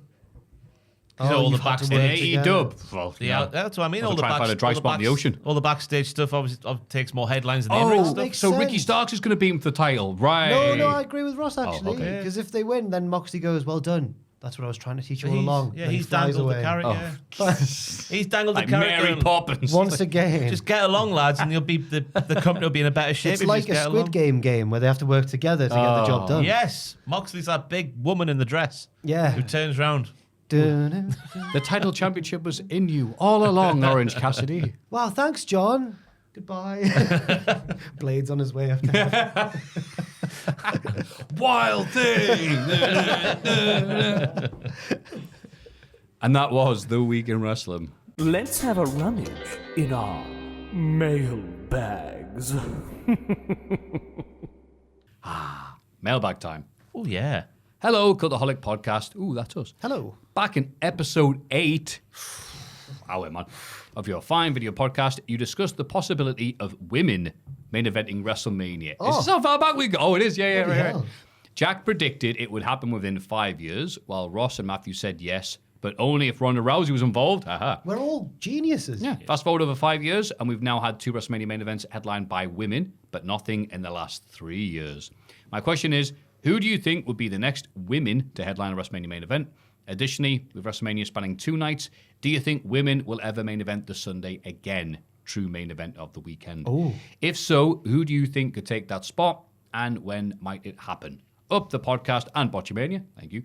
Cheers, Celtic legend Henrik Larsson, a.k.a. the B of H. The B of H. That's what it says. B Thank of you very H. much. But of her. Thank you, pal. I'm glad that we were getting an email saying, God, you guys got something right I for know. once. Instead of look at all these horrible things you said. Dumb idiots. Must be stadiums. It all depends on... Yeah, why have they not had anyone at that level? They only want to seem to push people at that level if Charlotte Flair was there, or who the other ones. It needs another like Becky Lynch moment, doesn't it? Yeah. Doesn't it? And I I, mean- think Rhea Ripley's the most likely I to was do going to say it. they've got one half of it sorted. Yeah. They just need the other half to get to that level. Yeah. That's it. Both of them have to be at that level at the same time, and they've not always, first of all, put the push on them. Yeah. And, yeah. And it's an interesting thing they've mentioned there as well with the 2-night thing, because it feels like if Triple H needs to say, "Oh, I let the women main event again," it will be on night 1. Like he'll always use it as an excuse. That was a main event, guys. Like he's doing with Punk as well, probably. Right. But ever's a hard thing to predict, isn't it? Obviously, but I don't think it'll be a night 2 main event for quite some time, just by looking at the way Triple H books things. Night 2 is going to be reserved for like Roman, Rock, Cody, like all these big, Right. mega, broad appeal storylines. And unfortunately, he doesn't want to book women that way yet. Yeah, especially with this still doing the aftermath of the Bloodline, which, you know, it's a great feud that involves, 30 people? Yeah. And none of them are women. No. So, I mean, once we get on to that out the way and we can move on to separating the pushes to different people, then, yeah, I can see it. But right now, it's like, no, but what about Drew and Sammy and Kevin and blah, blah, blah. And all the other people have made main eventers. Yeah. So, I think Rhea is, like Ross says, it needs to be Rhea and someone. yeah. A returning Ronda Rousey. Yeah. Could be, if it turns out to be Bianca Belair who attacked Jade and she becomes this mega heel, then I could see it being Rhea versus Yeah. Bianca. But they've already done that match before. I don't think they haven't done it at WrestleMania. They were the last 2 in the Rumble once, and it was really like, these are the 2 future stars. So I could see that maybe. And they were right. And they were right. Yeah. But I think Bianca... Oh, God, you're right. Yep. I think Bianca... Oh, I'm just Jack getting- just Huh? gave the table a shoot chop. I'm just getting... It was there. Oh, it was your elbow. Sorry. It's that weird feeling. I'm just getting emotional because of Bianca Belair. Yeah. She's just so good. But I think she's got a bit further left to go. God bless you. I think, Moving his hand. I think yeah. No, I was getting sorry. Disgraceful. Bianca sin. Belair. Blah, blah. Merry Christmas, you diddlers and Joel. Merry Merry Christmas. Christmas. Merry Christmas. Joel is also Diddler. One and all. This might be a fairly short one. Previously, I've added a mildly whimsical story, an antidote to link to my question. This time, I can't be asked. Anecdote? Yeah. It's so, right, is that what they meant? They've not, you be my witness. They've typed antidote. They meant anecdote. And Oh, don't- that's adorable. And don't worry. No, don't Oh. be nasty. It was, wasn't it? Oh. I've had a mildly whimsical story and an antidote. That's nice. Well, a mildly amusing story, and then an anecdote for us to get over the An story. anecdote, yeah. What I have for you is 2 questions, so you could choose or do both. Question 1. Do you have any Christmas time traditions? For me, I've always go to my grandparents' house for Boxing Day lunch, as it's their wedding anniversary. That's nice. Question 2. Who would you want to join you for Christmas lunch? Either as just a guest or to get stuck in and help with the cooking. Have a great festive time and continue the great content. I've been watching you for over 9 years now. What? When I started, I was 16, and now I'm 16. From Anita Blue Yob, a.k.a. Stuart from Bristol. I don't get it. Anita Blue Yob. I can see what you're going for there, really, but it's hard, isn't it? Yeah. I need That's a not- blue yob. Okay, right. Stuart from Bristol. I need a blowjob. Okay. That's not how you blue. The semantics aside. Thank you very much. Thank you. I was trying to work out the age joke. I didn't quite. The 16 joke. I won't worry about it too much. So, Christmas time traditions, Jack. We're not very. We do all the usual stuff like Christmas dinner and the family and everything, but we don't have any like quirky ones. I don't think unique to the family. We usually get. Does everyone get a takeaway on Christmas Eve? My parents do that. Mine do that as tradition. well, but I don't know if that was us or that was a. We have a big night out with the friends on Christmas Eve. Ah, right. I just see my family all on Christmas Eve. Oh. Yeah, but now all my friends have got children. Oh. So they're going to be at home being all nice and family-ish, and I'll have to sit there in silence with my mother watching the telly. I thought you were going down south this year. I'm not going down on Monday. Oh, right. I see. I've got plans with pals tomorrow, so I can't go to the Christmas party. Yeah. There was no one there. Bloody hell. No. It's very sparse. But also, what was I going to say? But yeah, the takeaway thing on Christmas Eve. Yeah. And that means that you wake up still not that hungry because you've had a takeaway the night before and then you've got to have Christmas dinner. It's madness. Madness. What, do you go for a specific one? Yeah, the Chinese. Yes. Why is it that? The one in Bishop Auckland that has been the butt of many jokes over the years because it's directly next to the vet. Oh, Look, I'm not endorsing that. it is like anyway. It's a terrible joke. Lovely food. Right. Nice. saying that though, there was a one more, but it doesn't matter. That's pretty libelous, that, but it got proven to be true. Oh, no. Ours has never God. been. It's just a bad timing. He was whatever. next. His face was next to a river. Oh, a river. And That's What, what I'm fresh gonna say. fish? That's what I'm going to say. I'll tell you off the podcast. Okay. okay, libelous. Oh, he found Modi. No. Sorry. Yeah, my traditions, the family, just going there Christmas Eve down Bish. Lots of fun there, obviously. Discussing the local developments like fire and electricity. What else? Then Christmas Carol with the Muppets. There'll be Dad watching, and Alistair Sims' version of Scrooge. He always has to watch them.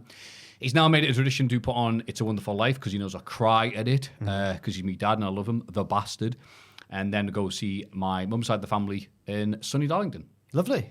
for just merriment and daft quizzes and things like that. And the stadium discourse. In Yes. Darlington. Yeah. Yeah. What about yourself, Joel? I have a Chinese as well on Christmas Yeah. Eve. Yeah. We Maybe used to it's a go. thing. We used to go for a Chinese buffet. We used to go out for it, but the last couple of years we've just got a takeaway. But after a Chinese, I wake up almost feeling hungover. I'm thirsty. Yeah, but then I go. And To then you've got to have Christmas dinner. then I go to the pub on Christmas Eve with my mates. Okay. That's a lot of fun. Then Christmas Day, my dad picks me up, go around his family.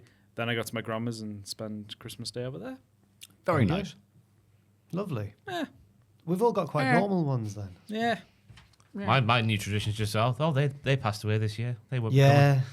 Yeah. It's a shame. Sorry, lad. It's the same with mine as well. So Yeah, I wasn't laughing to mock My you. mum, my like, brother, beg your that's pardon, it. pal. That's all I've got now. We usually put the telly on, King's Speech, Human Sacrifice at 4, and then I was trying to just like throw in like a. Jesus. Sorry. Human sacrifice. Turkey out the oven. When do you cook your meat? I guess it's a big one. The night before. Getting started the day before, yeah. Day before, morning of. Or the morning of the day before. Kayla's dad's a day off, I'm learning this year, so pressure's on him. But he's How a bit early of is he a- getting up to start? Bit of a that? sheaf. He's a bit of a sheaf. 4 a.m. Oh, he knows what he's doing. He knows what he's Oh, doing, okay. yeah. Do you still have stockings? No. No. Yeah.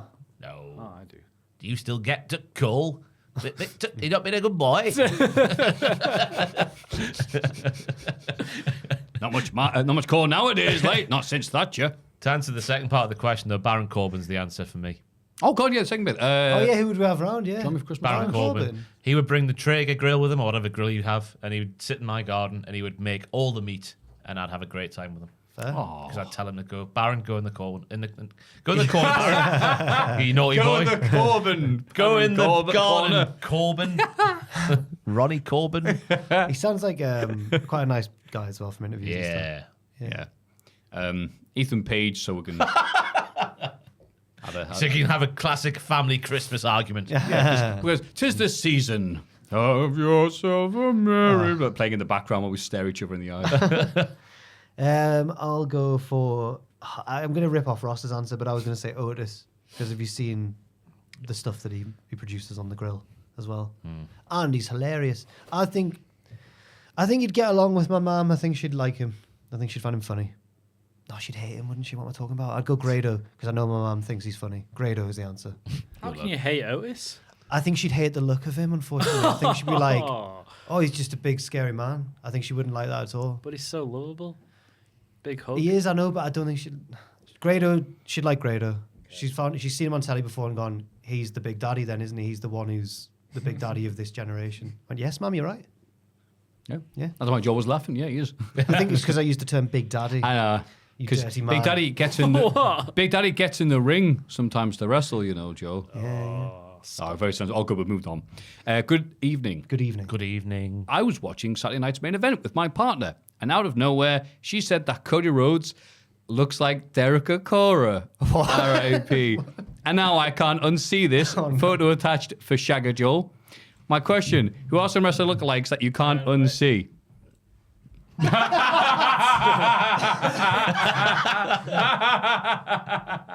Oh, for God's sake. I'm never going to... Yeah, you've ruined Cody Rhodes now. Well done. All the best, Newcastle United backup keeper, Odysseus. Vlachodimos. Thank you. A.K. Angelos from Leicester. P.S. Jack, I hope you're feeling better from your poorly bum bum, or however Maffew described it. What? Get an Italian meal down, you lad. Oh, last week? Call about your bum bum. Oh, no, it was just a cold. It wasn't bum related. But fair enough. Thank you, though. Cheers. I don't remember saying that, but I could have easily said it. So I apologise. So any of the rest of the lookalikes? I don't have one. I just wanted to show that picture Oh, because God, I've never floored by that. I've never thought about that before, but it is a great similarity. I don't think we're ever going to be able to top that. No. It's too good.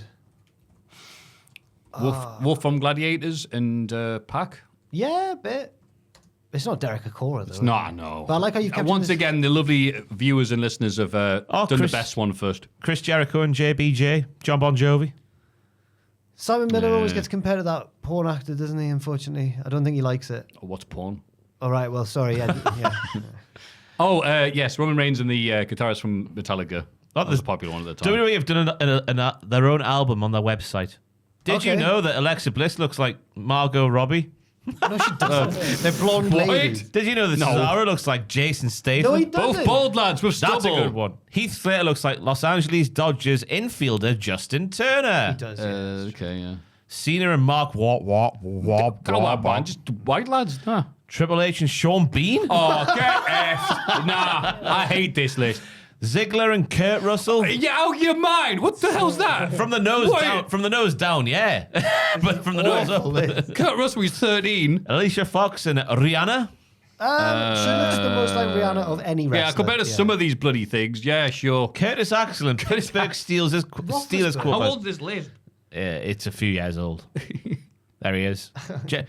Why? They don't even look the same there. This is gas. They've used the old picture of JBJ and a younger picture of Jericho. Why not use the same age?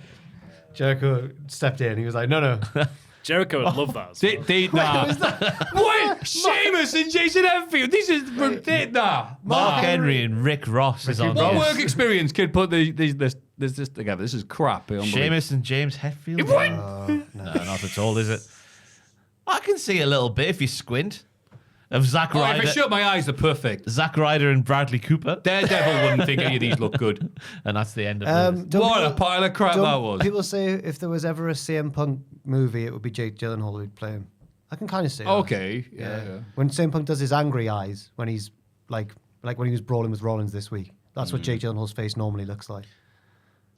Apparently Christian Cage and Sebastian Vettel's one. Yeah. Hey, this John Morrison and Jim Morrison. Yeah, yeah. I can see it. That was the point of his ring name being that, wasn't it? Yeah. It's a bit arrogant. The Rob Van Dam and Jean-Claude Van Damme. No. Oh, that's 10 celebs who dated superstars. That's that Amy Schumer. Yeah, Dolph Ziggler does not look like Amy Schumer. Ziggler doesn't look like it. There's not that connection. Hey. So there was the one going on Facebook for years and years of Amy Schumer and Chris Jericho. Trevor and Andrew Tate. I can see. They're both bold. Oh no! What's he seen? Oh, okay, yeah, I've seen that one. Andy's Sandberg and EC3. Oh, okay. It could be EC1, I guess, or EC2. When we did the Kurt Angle Invitational Rumble in WCPW, and the final two was Joe Hendry, but when he had his natural hair color, and EC3. And I remember saying to someone, it's like the evil version of Joe Hendry versus Joe Hendry. Oh, wow. Well, that was definitely a bunch of stuff that happened. Thank you very much for sending us these things. You can continue to do so. Mailbag@cultaholic.com.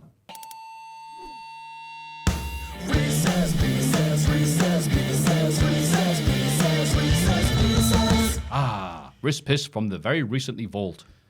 The very recently vault, yes, okay. Hiya, diddlers. Hiya. I hope you're having a lovely It December. says recent vault, by the way. The very recent vault because The very vault- recent vault, yeah. Yeah, 'cause You the- said recently. The very recently vaulted. Hiya, diddlers. I hope you're having a lovely December filled with eggnog, chocolate, and DVD copies of December to Dismember. Yes. Thank you. One of my favorite parts of December is Secret Santa. So for this wrist piss, I thought I'd give you a list of wrestlers and wrestling-related personalities, and you could tell me what you'd get them if you were their Secret Santas. 15 wrestlers, 15 quid limit. All right. We don't have to do the price limit, do we? It makes it harder, doesn't it? No, that's there for a reason. All right, then. I'm very... What do you think, Jack? I don't They say mind. £15 limit. Are you sticking to that? I will do. You can't yeah. really prove Just it. think it makes the wrist's pieces harder, you know? But in real life, do you mean? In real life, Secret yeah. Santa? Yeah. Oh, yeah, sorry for this quiz. Yeah, Yeah, I but don't- there are people. In there real is life, yeah. I'm not Yeah, heated, yeah. not because of this bloody Reese's Pieces, but some people in real life are like, no, well, it says that, but I want to go out. I'm like, oh. It's not So fair. then everybody else has to be guilted into doing. All right. Yeah. And pretty soon you're buying, a guy you talk to once here at the office, a PS5. You're like, We haven't actually done one this year, have we? In the I office. imagine they do down here, do you, Joel? No. I didn't do the one last year. Last year's was an there a last year? organisational nightmare. There was because- one last Yeah, there year, was yeah. one last year. Oh no. yeah. I can't remember. I got a fake Willy from Well, someone. You got I think it was from- Aiden. No, Ryan. Ryan got you a Was it fake Ryan? fake Oh, balls. Sorry, yeah. I got Ben Potter got me an Alan Shearer card. Ah. And who was your? I can't remember. I didn't say I can't remember who I got. Because either. It was too stressful. It was really last minute, wasn't I it? seem to remember that there was unless it was just me, but I got Ashton and she got me, and I remember thinking, has whoever's organised this just done it two ways like that rather than scrambling it all up? So I don't remember, but if that was the case, I don't know if that was true. Maybe. I can't think remember. Maffew got Ryan as well. Yeah. I have no idea what I got wrong. I think I asked people, what, Yeah, you what asked does Ryan me like? what he likes. You got him a Harry Potter thing, I think. Oh, what? Something Does to he do with like Harry it? Potter. Yeah. Oh, thank God for that. Because, they go, what the hell's this? It turns out that Ryan's favourite wrestler is Ethan Page, but Matthew couldn't bring himself to get him Ethan Page merch. Ethan Page offered. I got you a bit of merch from my hateful author instead of an Ethan Page shirt. Ethan Page offered to do a free cameo. Matthew was like, no. He left it on red. Matthew, He in was like, fact, threw his phone into the Tyne River. Brian Danielson, 15 quid. Bag of carrots. yeah, that's a good shout. Here you go. Eat this. 15 quid's worth of carrots. You know what? He probably really like Get that. him some compost. Big Show. Oh. What's he like? A 20-sided dice because he likes Dungeons and Dragons. A die. Oh, yeah, that'll get you a good Does he price. actually? Yeah, yeah. Wow. You know that bloke from? Oh, he's been in like Magic Mike 2. He was with Sofia Vergara, but I think they've broken up now. Kevin Nash. No. I know what you mean. He's like, he runs like Hollywood secret Dungeons and Dragons games with all the nerdy celebrities. Yeah. And one of them is Big Show, I believe. I'd get him a cameo from the Rizzler. It can't cost any more than 15 quid. That's a child. Oh, you kidding? 58 quid. He didn't even put his hand on his chin for that. Fraser showed me the Rizzler's Christmas rap song the other day. Was it spelled Christmas W-R-A-P? No, it's not called. It's not that bad. It's not called. All right, fine. I can't remember the name of it, but it's him and this. Oh no, I saw it as well. Yeah. He says something like, you know me well. I get checked out more than guys in hotels. I'm like, boss, the Rizzler. Yeah. By who? Lock them up. Will Ospreay is the next person on this list. I'm not inferring. Very poor timing there. No. Fancies the pants off the Rizzler as well, Ospreay. Ospreay, Rizzler, all in. I'd get him a... I was going to say, he's a wrestler, he'll get them anyway. I was going to say, because he's Essex, a spray tan way, but he's a wrestler, they always do that. Yeah, I was going to say a vape. A vape? Some description. Because he's from Essex. Oh, right. You know. Yeah, I'd get him a Dappy CD. Something like Not that. happy again. Yeah. Nah. Yeah. 15 quid's worth of Greg sausage rolls. He loves them. He does. Good lad. That's shoot knowledge. Michael Cole. Ooh, what's he like? A nice tall glass of shut up juice. No. Hey. One antler. As much antler as a person can get for 15 quid from the antler shop. I'd get him one of those ear irrigation machines Ooh. to help him with his deafness. That's a good shout as well. I'd get him one of those. He likes wearing that amateur wrestling head thing, doesn't he? Does, I'd get him one of them in case he ever returns to the ring. It's got to be more than 15 though. Anyway. Charlotte Flair. What do you get? Someone who's got everything. Yeah. Probably. No, I'm not gonna. No idea. I was gonna say something harsh. I'm not gonna. What were you going to say? Probably a sense of humor. Oh, Jesus. and she didn't wrap it, Jack. I go, you got me there, rookie. No, I'd get a. Oh God, I don't know. Mick Foley. Oh, God, no. You can't skip the question. Now, what we get the He shot? injected right. such a good answer. It can't Okay. be that hard. I'd get a. Charlotte Flair action figure. Yes, it's a great shout. I'll get her a nice bracelet. I reckon she'd appreciate it. Yeah, fair. Oh, that's 15 nice. quid Yeah. bracelet. I'd The get her one of Warren those- James sale section. You know, like when it's like a little girl's birthday party and they wear like a plastic tiara. I'd get one of them because she's the queen. Oh, I'm sure she'd like it. Would you put it on a little head? Yeah, No, you didn't. I'd reach up and put it. You're even cuter than Hook. Mick Foley. A tooth. Oh, an ear. We're putting them together, aren't we? Bloody hell. You know what? For Mick Foley, I know he'd be happiest if I gave him the 15 quid. Oh, that's the best answer. Yeah, we're not getting better than that. Cheers, pal. Fiver and tenner. Nigel McGuinness. Brian Danielson's head on a plus. I reckon he'll enjoy the Peep Show, so I reckon as much box set as I can get from Peep Show. Well, I Christian, thought he meant like a legit peep Nigel show. McGuinness? he likes Peep Show. I don't know, I'm just assuming. Seems to have that sort of humour. Yeah. Yeah, fair. I reckon he identifies with old, what's his face, the naughty lad, Snake Hands. What's he called? Super hands. Super Hands, that's the one. Snake Hands. Snake hands. Snakes famously have hands, don't they? It's our friend Snake Hands. Why do you call him that? Well, it's funny you ask. Oh, some magic cards. Yes. Uncle Howdy. A slightly smaller yet equally jaunty hat. Oh, that's good. What? Any particular type? Trilby. Okay, all right. Bit of razzle dazzle to the wide six, you know. I'll get my fireman's hat because I reckon I can get one of them for 15 quid. I'd get him Big yellow one. a rhyming dictionary in case he ever wanted to get back into rap battles because he was very good at them, wasn't he? He beat Kurt Angle. Oh, no, he didn't. Kurt Angle, he did the Kurt Angle thing where he was like dorky with it. Yeah, he did it to... Wale? Oh, aye. I don't know if it actually was. That rings a bell, though. Was Wale maybe there? Wale judged the rap battle between the New Day and the Usos, didn't he? I can't remember the person he did it to. He won anyway. Yeah. John Cena was the name of the rapper. Who's that in the shirt? Florida. Flow Rider. Oh. Because he was Bo Rider. Yes. Ah, yes. They even signposted it and we still messed it up. The Social Outcasts. Remember them? State of them. He wiped the floor with Flow Rider, though, in that. He did. He's really funny. Who was it? John Cena? No, Flow Rider. No. Yes. Yes, it's John Cena. I'd get him, like, is there some sort of currency in Call of Duty or whatever, like, online? You Yeah, know, COD points. I'd get him some COD points. Doesn't he love... Ex Command & Conquer's his favourite, but damn it. he probably plays other games. All right, then. Not weird, I'd get him some Command & Conquer V-Bucks or something. I'll get him a laminator. I reckon he things? bloody loves laminating bits of Ooh, paper. Because nice he's very idea. regimented, isn't he? Yeah. Yeah, Yeah. true. I'd get him an Alex Riley action figure as a stress toy. Pac. Oh, Trousers. Brown ale. You wouldn't know what to do with them. The guy on the heel, you put your arms in them. They're bloody out of an hour. I get him a stotty and a flat cap. Yeah, just give him 15 quid and let him go in the Granger Market. Run wild, young pal. Off you go. You get half a meal in there these days. I know, Jesus bloody Christ. hell. Oh, it's all got. Oh, it's all straightforward. Yeah. Yes, it's like street food, except you're paying non-street food prices. Apart from Geordie Bangers, that's in there. They're lovely. It's still good in there. Oh, the Geordie Bangers.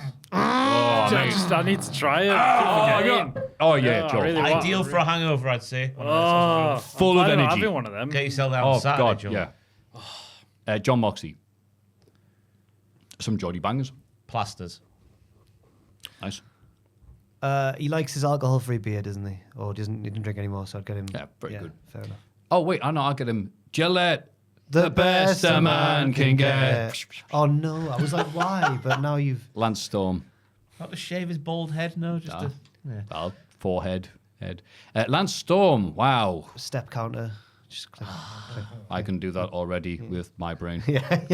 1, 2, 3, 4. I'll probably get him some like bondage gear or something like that, you know, whatever. Shut him up. No, to just Tie him add up in the corner and just bit go. of spice into his rub life. his You house. know? Yeah. I Do you am not like into Lance? I like BDSM. Lance Storm, you know. I do. It's just I don't know much about him, so I know Me about him. neither. It's just his flat delivery of everything. And I know he walks in straight lines, so imagine the flat deliveries like are imitating life. He wanted to go on his big walk. I Why want It to was go such on a a straight big- He line, didn't though. plan. I'll just see what lovely sights I can see on the way. It was just. Where you going? Forward. I have now walked 435 miles. And then did he just go back? Did you turn around? Yeah. I got to the end of the destination. Yeah, I gave him a sat nav. Yes. Yeah, I could stick on his head. CM Punk. Oh God, he'd hate everything. He'd hate everything. The best of gay celebrities on DVD. His favorite. Imagine if that was a real DVD. Oh boy, it's my favorite. have a He look. says. Oh God, The no, I wouldn't. best of gay Old gay celebrities from the 70s. on I mean, DVD. Roy Chubby Brown is the first one. Oh no. Yeah, there we go. Not what that we dissimilar to how Seth Rollins dresses, I admit, but not what we're going for. That's not a DVD that exists in full. I can't even say that word. Exists in full. Oh, it sounded like you were speaking German there. Is that, yeah, I thought, yeah, right. I'd get him something he wouldn't hate. I'd get Larry a little sweater. Good idea. You're good at this. Oh, I put lots of thought Are you into good at gifts. presents? I'm amazing. Wow. You ask my mum and my girlfriend at the same time. She knows. I'd get him. I'd be so nervous. I don't know. I'd just not bother him. You get him some Bounty Soaker Upper to get rid of the wet spot you'd leave. Stop. You would buy an old-fashioned CD player and a thing to make a mixtape with, and you'd make him a nice CD. With Have you heard of Rancid? I thought you were going to say I'd stand in his garden like that. Look, it's your song. Just record yourself saying, "Phil, I love you." Cult of personality. Oh, God. Yeah, something like that. Why It's not? at Yeah. 5 in the morning. Mercedes Moné. Oh. Dance lesson. Damn it, I was literally on the tip of my tongue. Oh. I'd get one of those dance VHS tapes that you used to be able to get where you can learn with Davina or whoever. Oh, no, the Dancercise. Peter Kay one, Staying Fit. Oh. I never watched it. But The Max and Patty. Yeah, My mum got me the Max and Patty one Oh. for Christmas one year. Never did it like. Yeah. I have no idea what I get Mercedes Moné. You must do. A gun Oh. to shoot Ryan Satan. I'd get her a proper Weatherspoons breakfast without Yeah. any items. There you go. That's way better than my slightly violent one. Stop removing items, Mercedes. Yeah. And finally, come Tuesday, Oh, his NXT contract back. It's got to be worth about 15 15 quid. Yeah. Wait. I will do any Shawn Michaels tribute spot you want, Shawn Michaels. Yeah. I would get him as long as it would get at Go Ape. Whether it be 10 minutes. You know the Go Ape where you go Yeah. hanging in the trees and whatnot? You harnessed on and you Yeah. go through all the Oh, no, obstacles the one and this stuff. is. Like an Go Ape. There's dotted around the country. There's one. I'm trying to think quite of near here, I other things of that ilk. It's like obstacle courses, but in the sky. Yeah, it's terrifying. Oh, I know the Yeah. I get one of them. Whether it be 10 minutes for 15 quid or whatever. But does he like that sort of thing? Does he like that sort of thing? It bloody love it. Look how happy these people are. Him and Kyle in the woods. Oh, right, and Kyle, yeah. Okay. That's Yeah, fair. there he is. Happy. Just look at the pictures now. Sorry, killing the podcast like I always do. I'd get some. What was that meal that you like? Some Geordie thothothers. I saw a video recently of a little girl on like an indoor one of them, so it's not as high, but it's still high up. She's still harnessed on, and one of the men working there swings her across, and the other one gets her on the other side of the chasm, and then he goes, and she was never clipped on, and I was just like, oh my god, it's real. I was like, oh my god, sue them. Yeah. Yeah. God. She made it though. She didn't know. She was oblivious. Yeah, Jesus. That's just gutted. What? That, Would you take the that risk? she lived? Aye. Well, would you take the risk of What? like surviving and then the payout that comes with it? Oh, She's only a little lass. She was only like 5 or something. oh, they're indestructible then. The mum and dad, though. Yeah. Oh, God, all right, we're going down But a they- dark but path they- here. but it was- Let's end But this it was bit. all on camera. You saw the guy's know, but face when he like- goes, oh, there's enough there in court. Where there's a clip blame. There's a Hope you enjoyed this one. Cheers for the hours of laughs. My brother James got me into wrestling around 2017, and your videos helped cement my love for Thank it. you. All the best, former Jedi, Anakin Skywalker, Former Jedi. aka Josh from Bristol. Thank you very much, Josh, and your brother. Thank you, It was Josh. like that lass who was on the roller coaster who lost a leg. I'm not going to say where it was over here, but it was one of the major theme parks over here, and she got a boat ton of money, a gravy boat from Little Ton of Money.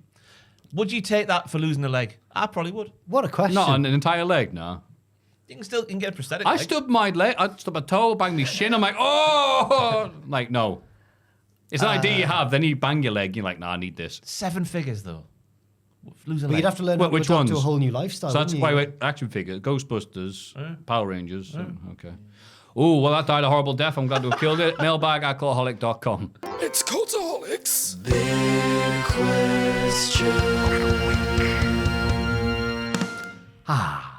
What a lovely podcast.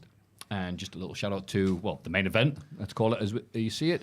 The producers, Here we go. Reno 2200. from the future. I was trying to think of a Christmas one for everyone, but there's just not enough Christmas The songs. Christmas future, ghost of Christmas future. He's the ghost of Christmas future. okay. Krista Thank you. Berg.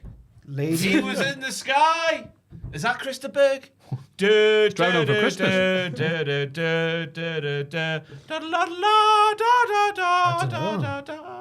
A spaceman came traveling. That's Krista Berg, isn't it? I don't know enough about Krista Berg. I only know Lady in Red. Reno in Red. Noah Anderson. Anderson. Spaceman Oh, came traveling. for Christmas. What a big song it is. Is it? Oh, huge. Anderson. Anderson! But at Christmas time. Noel Anderson. Noel Anderson. Levi LaRue. LaRue. Going in for the turkey. Levi the Rune. Levi the Rune-nosed ring. Oh, Levi had a LaRudolph. very shiny. Go on. Levi LaRudolph, the red-nosed reindeer. Had a very shiny Patreon subscription. Did. Yeah, he did, huh? Jimmy Gillen. Jimmy Gillen. Hang him on the top of the tree.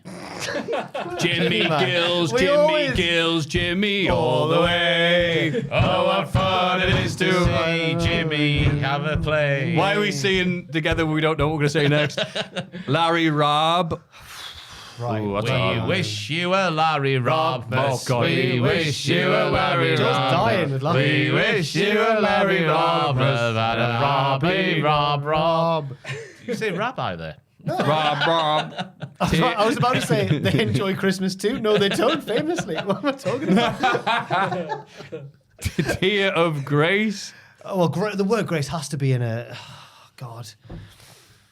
Hey, well. A Grace man came traveling. Yeah. Da, da, da, I don't know this song. I keep You'll hear it. do, You'll know I it. keep thinking they're doing "Kiss from a Rose." Da, da, da, da, da, da. Joe, can you add your 50 edits for this podcast just to mute the audio in about 3, 2, 1? And we're back in the We're room. back. I do know the song. I do. Sorry for the Well extra done. work, Joe. Lord Bushi. That'd have been good for Larry Rabb. La la la. Oh, yeah. la. Yeah, thank you, Joe. Lord Bushi. There must be something about Christmas bushes there. Probabushi selector. tree. So excited you might we. Probabushi selector. Bit of a British one, that only though, isn't it? It's not like transcendent. Can I get a key change? Kendrick all top. Okay. Okay. I saw mother kissing Kendrick all top underneath the Christmas tree last night. Yeah. Yep. Why not? Fantastic. Yeah. And finally, Oh, God. Bubba 1520. It's got baubles. Got to be some.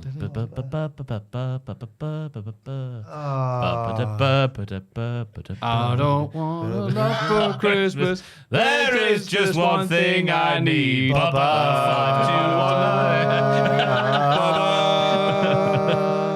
Absolutely nailed it. That comes only one Christmas a year. 1, 3. What's the number? 1520. 152. I'm not going to be able to do it. Spice Girls is Christmas. Was that Christmas number when 2 become 1? It was. It wasn't a Christmas song. It was a song that was number one at he's Christmas. 17. yeah. Although in the video they've hammed up the Christmas aspect Yeah, I a mean, lot. just have to be consonants. Bubba 152. See, that doesn't work at all, does it? One time, the rest of the lads, it was just a harmless rib. It doesn't haunt me until this very day or anything. But one time, the rest of the lads pretended that we'd had a request for me to sing "Stay Another Day," and it turns out the lass had never asked for that specifically, and they just made me sing it. It's fine. It's all right. I remember Pachiti's laughter to this day. It was the last time I heard him laugh. Sorry. When he wasn't on camera. No, it wasn't. It was real horrible laughter from all the other and him and Sam That's brilliant. Where was this? in the green room upstairs. All the wrestlers. What? What? No, all the lads, all you and Oh, Sam. right. Yeah. Sorry, I thought it was a WCW. No, it was here. It was here. I've got no recollection either. I was- think I might be getting.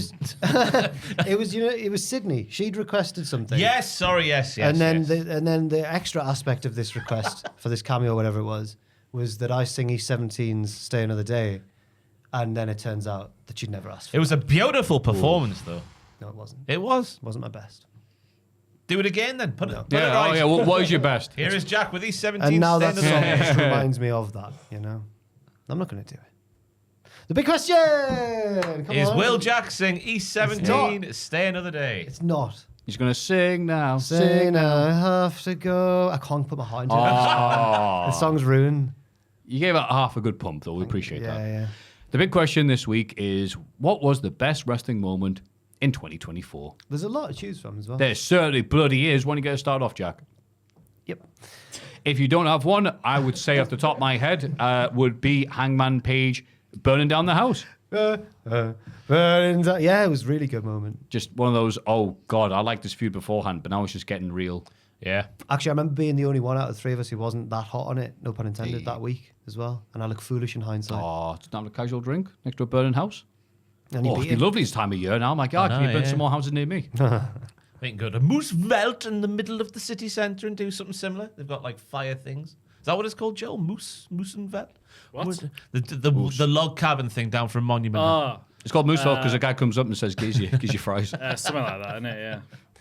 Aye. Cody winning, obviously, the main Yeah. event, WrestleMania that time. That was good. And he hasn't lost the title yet. No, he hasn't lost the Very title. impressive. I'm in with a late shout, so don't make it too prominent on the thumbnail if you put it in, because I don't want people to think it's recency bias. But honestly, the New Day... Tessa Blanchard returning to TNA. The New Day shunning Big E. Oh, that's a great moment. It is good. That's a horrible moment. But great. I mean, Oh, but the sorry, house. entertaining, I should say. Not, yeah, great. Like, yay. Yeah. But like, oh my God, they're doing it. They're What a actually moment. bloody doing it. Yeah. Obviously, the Wolf Dogs run at the start of the year. So many highlights absolutely. backstage. Obviously, Ava getting hit by the door. yeah, it was a Big one. yeah. That was awesome. Please try and get that. A door. He's lowered it down, yeah. Best bump she's taken her entire career. Lexus King on the streets of Minneapolis. No, finding himself- Don't need to that put that was on the one. thumbnail. Yeah, that was a really good moment. Obviously, The rise of Obafemi. Chase U winning the tag titles. Oh, Great moment as well. too soon. It's aged badly. When Ridge injured someone with a door. Fantastic moment. What? The very start of the year. Very yeah. start of the It's all year. about doors. Oh, the hand in the door, yeah. Doors. Oh, what have I done? Oh no. That's 2 door assaults in one year for NXT. Back to Dartmoor for me. Chad Gable, Sami Zayn, Starline Yeah. build Yeah. up. Really good. feud split in front of your kids. The triple threat match from what event it was earlier in the year. NXT Oba, Stand and Deliver. JB, and another large man who I've forgotten. Dijak. Dijak, thank you very much. How dare you like the WWE creative team? Forgetting I Dom. think the early parts of the Liv Dom storyline when he betrayed Rhea was pretty good. Soap opera. Oh, absolutely. The promo when Drew came out and goes, "I'm not even a religious man, but I prayed for this," and it happened. Even God hates CM Punk because Lot of Punk hateful beliefs. In hindsight, then, that Future Shock DDT at the Rumble, that should be considered as a great Absolutely. Going to the thing down in Wembley. Bloody hell, I forgot what the thing All was In. called. No, I mean, that was nice as well, but the box park, the Rumble. Oh, That was the Cultaholic crew. Didn't go Interviewing with the Fred rest of Ottman, who within 3 seconds of talking to Tom said, "Well, Vince McMahon's a great guy." Oh, Tuggers. Not exactly Mr. Current Affairs. What do they call him on OSW? Is it Tuggers? Tuggers. Yeah, Tuggers. Guy. The Wembley main event. And bloody going to Wembley and seeing all the lovely people. And No, the main event. And the main event. Not your nice trip. That's not one of the best moments of 2024 in wrestling. I beg to differ. What? When he Oh, finished- staying at that bloody. Oh, I'm staying at that lovely Airbnbs. It's much cheaper. Oh, it's someone's first floor room. The best moment. And the family was downstairs. 2020. Great moment. When Great moment. When you got to the end of the queue, the final person done with. Yeah, when I cured my lockjaw. The syringe. Great. Oh, God. Yeah, how evil All Out was. That was Yeah. funny to see people online going, oh. The many matches of Will Ospreay. Yeah, just the various matches of Will All the Ospreay. good matches he's done this year. Yes. I'm trying to think of one that's not WWE or AEW. Yeah. Henry Mania, I suppose. It's just if there oh, was any hell yeah, moment that, Henry Henry's Mania. debut in NXT. Yeah. The Shed has not heard noises like that in a long time. Yeah. What else we got? So many good I things. said that like bloody. All the Bloodsport events Leslie. from Game Changer. Bloody great. They've been good. Never mind all the troubleshooting and stuff caused by the shenanigans and backstage politics and whatever. Those 3 events they put on were amazing. I liked the one. I think did Shayna have a match? Because I think I watched the one with the WWE, and the heat she got was amazing. She was like John Cena in ECW. Everyone's like, Didn't she Fantastic. lose? She and lost no, she won, and everyone was fuming. I think. Oh. Maybe she wrestled there twice though. She might have lost. Yeah. She wrestled Masha, I think, the one I watched. Yeah, Masha and Samson. the Brutus and Julius, the Creed brothers. Almost forgot their surname. Oh, well, they were there as well. They had matches this year. Aye, fantastic. Going to VXV, 16 No, carat. again, this is just your. I'm practicing this. Someone, my dad goes, "So how was your year, son?" And I go, Now, Dunno. I must say again, I don't know if we can include. I that went for a one. cracking Sunday roast back in April. "Oh, really? Yeah. Oh, we could put that in the thumbnail then." Aye. Unbelievable. See, Yeah. I'm not going to say where it was because that's a. Joel, anything? I made a sausage roll the other day from scratch. Oh, you made one? Yeah. Oh, sweet. Wait, I'm gonna find the picture. Oh! I know, they did sausage roll porn. How do you like roll it in breadcrumbs or something? No. Bit Oh, puff. okay. It was puff pastry. Yeah, it was pre-made pastry, so it's. Oh, you virgin. What? That, come on Make now. your own pastry, Joel. It's effort. It's a lot of effort. Yeah. But it's worth it. Yeah. hold If you on. like puff pastry, by the way, that's what CM Punk's going to use next week. God, it's got great legs, this. Sorry. He's I'm kidding. He's a great lad. Look, watch this. Look how quick here he's we got go. this Got up, by some the way. pictures. Whenever we ask I know. Look at him. And then that's The audio listeners, he's put a smiley him. face on his sausage roll with dimples. That smile on your face lets me know I love you. That looks like it needs to go to the Newcroft Centre. That's Bad. very much vibes of what was it called? Sporky from the Toy Story 4, 5? Yeah, 5, yeah. 4. He was delicious. Oh. Oh. Yeah, you're zooming even more on the face. That's what Do I you wanna see. use any dipping sauces, Joel? For There's your one of them sausage on rolls? Mars. Well, we had a feast, so we made loads of stuff. Who's we? Another thing we're not We? invited to? Me and Another- Megan. It was me Oh, and Megan. right. Oh, where was I our was going to say you, invitation? Dan and Owen. Another No, thing no, we're not no, invited no, to. no. In And we had a Down bowl of gravy that we just dipped stuff in.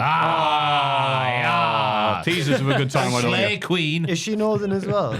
No, she's from She is Kent. now. I was going to say the gravy. She's from where? She's down Don't south. call her that. Oh, did he say Kent? Is that what? Okay, right. How she ended up all the way bloody up here? What's going on? It's a long story. Okay. Also, Come with Johnny me, Gargano joining Ciampa in the dark side was nice. Yes. There we go. There's the rest of the thing. The tie at the end of that bow. I wouldn't So say that it was thing. quite the biggest thing of the. But I'll let you. Oh, it doesn't matter. Just to see sorry. the improve. Oh, you know what? After this. Wow. What Jacob Fatu. Yes. Oh, just hell as yeah. a person. Just yes. as a being. Yes. A sentient being. Great shout. Yeah. Tony Storm just being daft. Can you tell we Shaq and don't Stan prep Hansen. for these big questions? What are you talking about? Just make them up mere seconds before the question is asked. No. Just to get Rhea Ripley's face in the thumbnail. You cynical bitch. Eating a lovely Sunday roast. If you could Photoshop Going, Rhea "Ooh, Ripley Wembley." eating your sausage roll No, thank you. No. with a big tub, a bucket of gravy next to her. A caption, I'm in London. I think she likes online perverts, so she probably like it. In her interview with Sam, he was like, "How many weird messages have you got?" And she was like, "Oh." What, from ye? He said, She yelled. he said, like, "How many people have you blocked?" And she was like, "Oh, I let them message me." Yeah, I was like, "Wow." I can imagine her laughing though. Yeah. I doubt she replies. I mean, I know how she feels. I laugh all the time. Man. Yeah. Messages I get. Mine are really nice. It's been lovely doing this with you for another bloody year. You as Can well, you Matthew. believe it? It's been all right, hasn't it? Look at us, huh? Look at us. Who would have Who thought? would've thought? Aw. Punk did that with one of the Usos in the shark cage. I think it was Jay. Okay. Next year is the 7th year of the podcast. Yeah. It'll be 7 years old in January. We're almost at 365 episodes, so you could watch one a day. Imagine that. No one would ever No. do that. That should be a punishment video. No. A year. A year-long punishment. Oof. I couldn't do that. There'd be major life events. Someone might die or something. You'd have to stockpile one day, get 2 or 3 in. Yeah. So you can have 2 or 3 days off. You'd be like, you'd stop doing it, and the next 6 months, you're just hearing our voices in your head. You could go to They the talk to gym you every understand. time and have it on. Then you get in really good shape. Or trying to run away. God, it's amazing. I can't escape the voices. The bad Irish impressions. Oh, how dare you? Oh, sorry, the amazingly. Sorry. How dare you? Jack, you're being magnificent. What have you got for us until next week? Or next year, I should don't know, say. Beg your yeah. pardon. I mean, I last week, because I wasn't on, I got an early head start on the first weirdest episodes of January 2025. But I won't reveal what that is, actually. It's a little secret for me.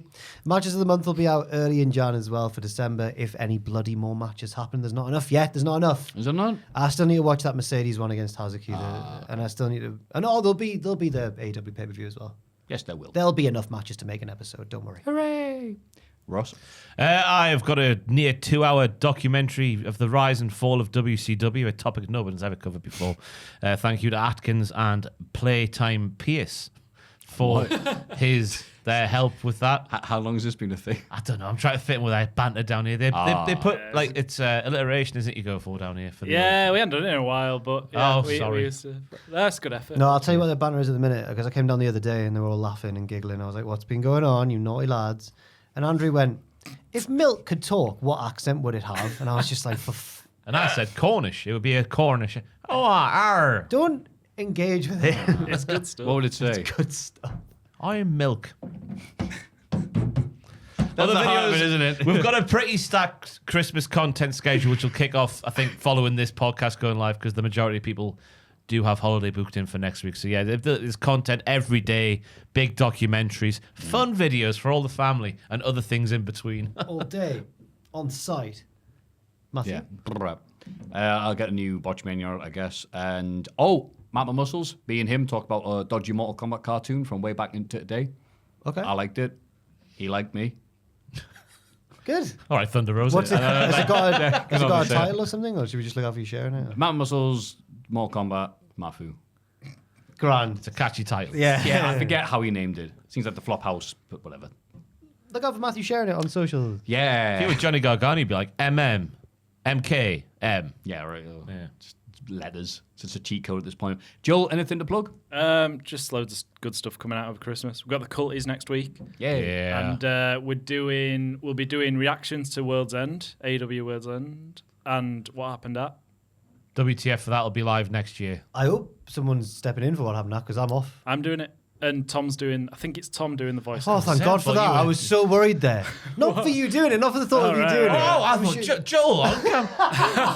I'm sure you'd be grand. I'm sure you'd be bloody great, but I do have holiday time booked off. Yeah, Because no. my girlfriend's birthday's at the worst time. It's between Christmas and New Year. Yeah. So, and that's when the pay-per-view is. So I was like, Yeah. there's no chance I'm going to That's work. fine. Yeah, so I'm So, glad yeah. that we've got...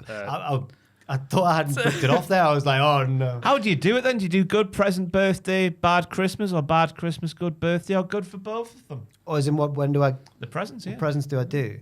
I think we give it on the Christmas. I think I give her like the food stuffs, Oh. like the sweeties and stuff. And that makes it sound weird. Makes sense. You can I enjoy don't it know how with to everything divide else. them up this year. She's not big on her birthday because she's grown up being ignored on her birthday because it's the week between Christmas and New Year. But I've got her some nice stuff. Don't you worry about that. We are worrying, but we'll try not to. Okay. Well, this has been Jack, this has been Ross, this has been Joe, this is myself, it's been Papa Jack. You have been amazing. Mailbag@cultaholic.com. Oh, thank you. He was pointing at the camera, Joe. Patient. Not you.